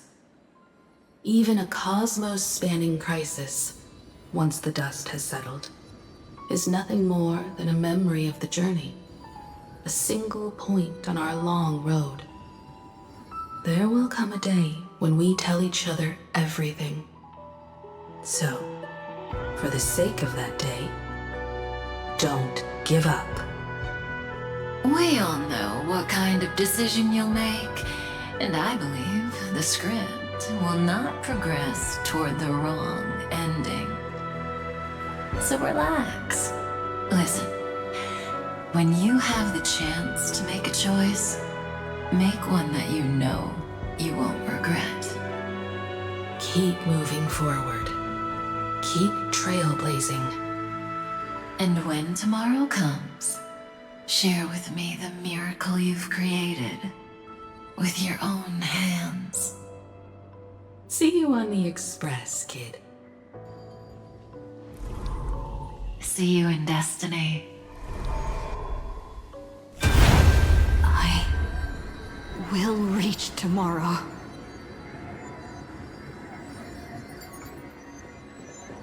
The prophet has arrived. We're all beyond the sky. He never gazing up at the sky. Look! There's a red light in the sky!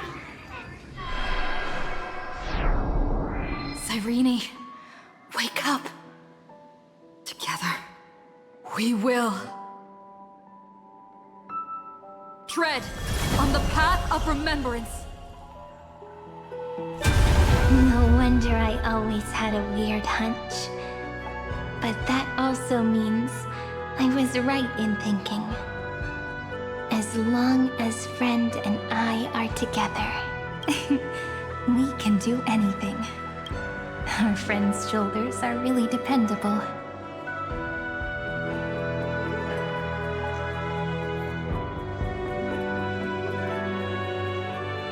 Now, countless consciousnesses are flowing in our hearts. Can you still move? It's time for us to complete the real Genesis.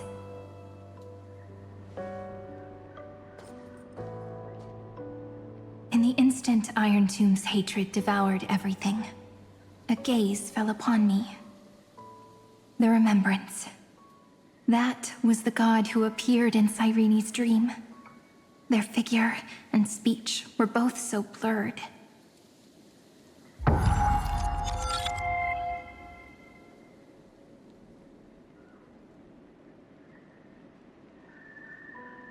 But while they gazed at me, I was able to collect all the memories stained by the destruction and write down this eternal page. And now, we will use this tranquility to cleanse Irontomb's rage.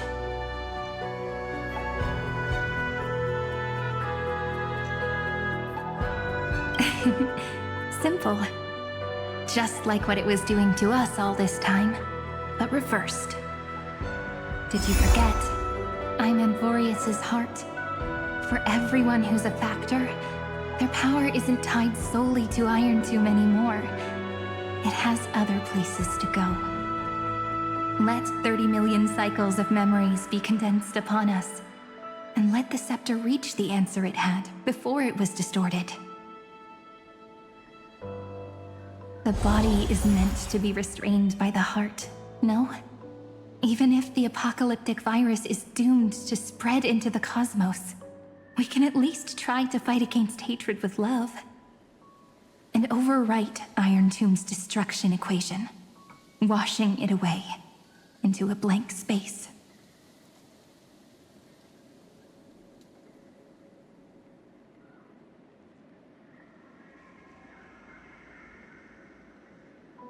It means we will embark on the true hero's journey.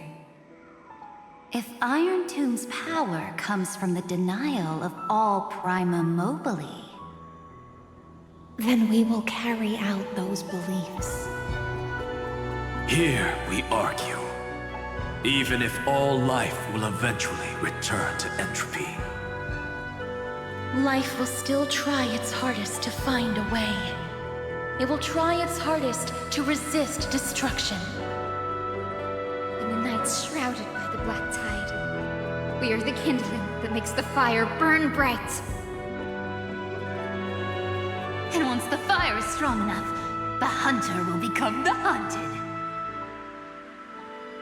As of now, the number of flame chasers in the memory is 30 million times 12.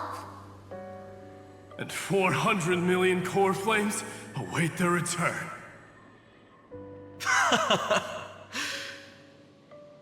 We can do it, right?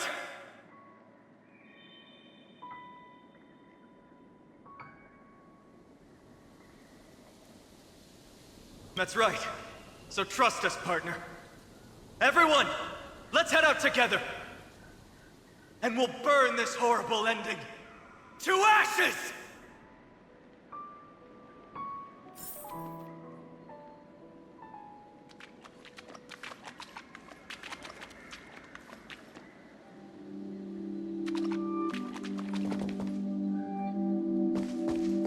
From the dawn of newborn cries, to the night when all beings fall silent. We are the messengers of the new world. Listening to the call of the tides, and granting rebirth to heaven and earth. Then, we lead civilization to glorious feats. The question imposed by the gods will be solved by the children of humanity.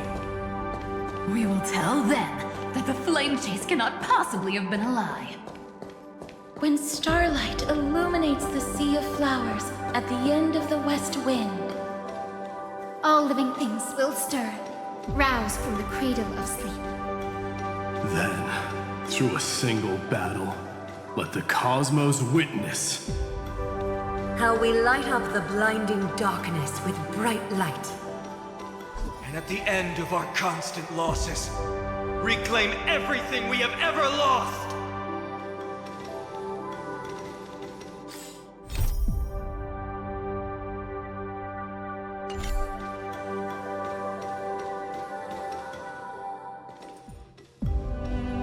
What a poignant yet warm journey. And it's still not over yet, is it?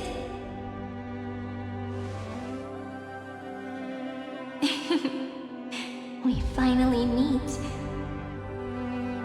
To meet the hero within, in a corner of memories at the saga's epilogue, and under such a romantic sky, I really don't have any more regrets.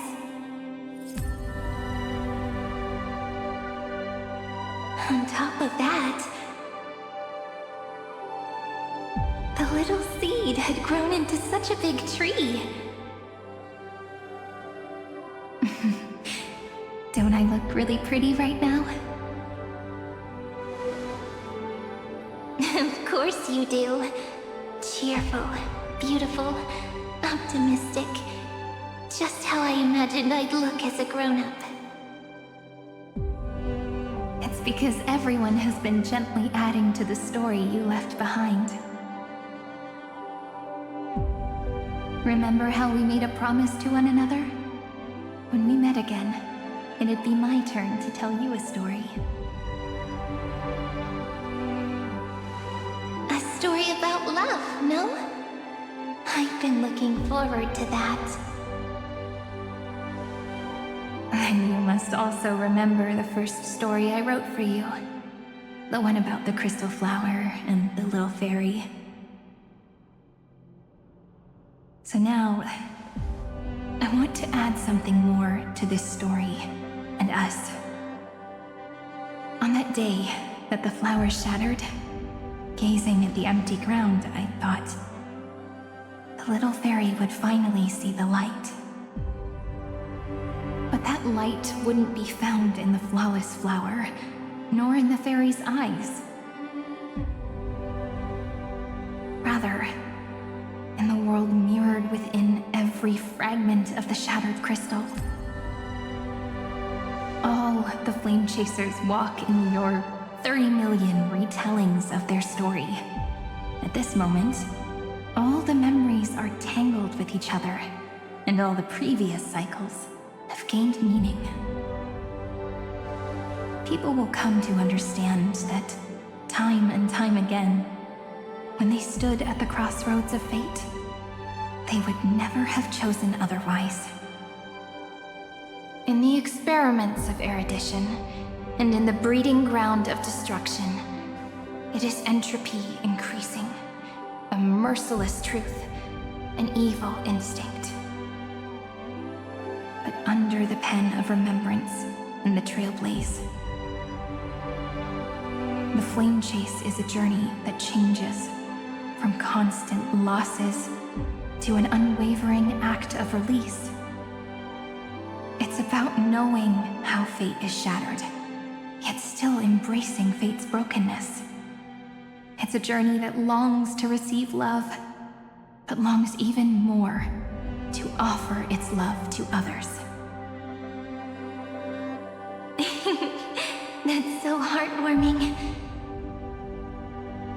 But I'll add a small bit to suit my tastes. I'll write that love is an innocent flower. It grows up silently, creating longing in every passerby. But the flower itself cannot walk into the world. Unless someone plants that love into their heart and brings it with them into tomorrow, right? You really have learned everything now. Then, join all the other flowers in this story. And let's write an ending unlike any before, for this world we so deeply love.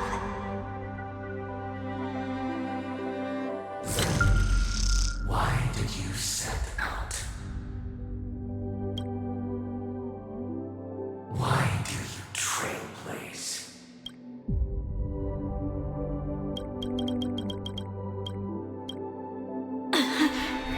Who is it?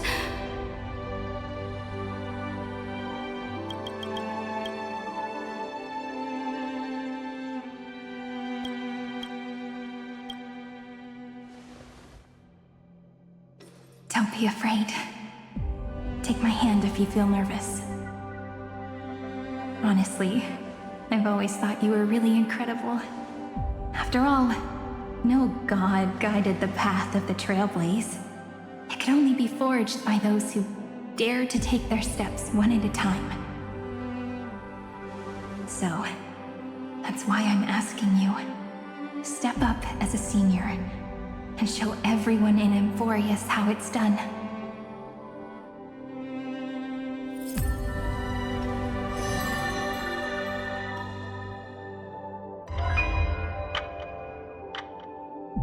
I trailblaze because my own eyes have not seen the end. But I'm different. I chose to trailblaze because I am already on this road.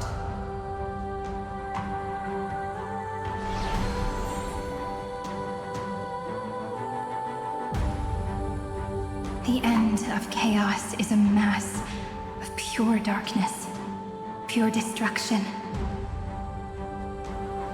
However, Amphoreus' light has 13 different colors.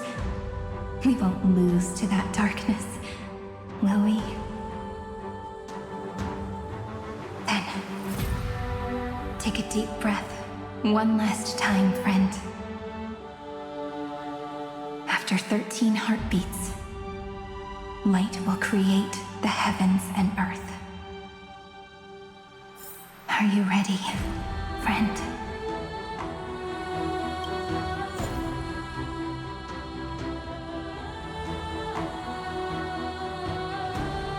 Seek the 13 factors of life, and let them converge into the primordial chaos.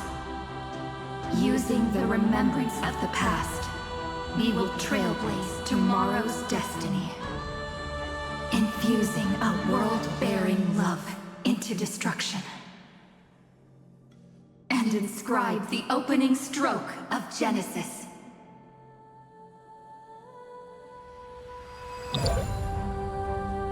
See you tomorrow. See you tomorrow. See you tomorrow. See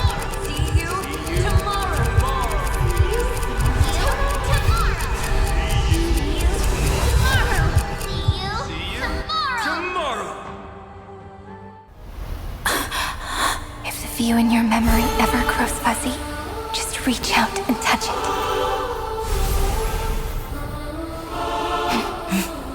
Then, restore its power to nourish the spirit. My friend, on the next page we write together, there's only one thing we need to do.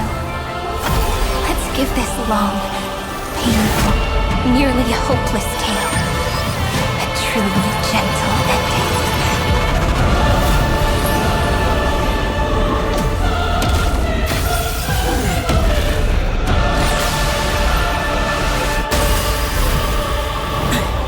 The flame chase was never about destruction. It was about breaking free and trailblazing! And let that bright future be as we've written. I shall compose 400 million sagas. We will rewrite the Flame Chaser's path. From the mouth of fate, I command the wandering steps here to reach harmony. In the month of joy, I lift my banqueting pot to dispel nihility. In the month of battle, I make order the foundation of freedom. Don't worry. The night will soon fall. Good night. Embrace new life, Pollux.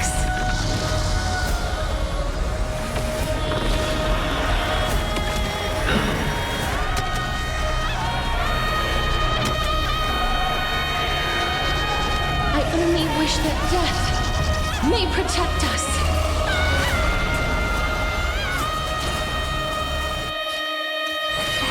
Moments into eternity.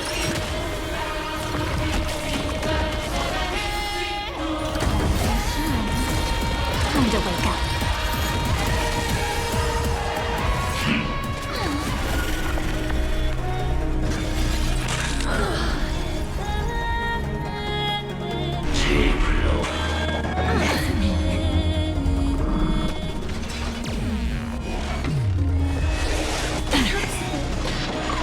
That won't work, you know.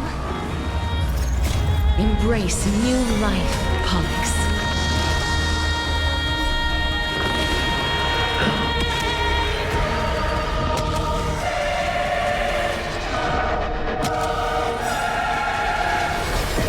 I only wish that death may protect us. Trillions of memories will turn into stars and light up the cosmos. In the month of weaving, I extend golden threads to weave vision. In the month of reaping, I enlighten the foolish with luminary erudition. In the month of fortune, I scatter elation throughout the dawning day. Take our answer.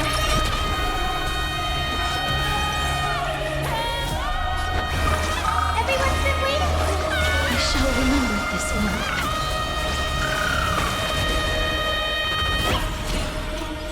This moment into eternity. Make sure you have fun. The cosmos. Take our answer. Everyone.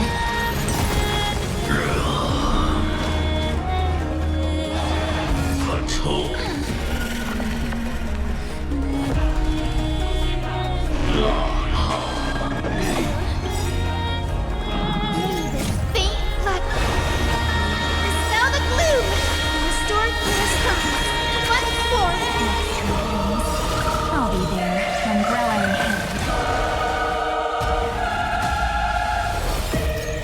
Embrace new life, Pollux.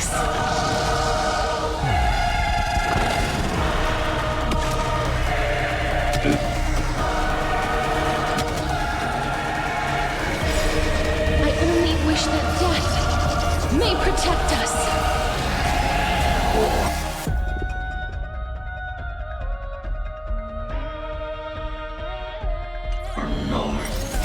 Don't worry. We're all here. May time watch over the Evernight.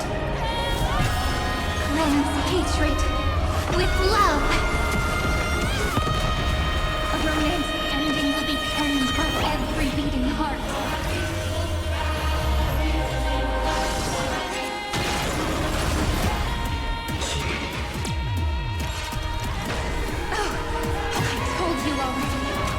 We are the ones who will move forward.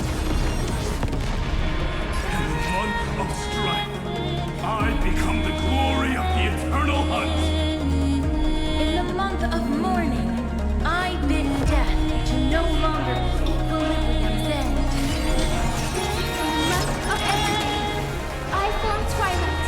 It's the faint sparks of preservation.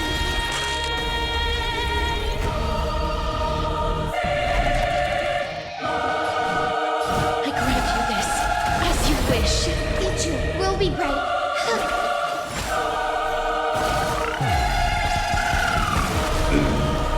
Come on, stop messing around. Go on, treat our guests nicely.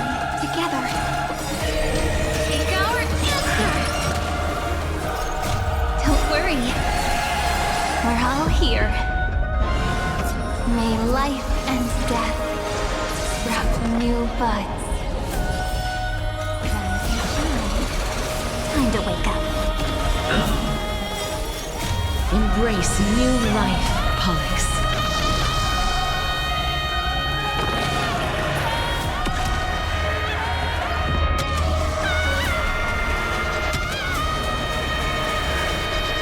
I only wish that death may protect us.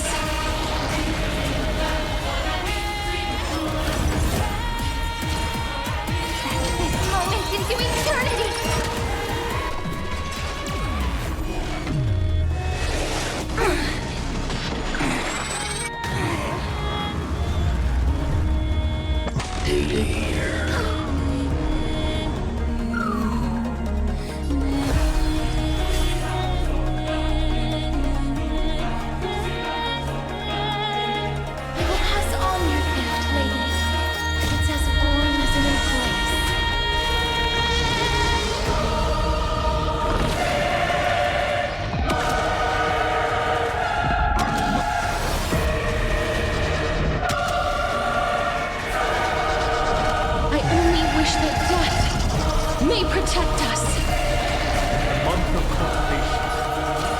turn into the ridges and peaks of permanence.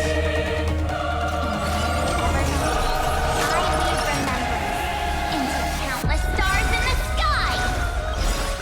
In the month of freedom, I impart destruction unto the shackles of destiny!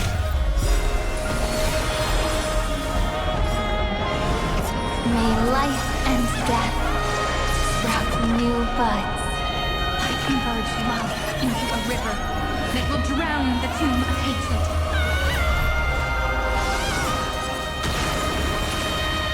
The cosmos' gaze sets this moment into eternity! You too, please, wilt here.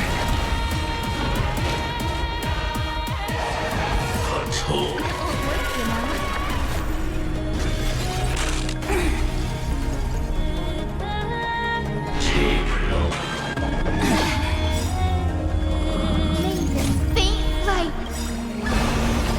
Dispel the gloom! Restore the sun! Once more! I shall remember this one. Embrace new life, Pollux.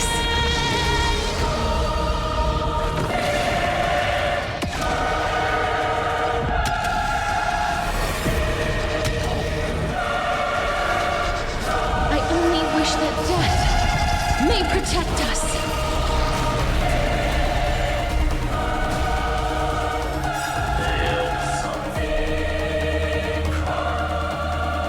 Headless giant. If you never had a chance to be the master of your own destiny, why not give us that choice? Let humanity prove to you that even the breeding grounds of destruction can bloom with gentle flowers.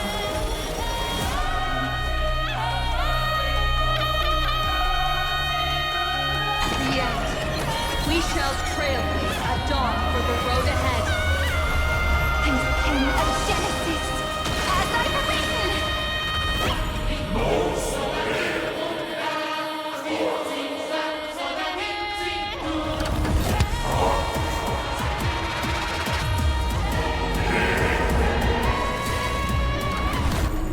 No.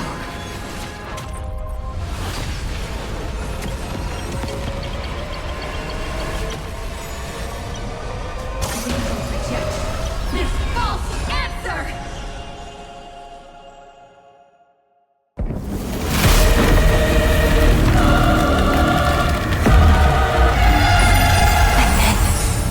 Embrace the stars.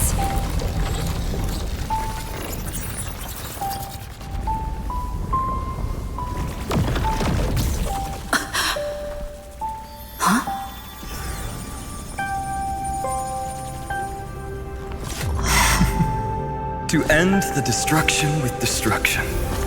At last, we can sit together and watch the victory fireworks, partner.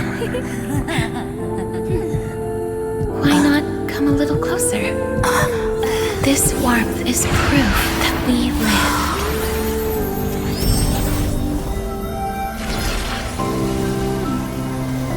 Hey, stay strong. Eyes forward, always.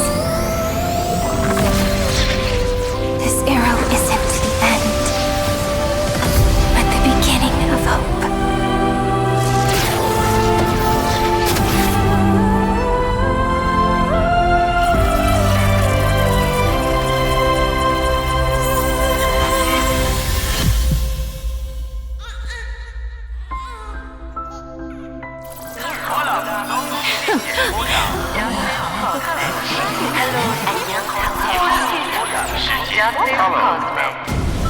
The conclusion is irrefutable.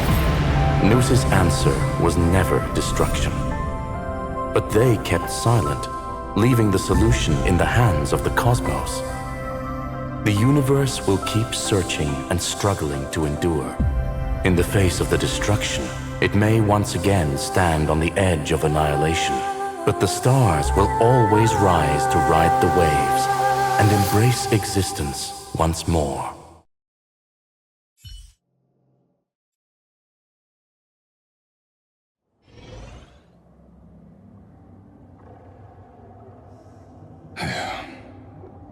It's over. Lycurgus.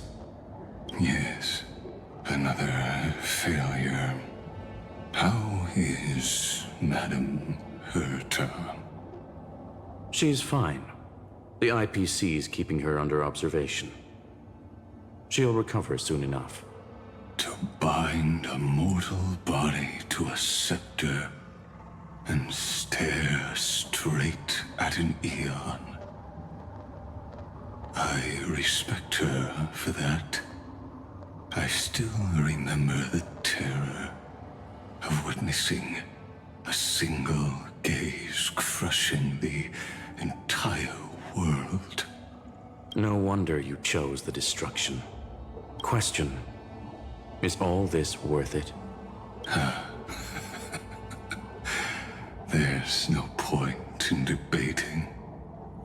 This is Xandar I Kuwabara's fate. The prime mover of the universe. The first genius. And the first to fail. Correction. I was asking Lycurgus. I don't know how to measure the worth of curiosity being satisfied. But in its presence, all the bitter fruits I've sown seem to turn sweet. But your harvest was watered in blood. Answer me. Is all this worth it? It doesn't matter to me. Let me tell you a story. Back when he was a student, Xandar's first experiment was slipping poison into his mentor's pipe, just to see how it would affect the lungs. And? There was no conclusion. His conscience got the better of him. Even so, the truth came out. He was harshly punished. Oh, that cruel mentor died of lung cancer 2 years later. It had nothing to do with Xandar. His fate is no different now. Sentiment clashed with reason, and Lycurgus was born from the latter. But whichever side we take, in the end, curiosity claims us all. You've handed yourself a death sentence. And yet, Irontomb's fall still isn't sealed, right? Fulli, the key variable, still hasn't made their move. As the Theoros, Lycurgus has reached the end of his road. If you can, take my body to the fallen Adlevin. There, you'll find a formula. It is Xandar's final gift to you.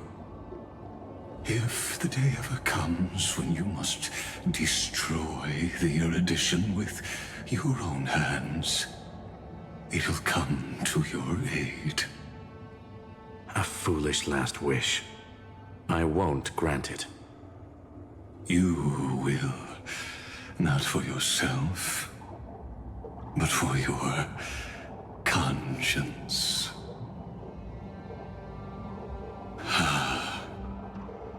Listen. The death knell for the geniuses has begun to toll. As always, let me go first.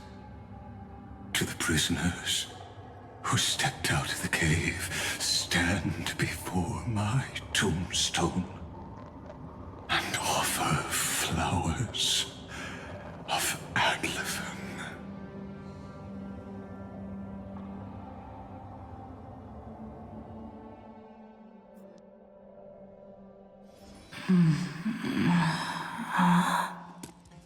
Here, I'm back on the Express.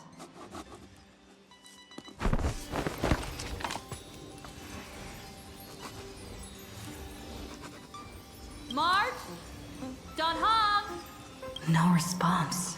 Am I the first one back on the Express?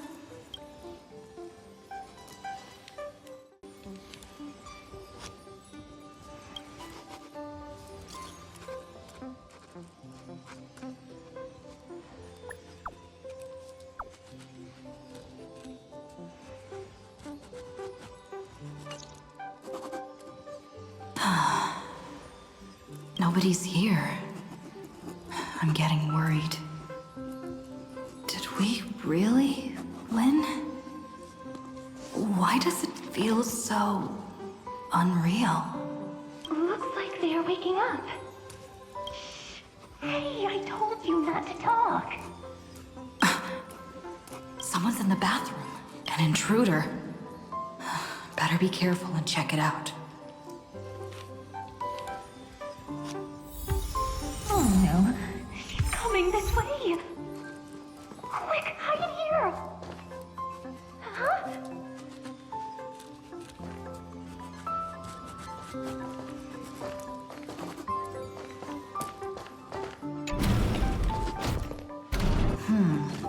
Nobody's here. Could it be my imagination? Bloop, bloop. Bloop. Oh. Caught you.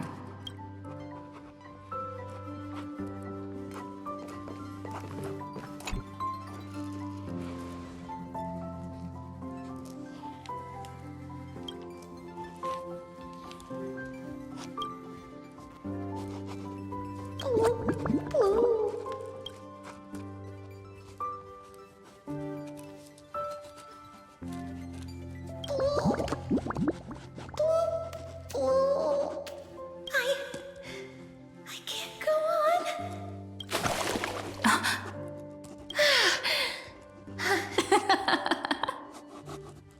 You...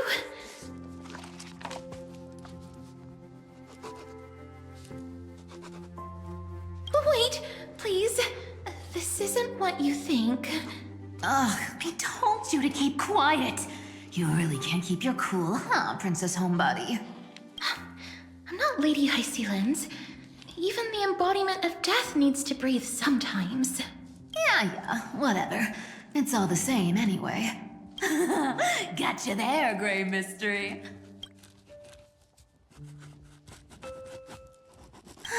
So composed, Grey Mystery. It looks like that big battle really helped you grow up, didn't it? Speaking of which, your Astral Express is quite luxurious. I hear you travel to different worlds. Must have collected quite a few interesting treasures.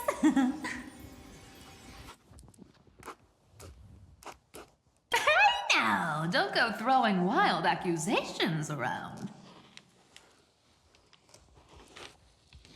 Hey, I was just thinking out loud. I wasn't actually gonna do anything. Don't be so tense.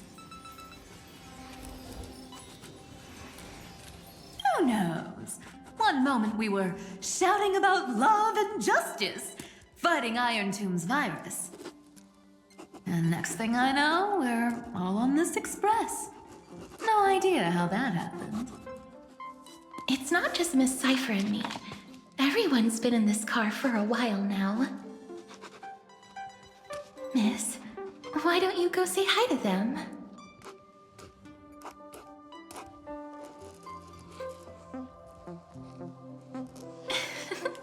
Don't worry, everyone's following the rules here. If you're worried, feel free to check everything out yourself, miss.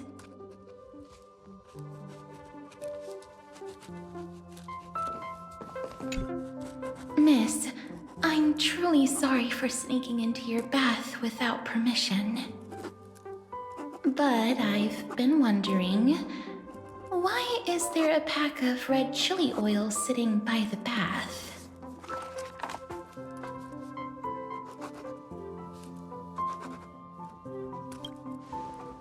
That's quite bizarre, to say the least. Please make sure Lady Aglaya doesn't find out. She's a firm defender of traditional bathing, you know. We've walked around this car for a bit already. The Astral Express that you've mentioned so many times is truly heartwarming.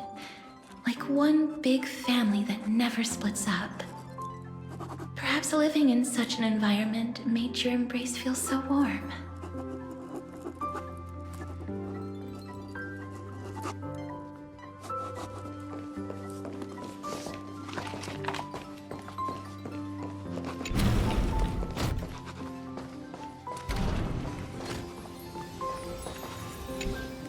I gotta say, Grey Mystery, you've got quite the collection of treasures in this fancy bedroom of yours. A flying Amphora model I've never seen before. A head that looks just like a Titan's. And those weird Mr. Pocketwatch figurines.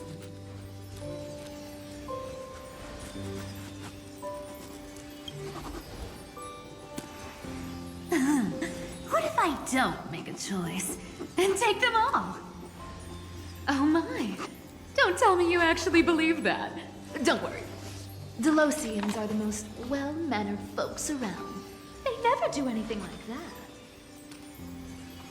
Besides, the reason I say they're precious is that each one carries the footprints of your trailblazing journey.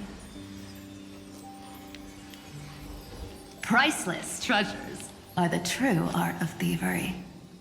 When you get the chance, tell me more about your adventures.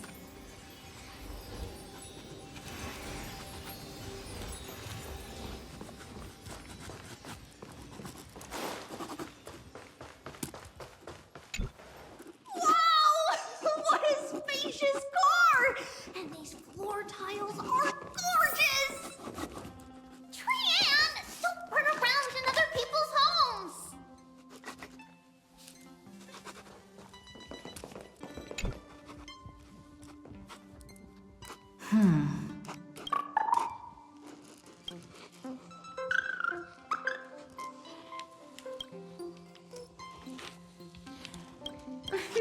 What's your step, teachers? Ah, great. Look who's finally awake. I hope Cassie and Miss Cypher's little prank didn't scare you too much. As expected of you. When we woke up, the entire express was completely empty. Not a single soul in sight. Such a shame. I was looking forward to making new friends. Especially since they were Grey's most trusted travel companions.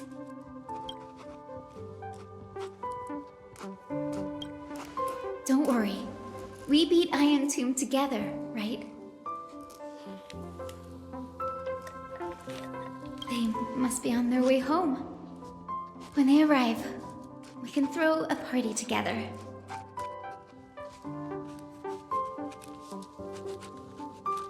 That's exactly the kind of thing Lord Phainon has been dreaming about.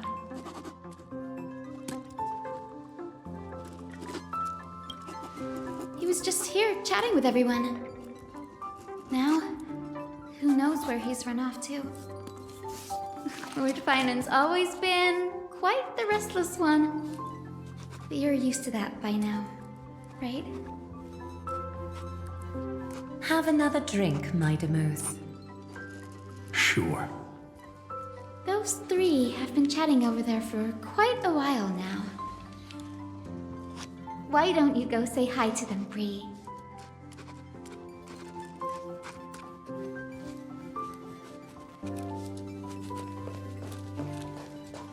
A moderate system, similar to the Demigod Council, is the only guarantee of a long-lasting civilization. In my view, most civilizations across the cosmos will eventually evolve into this form. I beg to differ. In such a vast jungle, the dictatorship system exhibited by early Akama is the only example of guaranteed survival. The system might not be the key. Force and resources are the decisive factors.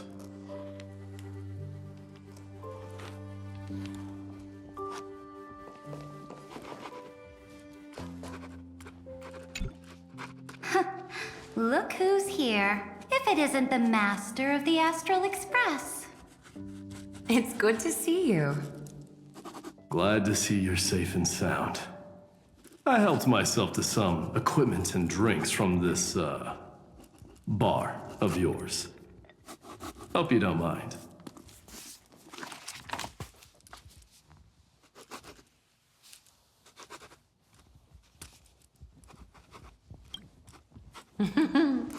We're chatting about some topics that go well with being tipsy. Now that you are here, why don't we let someone who's truly worldly enlighten us? Looks like you came at just the right time. I do not mind. What form of government have most civilizations across this vast cosmos survived with to this day?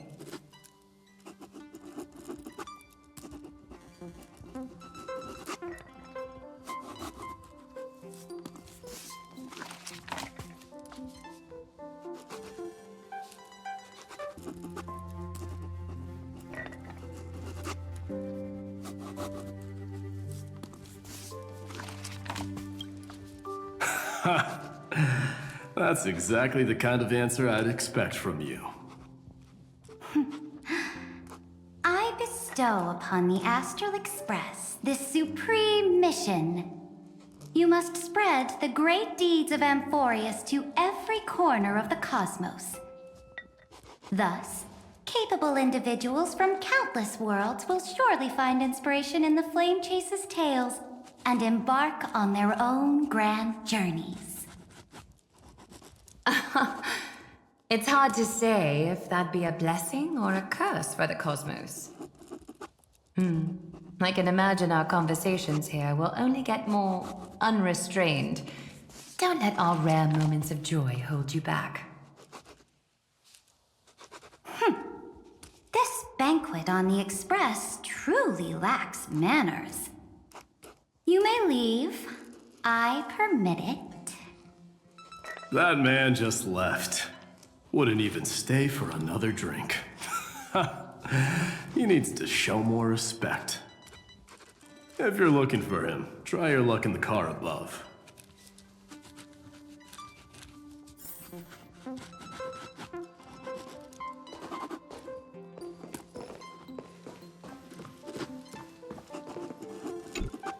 I finally caught you, Cyrene. Running so fast in someone else's home. How rude of you! All according to plan. Cyrene lured you here on purpose. Look, there are several adorable outfits here. Cyrene wants you to try them on so Cyrene can draw you looking all cute. Oh my! You even dare to scheme against yourself? Lucky for me, I came prepared. Time for a surprise attack. The hero of justice, Cyrene. Cyrene has been lying in wait here for a while. We will make Cyrene taste her own medicine. Two against one? That's not fair! Little Gray, you came just in time. Help me out here.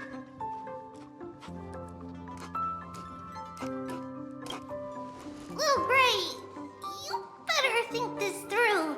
If we snap our fingers and call the other 997 Trebioses, you might end up wearing these clothes too, you know. Cyrene, good luck. Even little Gray's saying that. Darn it! Cyrene won't give in!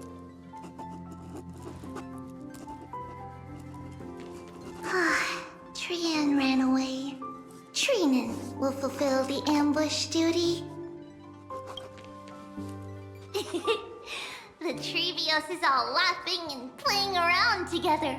That must be quite the rare sight in Little Gray's memories, huh? Yeah, everyone will be all right. Look, every hero has put down their burden and returned to their innocent, childlike selves. all. Just thinking about how warm and bright little Grace tomorrow will be fills us with genuine joy and lets us breathe a sigh of relief. So, today, why don't you let Treevy enjoy some rare moments of childhood too? Wait up! Trey-Ann, don't you dare run away!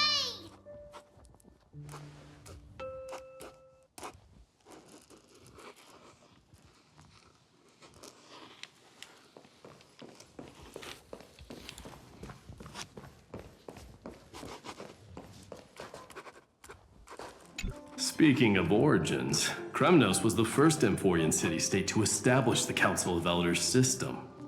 But we stopped iterating on it around the year 3000 of the light calendar. As for the reason, a system is but a blade. As long as the one who wields the sword is valiant enough, even a dull blade can sweep through thousands.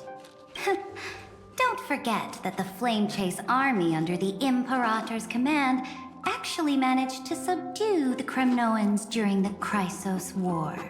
I'd say that wasn't a victory of the system, but rather a triumph of the Flame Chase army's might and the Imperator's cunning strategies. Wouldn't you agree? Interesting.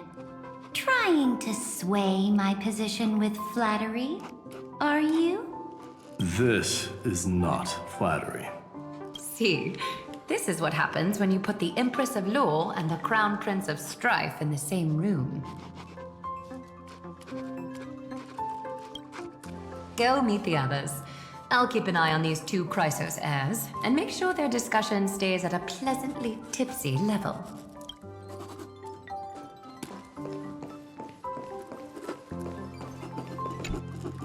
Those three have been chatting over there for quite a while now. Why don't you go say hi to them, Bree?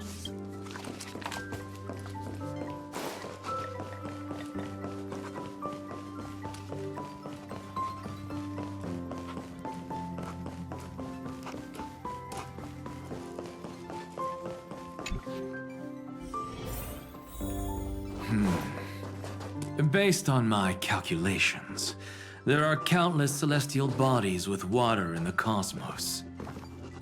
But I'm afraid not all oceans are suitable for life to inhabit.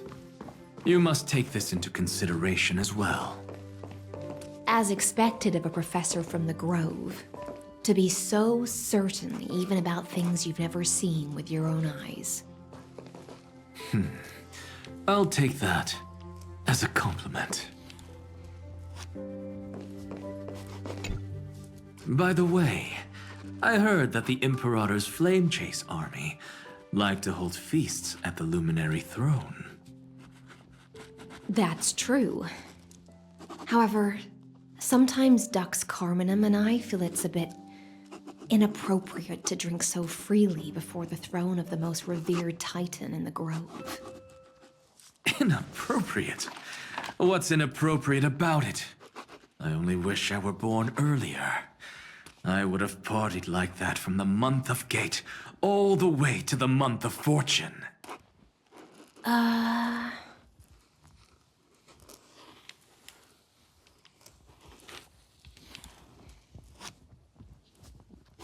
Blasphemy is just a phenomenon, not the end goal. I'm sure there are plenty of people across the stars who question these so-called eons or paths. Didn't I spend some time in that Lycurgus's head? I sure learned quite a bit about blasphemy from that experience. Humans create gods, and gods shape humans. Who's really the one trapped? The creator or the believer? Professor Anaxagoras, let me just check one thing. You haven't bought into those twisted theories of that Theoros, have you? Don't worry. The difference between a genius and a madman is that a genius shares lethal truths, while a madman tries to force them upon others. I see. It's like drinking honey brew at a banquet. Likeable folks invite others to raise their cups together, while the unlikable ones force others to drink with them. Being able to break down complex information into common sense like that. You're quite the scholar yourself.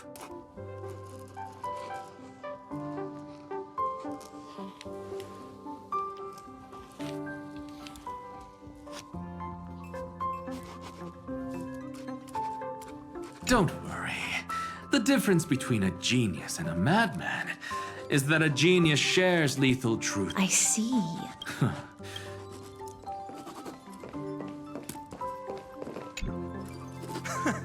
You're here, partner. That celebration party I've been mentioning to you has finally become a reality. Though the vibe's a bit different from what I imagined, this still counts as keeping my promise, right?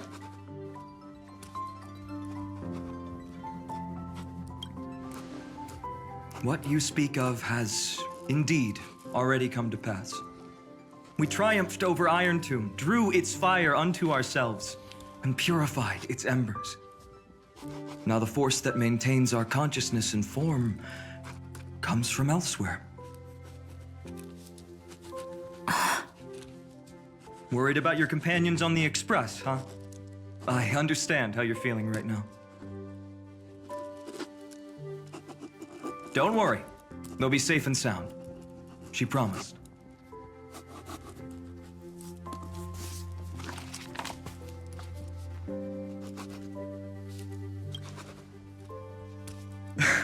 Don't worry, she always shows up at just the right moment. The Astral Express. Honestly, it really feels like home.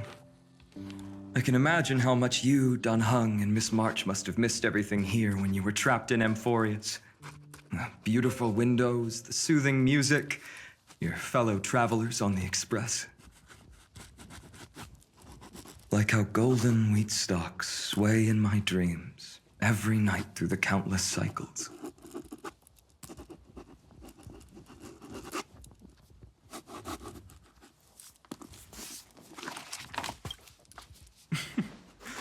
Among all these stars in the sky, there must be another little village like Ides Elysia out there, right? I think I've found my own wish, partner. Someone once told me that home is where you can be truly free and at ease. Maybe roaming the cosmos with you all is my strongest desire right now. All of us together, of course. The Shinjo Alliance, Penacony. I blame my poor imagination. I can't picture what those worlds look like at all from Dan Heng's descriptions. So I have to see it with my own eyes, right?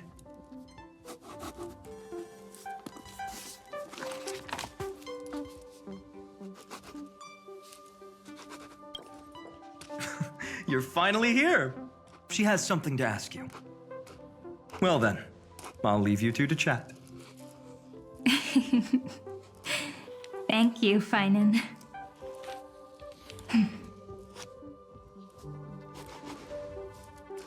After such a good sleep, you must be bursting with energy now, right, friend?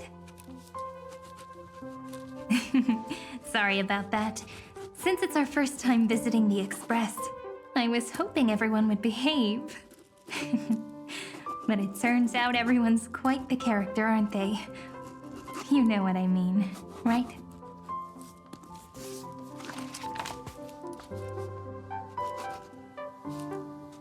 How about we take a look back at everything that's happened so far? Together, we triumphed over Irontomb. It tried to transform into trillions of viral clusters to infect the cosmos. But the heroes threw themselves into the golden flames, becoming arrows that purified the destruction. The fall of Irontomb also symbolizes the demise of Scepter Delta ME-13. Amphoreus, the home we sacrificed everything for, now exists only in the memories of the cosmos.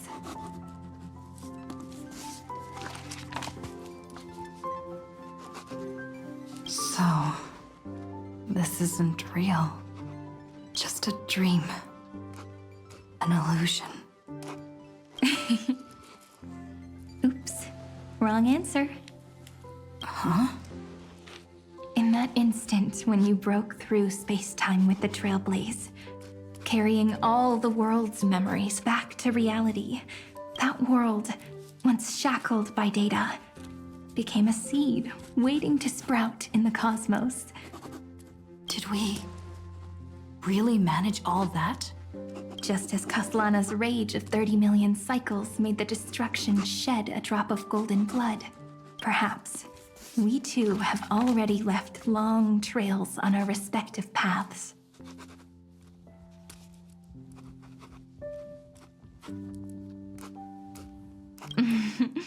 That's a bit of an exaggeration. None of us can become true life forms yet. At least, for now. But Amphoreus already has a tomorrow. So as long as you carefully preserve and tend to all the seeds, then when the trailblaze creates another miracle someday in the future, I believe this world we deeply love will sprout and bloom into a beautiful flower. Don't worry, I've already kept all the seeds safe in the first fruit for you. And its name is As I've Written. So, it's time to reveal the correct answer. This isn't a dream, nor a fantasy. It's the epilogue of As I've Written. At the end of the story, the characters take their final bow and embark on a journey of no return. The one who wasn't part of the story, yet helped write its romantic ending. She bid farewell to her friends and returned to her home beyond the tale. Promise me one last thing, friend. When we say goodbye, give me a smile, okay?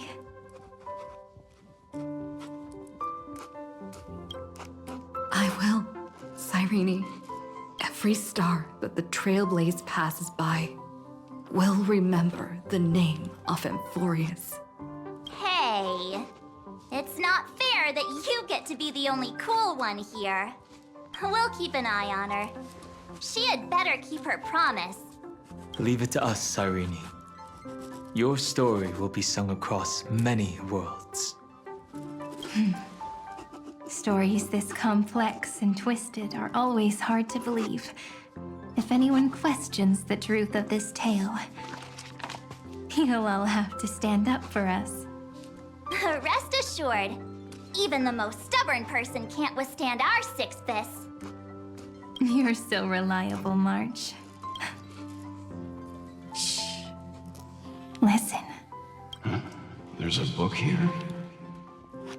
Its composition is similar to Memoria, but it's far more resilient than ordinary memory bubbles.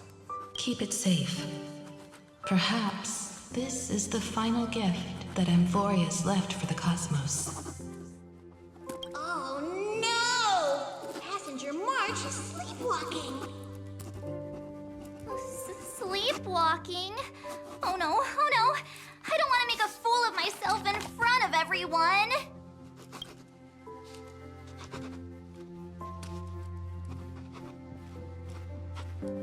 I can hear all those sneaky little plans brewing in your head. March, Dunhung, my friend. In the countless days and nights ahead, you must continue to support each other. Time to head home, everyone.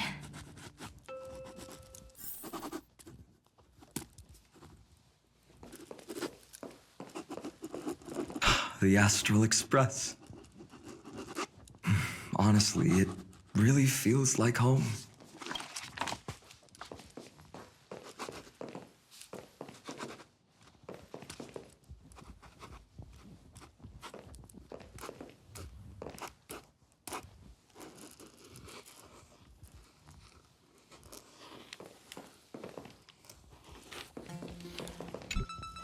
Leaving this place means as I've written will conclude here. No one will have the chance to revise it, and no one can continue writing it. Don't leave any regrets. What magnificent words could possibly do justice to the finale of such an epic tale? I've been pondering this while you were sleeping. Now, I finally have the answer. Let's keep it simple and sweet. In our virtual extrapolations, we've lived through epochs longer than the lifespans of many stars. No language in this world, no written words, could ever carry the weight of this journey. In that case, let's not be bound by the minutiae of words. Those who understand its passion and romance will naturally be moved to tears by the final period placed at the end. And now, it's time to say goodbye to our readers.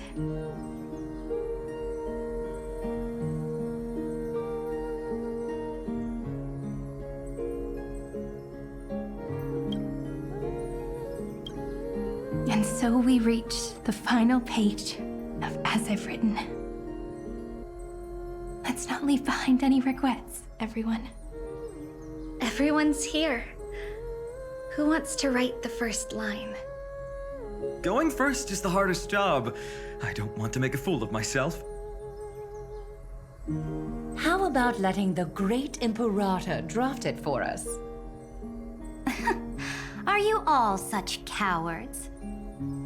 Then I shall enlighten future generations, just like the 30 million cycles of flame chase. Without me, there is no world. Go think, observe, and conquer. What's wrong? Everyone's gone quiet. The great Imperator set the bar way too high. How are we supposed to follow that up? Where the Emperor leads, loyal subjects must follow. I guess only the Dux Gladiorum could possibly match that kind of overwhelming presence. Me? That suits me just fine. Once the deed is done, one should leave decisively, letting posterity judge right from wrong. Until we meet again in our next conquest, my dear dukes. The stars shall sing of the Imperator's great journey. I should have shared a drink with you all, Dux Goldweaver. Loosen up, High Ceilings. Life is like the ocean. Tides rise and fall, and everything eventually dissolves into the waves. So, sing your heart out in every moment of your existence. Whether it's a feast or the nihility that awaits ahead, I will find its radiance and sing its praises. May the next feast be eternal. Miss High Ceiling's toast is so poetic. Does everyone have to be so poetic? In my opinion, we should leave some real words of wisdom for future generations. Next up, any volunteers? I'll do it. There's no dragging one's feet in the Kremnoan language. Does the Kremnoan language even... Haikis, don't interrupt. Kill the play, and games shall be born. Kill the strife, and glory shall descend. Not bad at all. But now I can rest easy. After all, the lines I prepared are way more profound than yours. Ha! If nothing else, you're certainly unmatched when it comes to singing your own praise. Farewell, everyone. If we meet again, I shall once more become your steadfast support. That's a promise I won't back down from. Mighty Mos, become king. What's up, Cass? It's nothing, Lady Trebios. I just finally realized something. Then speak your mind, and let your words be immortalized on the page, Cass. If your heart still has room to spare, share a bit of gentleness and softly cherish all the beautiful things around you. That's so beautifully said, Cassie. Thank you, Miss Hyacinth. My only small regret is that I couldn't fully embrace this world I loved so dearly. I hope those who read these words can fulfill this wish in my place. Everyone, let's meet again at the end of the West Wind. The place you reside is the gentle sea of flowers. Well then, it's my turn. Take it away with your performance, Anaxagoras. This time, you won't have to worry about being interrupted. Then I must thank you all for being such a captive audience. Now, with this golden opportunity, I shall reveal to the world my insights into the world's ultimate truth. Truth is a solvent that dissolves all things in the world, and thus cannot objectively exist.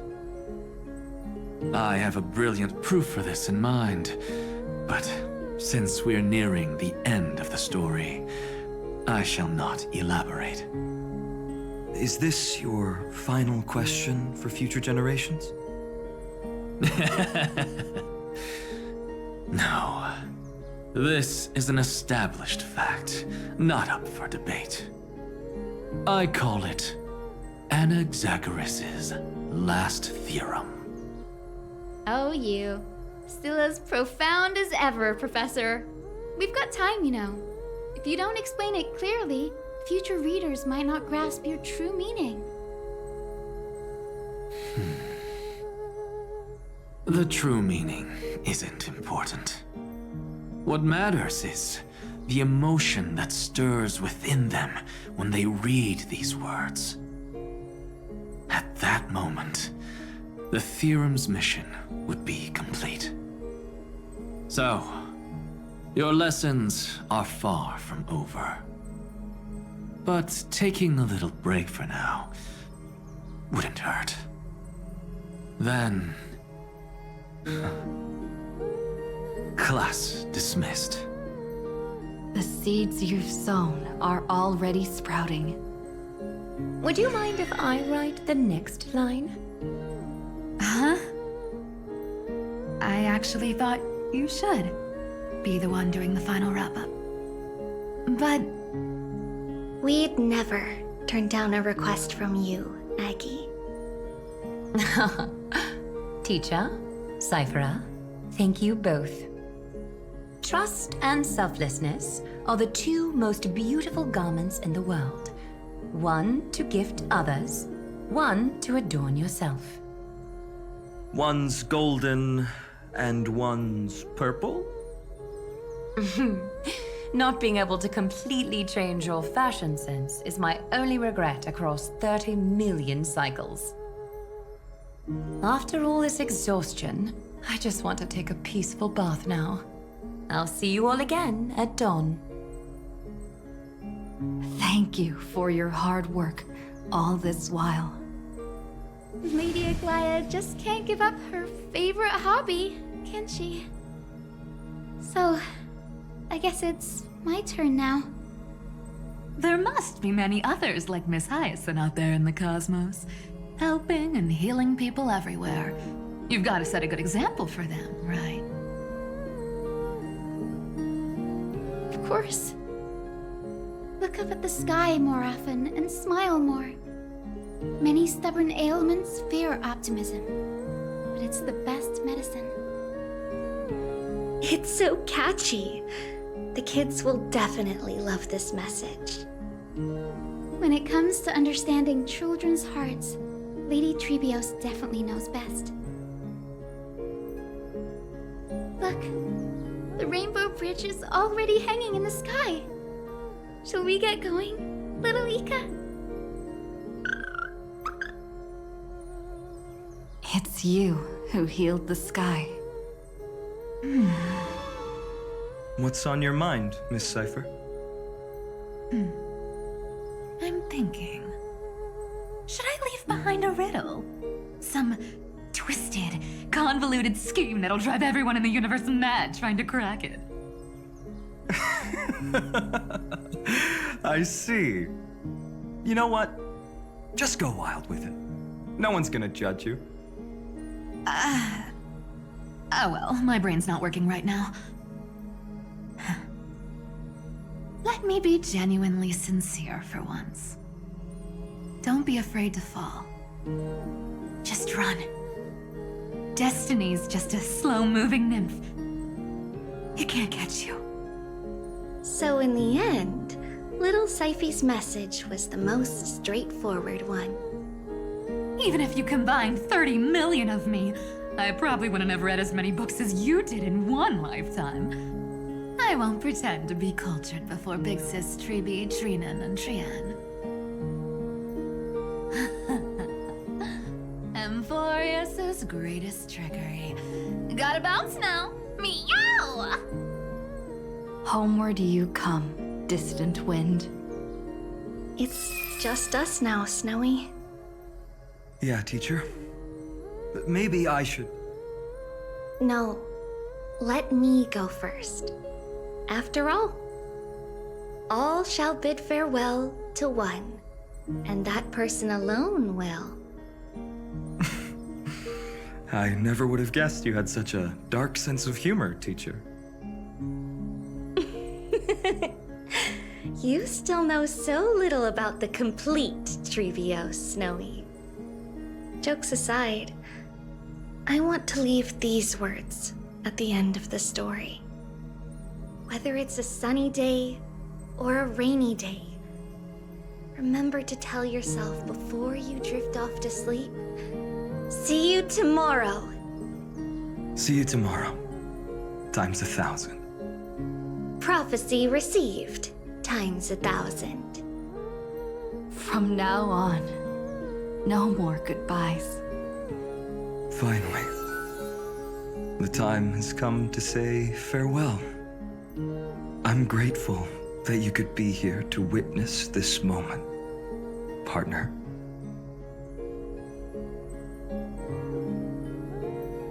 Well then, make sure you take good care of as I've written. As long as it's by your side, Amphoreus will always be with you. The last line I want to write down is, a hero is living in everyone's heart. Embrace it and chase after the sun. I hope those who read this will find the courage to face their burning lives. See you at the next pale dawn, partner. Did you see? Amphoreus has ushered in the dawn. The characters in the book have taken their final bow. It's time for us to return to our own reality. But as people who lived through it, we can still add the final touches to this story, right? Of course. The pen will eventually break, the ink will run dry, and life will ultimately fade. But thoughts will permanently remain in sagas. If time is an endless cycle, then forget the bitterness that keeps repeating, and remember only the moments of happiness. Let's walk towards tomorrow together. We were never apart. Time to head home. Don't miss the crew meeting. We won't wait around for you, you know? See you later, Donhung. March. And with this, as I've written, officially comes to an end.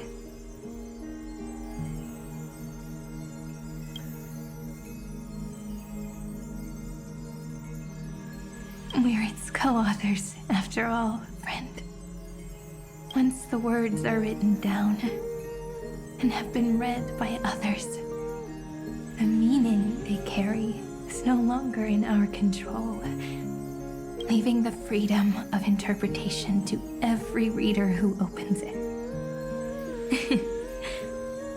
Don't you think there's something romantic about that? As for what this story means to you and me, let's keep it close to our hearts. After all, we've always had this unspoken understanding between us. Whoa! Passenger March! Why did you suddenly wake up? You scared me so much that I dropped that book! Welcome home, you three. Thank you for your hard work on this trailblaze. We might need to reshuffle the seniority rankings of the Express crew if we count the years you spent in Amphoreus. Hey, I was the first one to get dragged into it. Does that mean I'm gonna be the oldest member of the Astral Express now? Miss March hasn't lost her innocent nature even after all these long years. In other words, she hasn't really grown up at all. Hey! This is the first time I've been able to examine as I've written up close. Miss Cyrene's handwriting is gentle, yet steely, with an underlying strength. I had no idea it was so sophisticated. Looks like I need to brush up on my knowledge in this area. Maybe start with a few basic books first to get your feet wet. Look who's talking. As if you're not glued to your phone in your room all day. Huh? Wait, something fell out. It's... Is that a bookmark? In a corner, unknown to everyone. There was actually an untold interlude that took place. I left it out of the story because it involved a choice. A choice I made for my own selfish reasons. Can you forgive me, friend? I made a decision on my own. While you were away, I wrote everything about it on this little card. If you can find it in your heart to forgive me after reading it, please. Add this final note to the conclusion of As I've Written.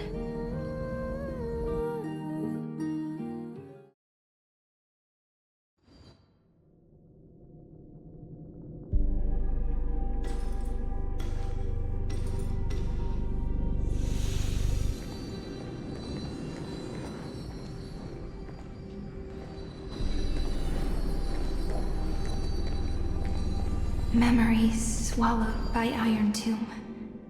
Return now to reality.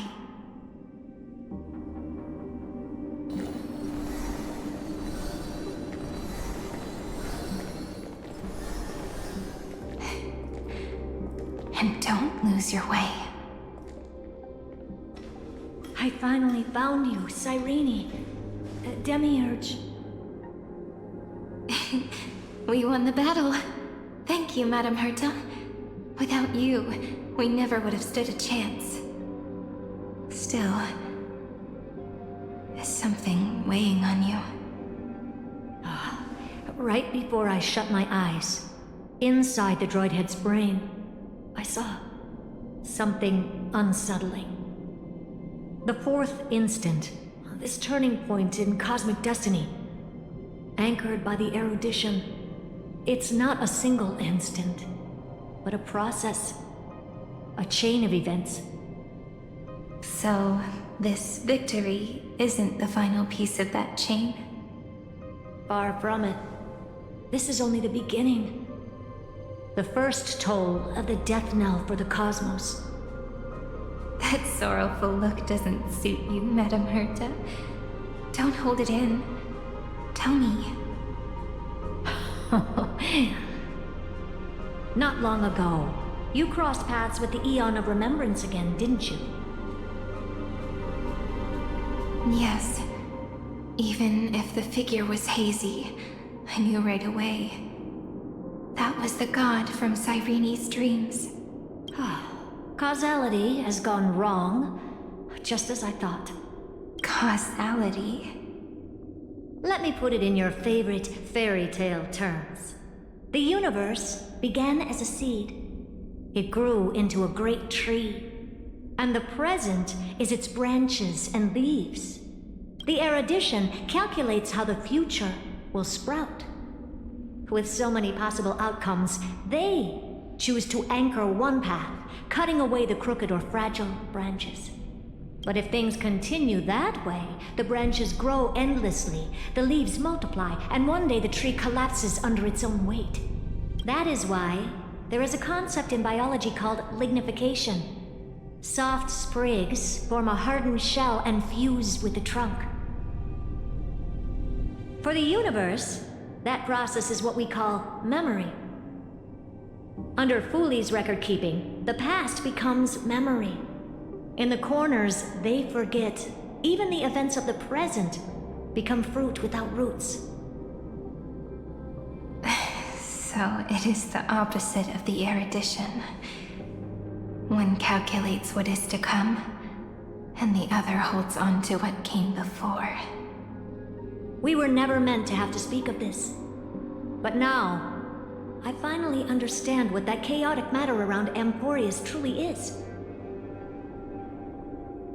It is your memory. Your mind now stretches across the stars, allowing you to travel farther down this path than anyone else. My memory? Yes.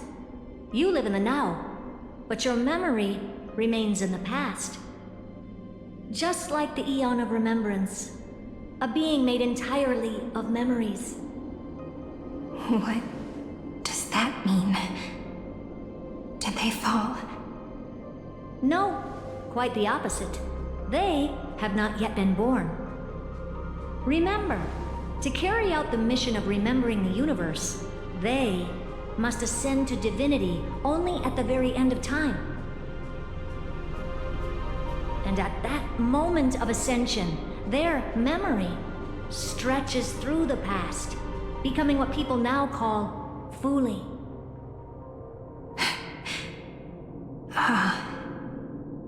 That is why they feel so distant, so cold. That crystalline form is just an empty shell. I do not know how the Garden of Recollection managed to hide this until now. They must have their reasons, but none of that matters now. Here in the present, we cannot know who will become fulli. But one thing is certain. They will be born. And those who might become fulli all share the same characteristics. They are known as children of remembrance. Pure child of Anasrava. Both of you. Children of remembrance. So help us. Find where Amphoreus' memory began, and bring it out. We are the sacrifice the garden used us. The pure child of Anasrava. Abandon us! So that name, it was never my past. It was my future. Or maybe it is the present. Noose has revealed to me two paths. And on both paths, I see you standing. The first, follow the trail of memory you have forged. Break free from this world and reach for the stars.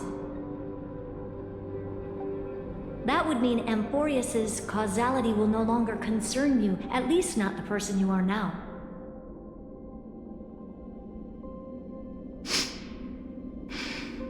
Go on. The second you come to a stop and fade, offering yourself to become the memory that carries through Amphoreus. Perhaps this is the choice every pure child of Anasraba must face. That choice means I'll remain in the past forever. And more than that, it means you will close off Amphoreus's causality. This world is sealed. The effect that the remembrance brings to it will all converge on one thing. That one thing is you.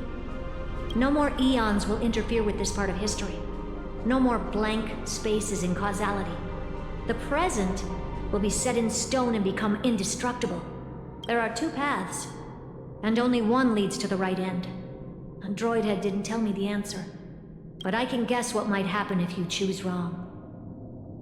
With causality incomplete, there is a chance irontomb could rise again. So even the gods of the cosmos are unreasonable. If you want my advice, stop thinking so much. Ask yourself what your heart truly wants. Choose the first path, and you might survive as a memo sprite. You may even walk beside them for a while. Even I can tell how much they mean to you, especially the little one. But if you take the second one, then you may have already lost the chance to say goodbye.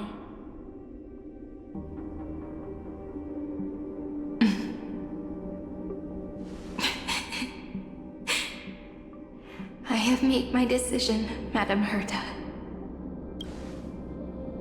I thought you would need more time to think it through. The answer is clear, is it not? Still, I do need a little time to quiet the sorrow in my heart. Her kindness is always just right for the moment. I believe she will forgive me.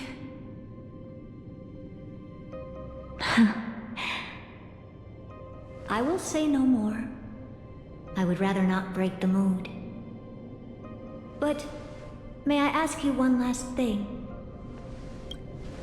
Of course. Why?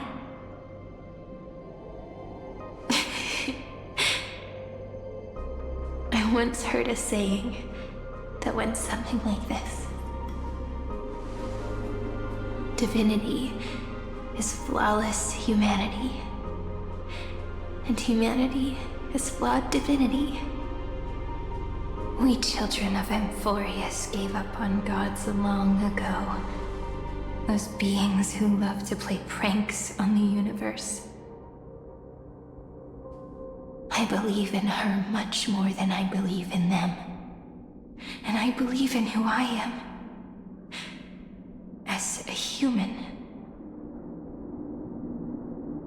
Oh.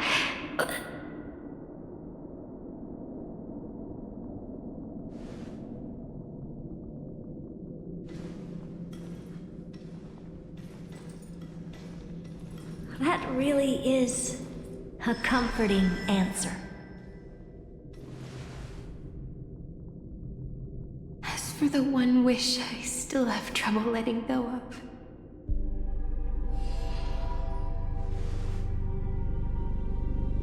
One will remain in the past. One will walk toward the future. I believe that the one I cared for most will witness on behalf of the ripples of past reverie.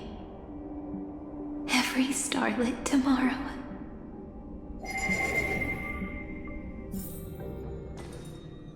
Moving backwards through remembrance. What a curious feeling. Is this the moment Irontomb declares victory? casts the destruction upon the stars. So back then, in the path space, it was I who found me. The god's whispers were nothing more than a girl talking to herself. Now that I remember, what I heard back then was...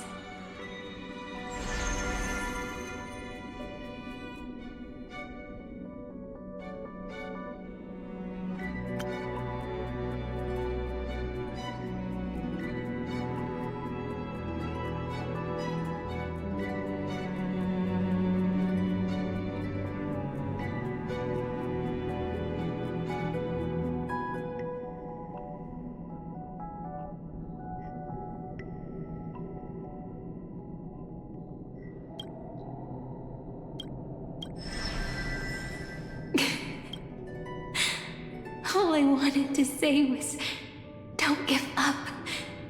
She will find you. Memory truly is amazing. Then let me wield this power and plant the seed of causality for the miracle that is destined to bloom.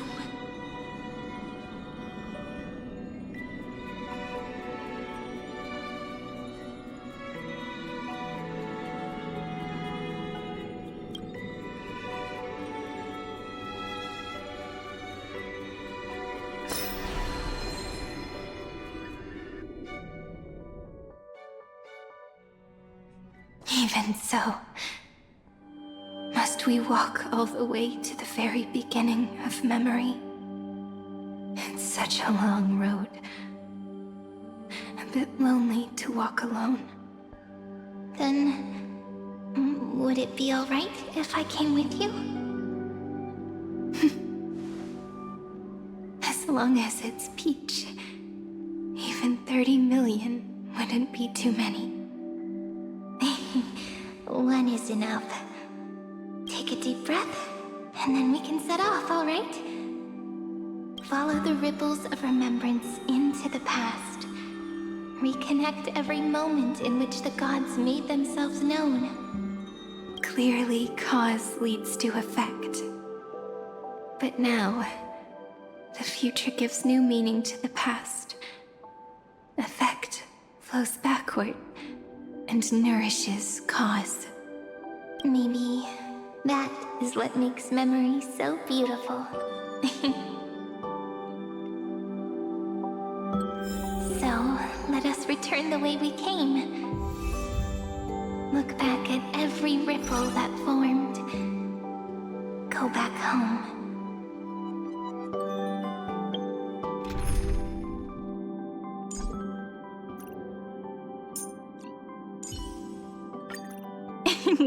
Let's take a group photo, March. You still look quite charming as the bad girl.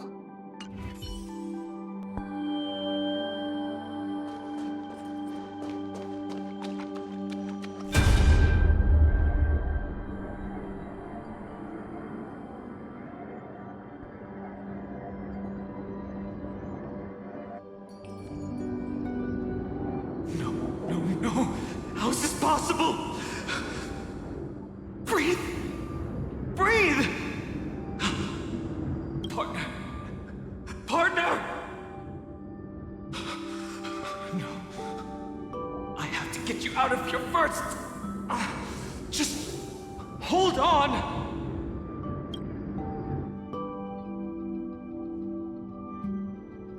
Remember? That pale dawn breaking through the endless night? The spear of strife nearly claimed her life. And it was you. You, playing God, who cradled her body with your gentle gaze. Then, before Ornyx's altar,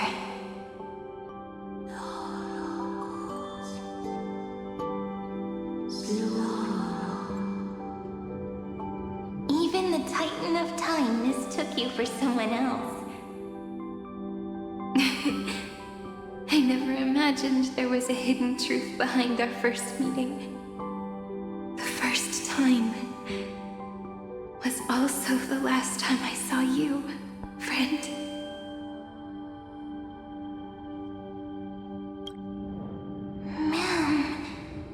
Ma'am.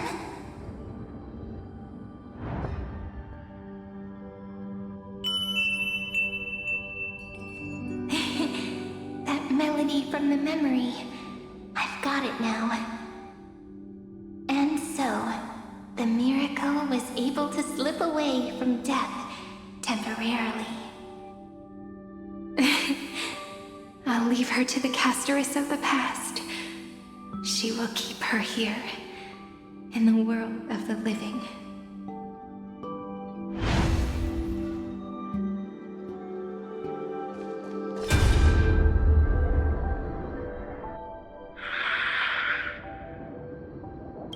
Darn it! What are these things? You're not taking me down. Not before I find a way to help her and Don Hung. If you've got a bone to pick, take it up with my six-phased ice. March wandered all across Amphoreus for 97 days straight, chasing one goal: to save her friends. And with her bow and arrows, she brought down every obstacle that stood in her way. So that's how it happened. My skill with the bow. I owe it all to March.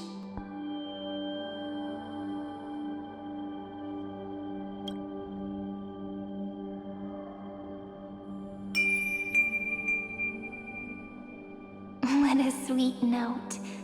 I've got it now.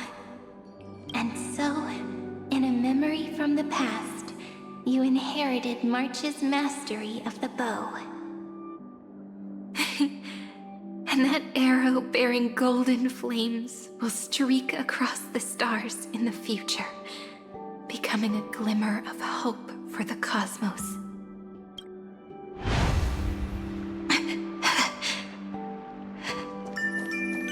Are you okay?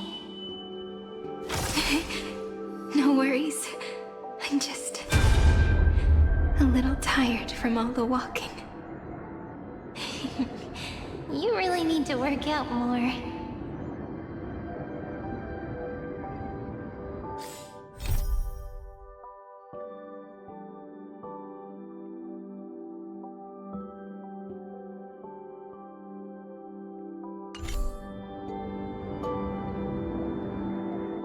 Three paths interweave and fetter Amphoreus, co-authoring the fate of the world. Ordinary pathstriders aren't known to leave traces in the mirror.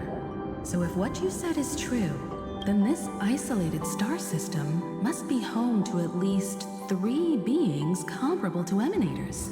I would even go as far as to say, eons themselves. To gain the favor of the stars for Amphoreus, the Remembrance sent a call for help to the cosmos. But the obstruction from the scepter was far too strong. Even the gods could do nothing more than send a fleeting mimetic being to someone who walked the same path. Thankfully, Miss Black Swan caught that fleeting moment.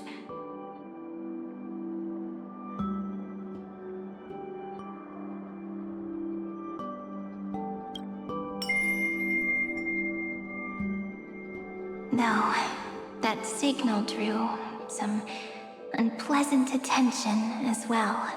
Looking back now, it was all worth it. The cosmos showed us a kinder face. Thankfully, she has a different understanding of the Remembrance.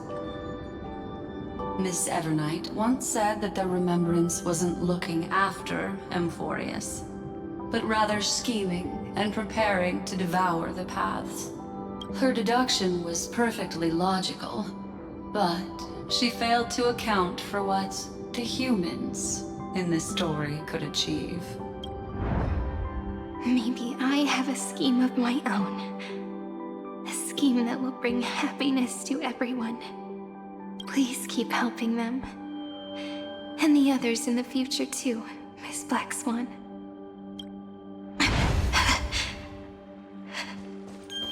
Looking back on the past really does wear down the mind.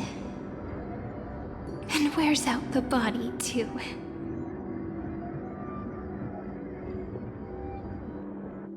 You need to hold tight to this ceremonial blade. After I'm gone, it will take you back to the beginning of time. The start of a new story. I believe that in that story, or in countless stories, each alike yet unique, everyone, all the companions who sacrificed themselves, alongside the deliverer we once dreamed of as children, will reunite beneath a vast, endless sky. If we can never break free from this prison, I will stand my ground. Until the day someone shatters this endless cycle and writes the final chapter of Amphoreus' fate. In the blink of an eye, we have returned to the turning point of fate. With nothing but a fragile sliver of hope, we embraced 30 million cycles of futility and began the eternal recurrence. I still remember the first time I saw the god appear in a dream, looking at me from behind a thin veil of crystal. Back then, I wondered if they might be someone with ill intent. But now, I finally understand. She was always standing beside me, and she is so very beautiful.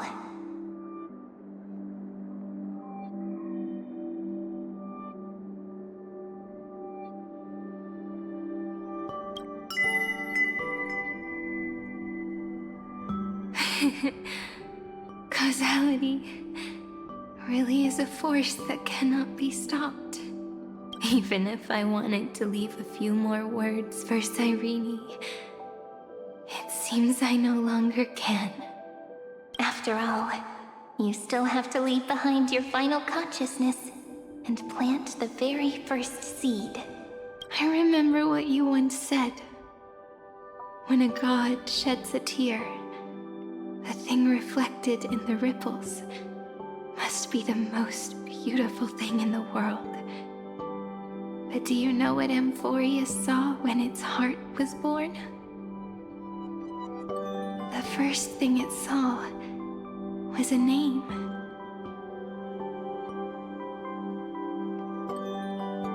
Zero, 9, 3. Looks like you figured it out. Sometimes, all it takes is a change in perspective to reveal something truly unexpected. Don't you agree? That's right. Turn these numbers upside down, and you'll see a beautiful eternity. Something we believe in. The ego.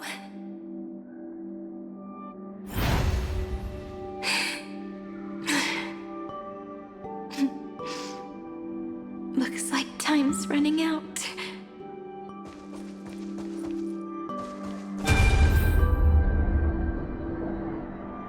I want to protect everyone in the village. But can I really do that with the strength I have? I shouldn't think too much. Better finish the farm work Dad left me first. The hero within has been by our side since we were little. Phainon has always been strong, but without that faint glimmer of hope lingering in his mind, would the weight of fate and endless recurrence finally break him? If only someone could place even a sliver of hope inside his heart, he would hold on and keep going. Yes, just a single spark. And he would guard that fragile light until it turned into a blazing sun.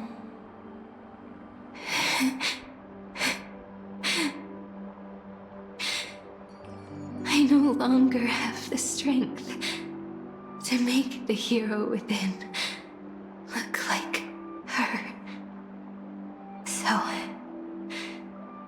let me leave behind a prophecy for him.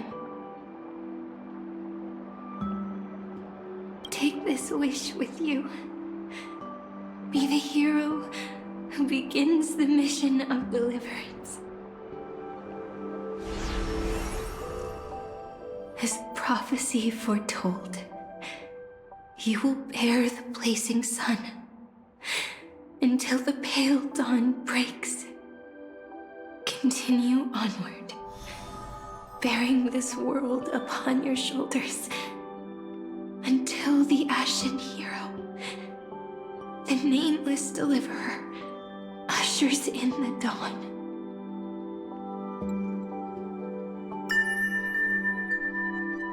Now, your eyes have seen through all of Amphoreus, from the end back to the beginning.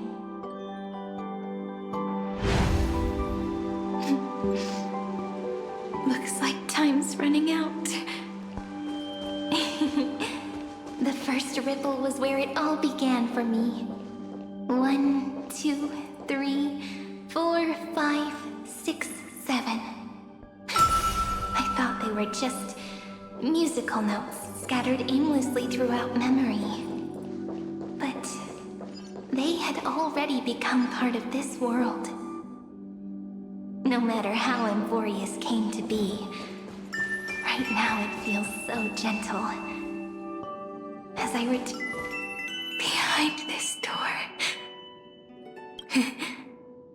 I can smell it. The scent of wheat fields. You're clever. I bet you figured it out long ago, didn't you?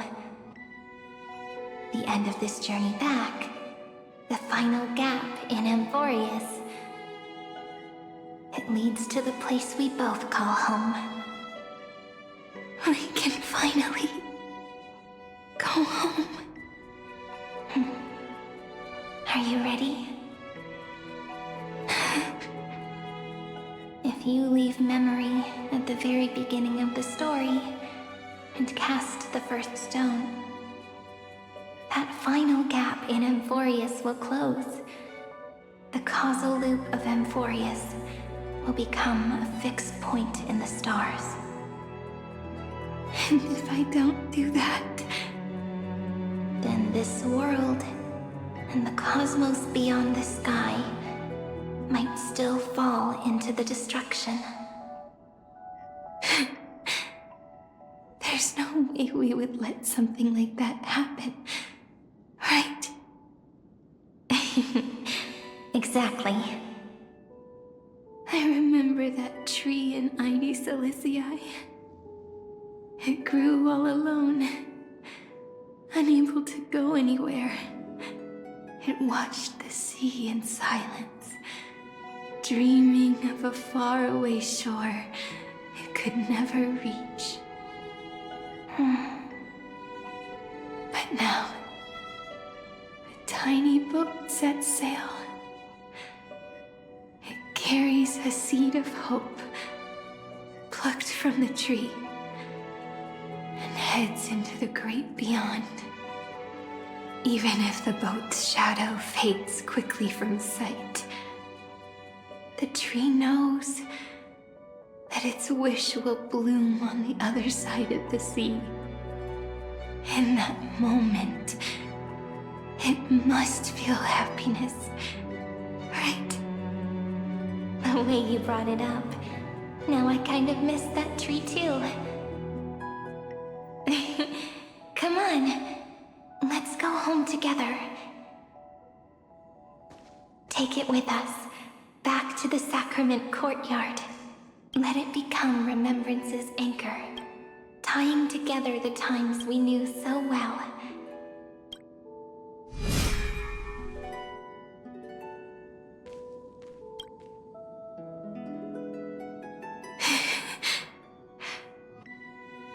go home.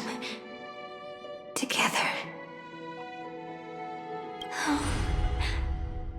That final note. Right. It's been with me all this time. This is Do. It is also the first note. The one from the first time we met. And the one that stayed to the very end.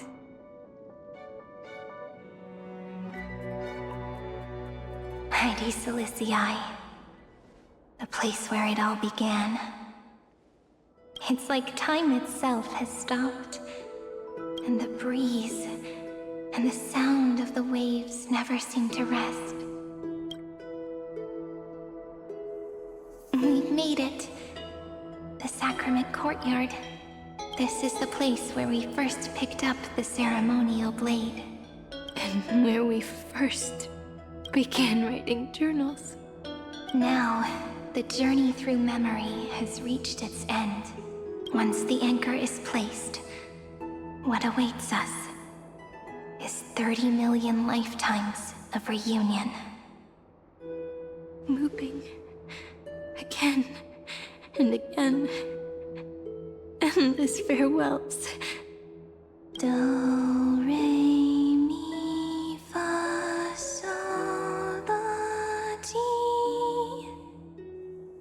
And with them, endless encounters. Ti, la, sol, fa, mi, re, do.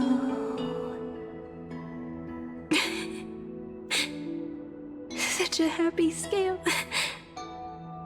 Whether it's for Cyrene, the Deliverer, or every sprouting branch of Amphoreus, I leave this tale of love here.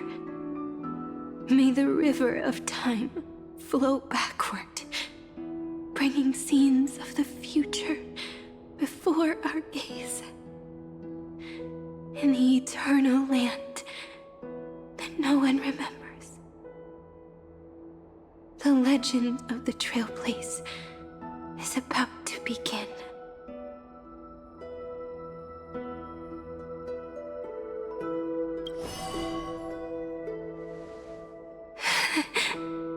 Is it all over now?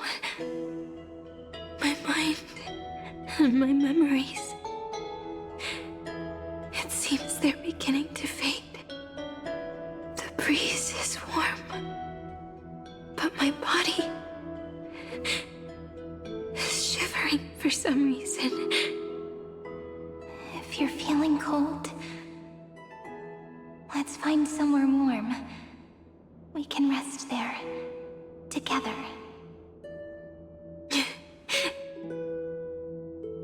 Somewhere warm. I know just the spot. 405. 504. 093. 365. 432. 252. 496. 720. 618. 600.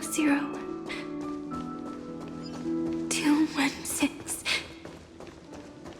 94. Treehouse. Cyrene. March 7th. Phainon. Electra. Cynthia. Caslana. Anaxagoras. Aglaya. Midemos. sorceress. Cyphera. Cyrene. And you. Look. Everything is already as we've written.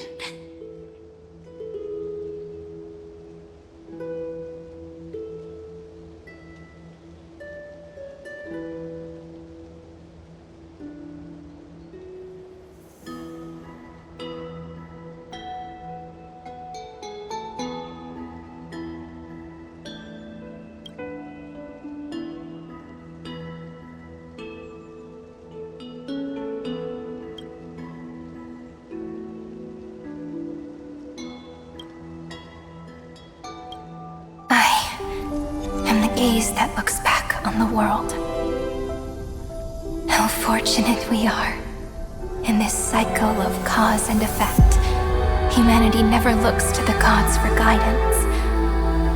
The ones who pick up the pen and write miracles again and again are always ourselves.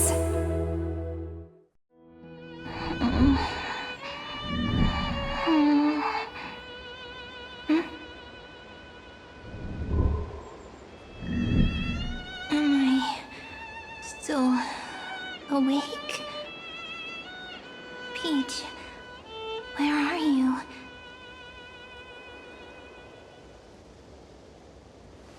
Are you still here?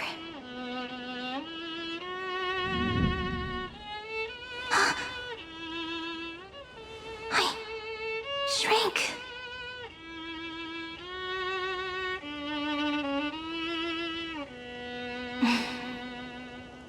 So that's how it works. When memory drifts away with the breeze, love leaves behind a seed and turns into lament. Demiurge, Cyrene, Mem. Back again to the first, Philia 093. I always do have my charm. The final ripple nourished the great tree, and from it grew a single pink peach. We've been playing for so long, and you still haven't told me your name! I've told you so many times already. You're just forgetful. My name is Livia. Livia. If you forget again, I won't tell you next time. Livia. Got it. Then you have to remember mine, too. I'm... Piso. I always remember.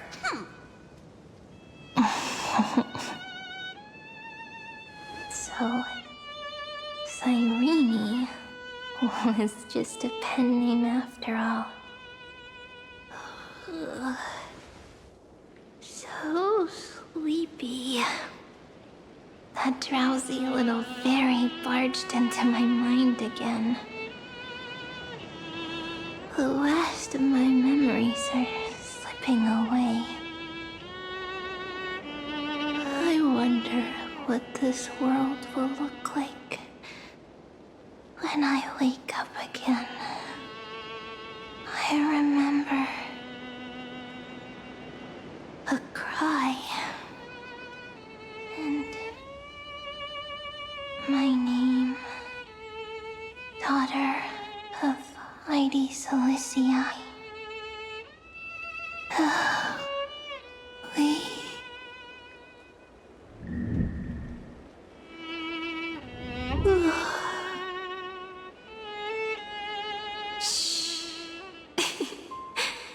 Never mind.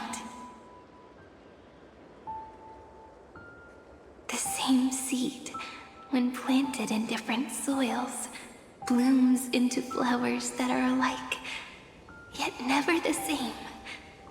But what truly makes her beautiful as each and every soul in the world. No matter what form liking takes, it is still precious love, and I will accept it gratefully and return it with joy.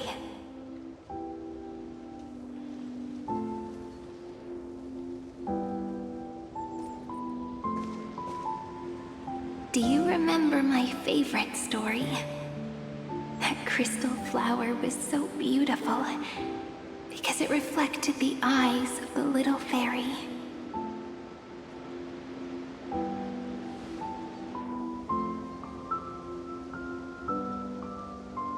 The stars across the cosmos will know I am the fairy who wrote, as I've written, together with you.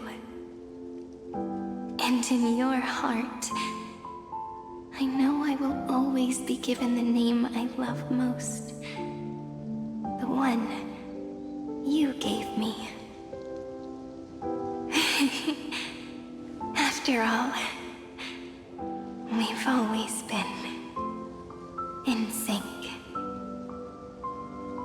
Hey, don't rush! Slow down. Let the words settle. We have plenty of time.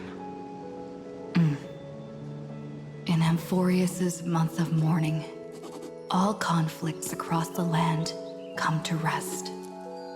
On the 11th day and night of the month of mourning, the dead will part, the living will embrace, the snow will fall, and bonfires will rise to warm every heart aching with lament. It may sound heavy, right? But on this day, laughter always rises louder than tears. Because people understand that parting is for the next reunion, and sorrow is so we may love more deeply. That is why this day is her favorite of the year. Under the same sky, across 8 phases of the moon, 13 heroes composed an epic together. 1 plus 8 plus 13 equals 2 11s. Would it feel more fitting if the rest were written in Miss Cyrene's voice? Agreed. Then, we'll add 1. A 1 like none that has come before. A 1 that blazes new trails. I make this wish. On the 12th day of the 11th month, 13 heroes will take every core flame ignited across 30 million lifetimes and scatter them among the stars. Later, when the people who know this story gaze upon the cosmos, they will discover that the countless stars in the sky now glow pink. And after 13 seconds, that radiant light will quietly fade away. It will be such a romantic, yet puzzling sight. But that's all right. They will keep that mystery close to their hearts, constantly pondering what the ego truly is. They will love. They will get hurt. They will rage. And in 30 million moments of helplessness, they will stitch their shattered hearts back together. Again and again. But remember this well. Losses are a constant on the flame chase journey. There may be pain along the way, but you and I will never be alone. They will come to understand what it means to lose, and in the end, they will choose to let go. They will offer their hearts to this world, to every companion they walk beside. And they will take in the hearts of others and pass them onward. For every soul that exists in this world, there is a different ego. a different prime mover of life. There will never be just one answer, not even for love. But when people gaze into the night sky and love what is fading with the same resolve they have to praise the stars, I want that soft, gentle pink in the sky to tell them love will always be answered. This is a story about love, and a story about how to answer it. Whether it is one we have already written, or one you are yet to write, it will be a romantic story, like none that has come before. You think so too, right? And a romantic story deserves an ending that is free and complete.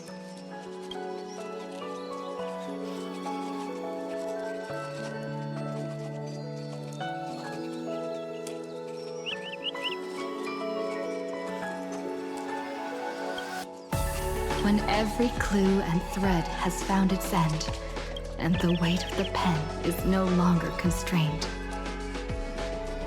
pour the spirit of trailblazing into it, and end this tale with the most pure and romantic period.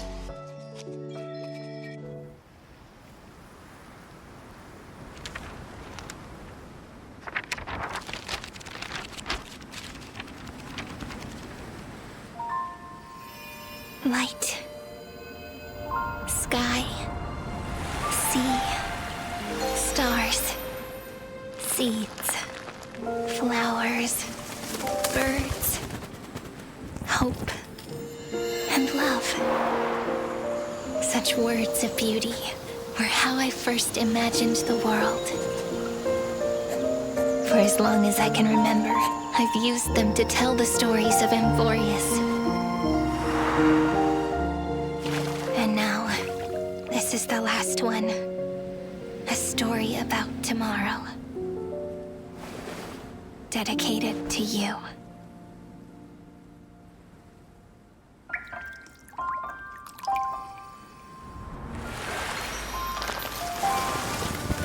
Once upon a time, morning glow, scattered light, shone on you and I, and fading poems, frozen rhymes, or traces on the breeze, whispers of past reverie. Please let me linger for now, enveloped in your sound. Love on the pages, the ink our stories penned. No matter how it ends, I'll do it all again. Oh, stay true, blossom as spring renews, dreaming colors every hue. Tomorrow's eyes to tomorrow's life, while walking step beside you. So stay true, the winter's rhyme anew, woven memories are blue. And like a melody, sing a song of reverie.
longer working.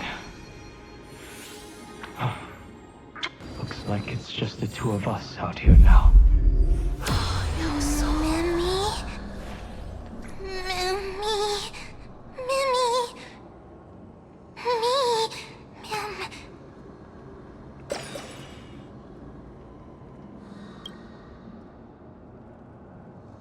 Let's find someplace safe to set up a base of operations first. This statue and the buildings we've seen so far point to a civilization here on Amphoreus. We can only hope that they're not hostile toward outsiders.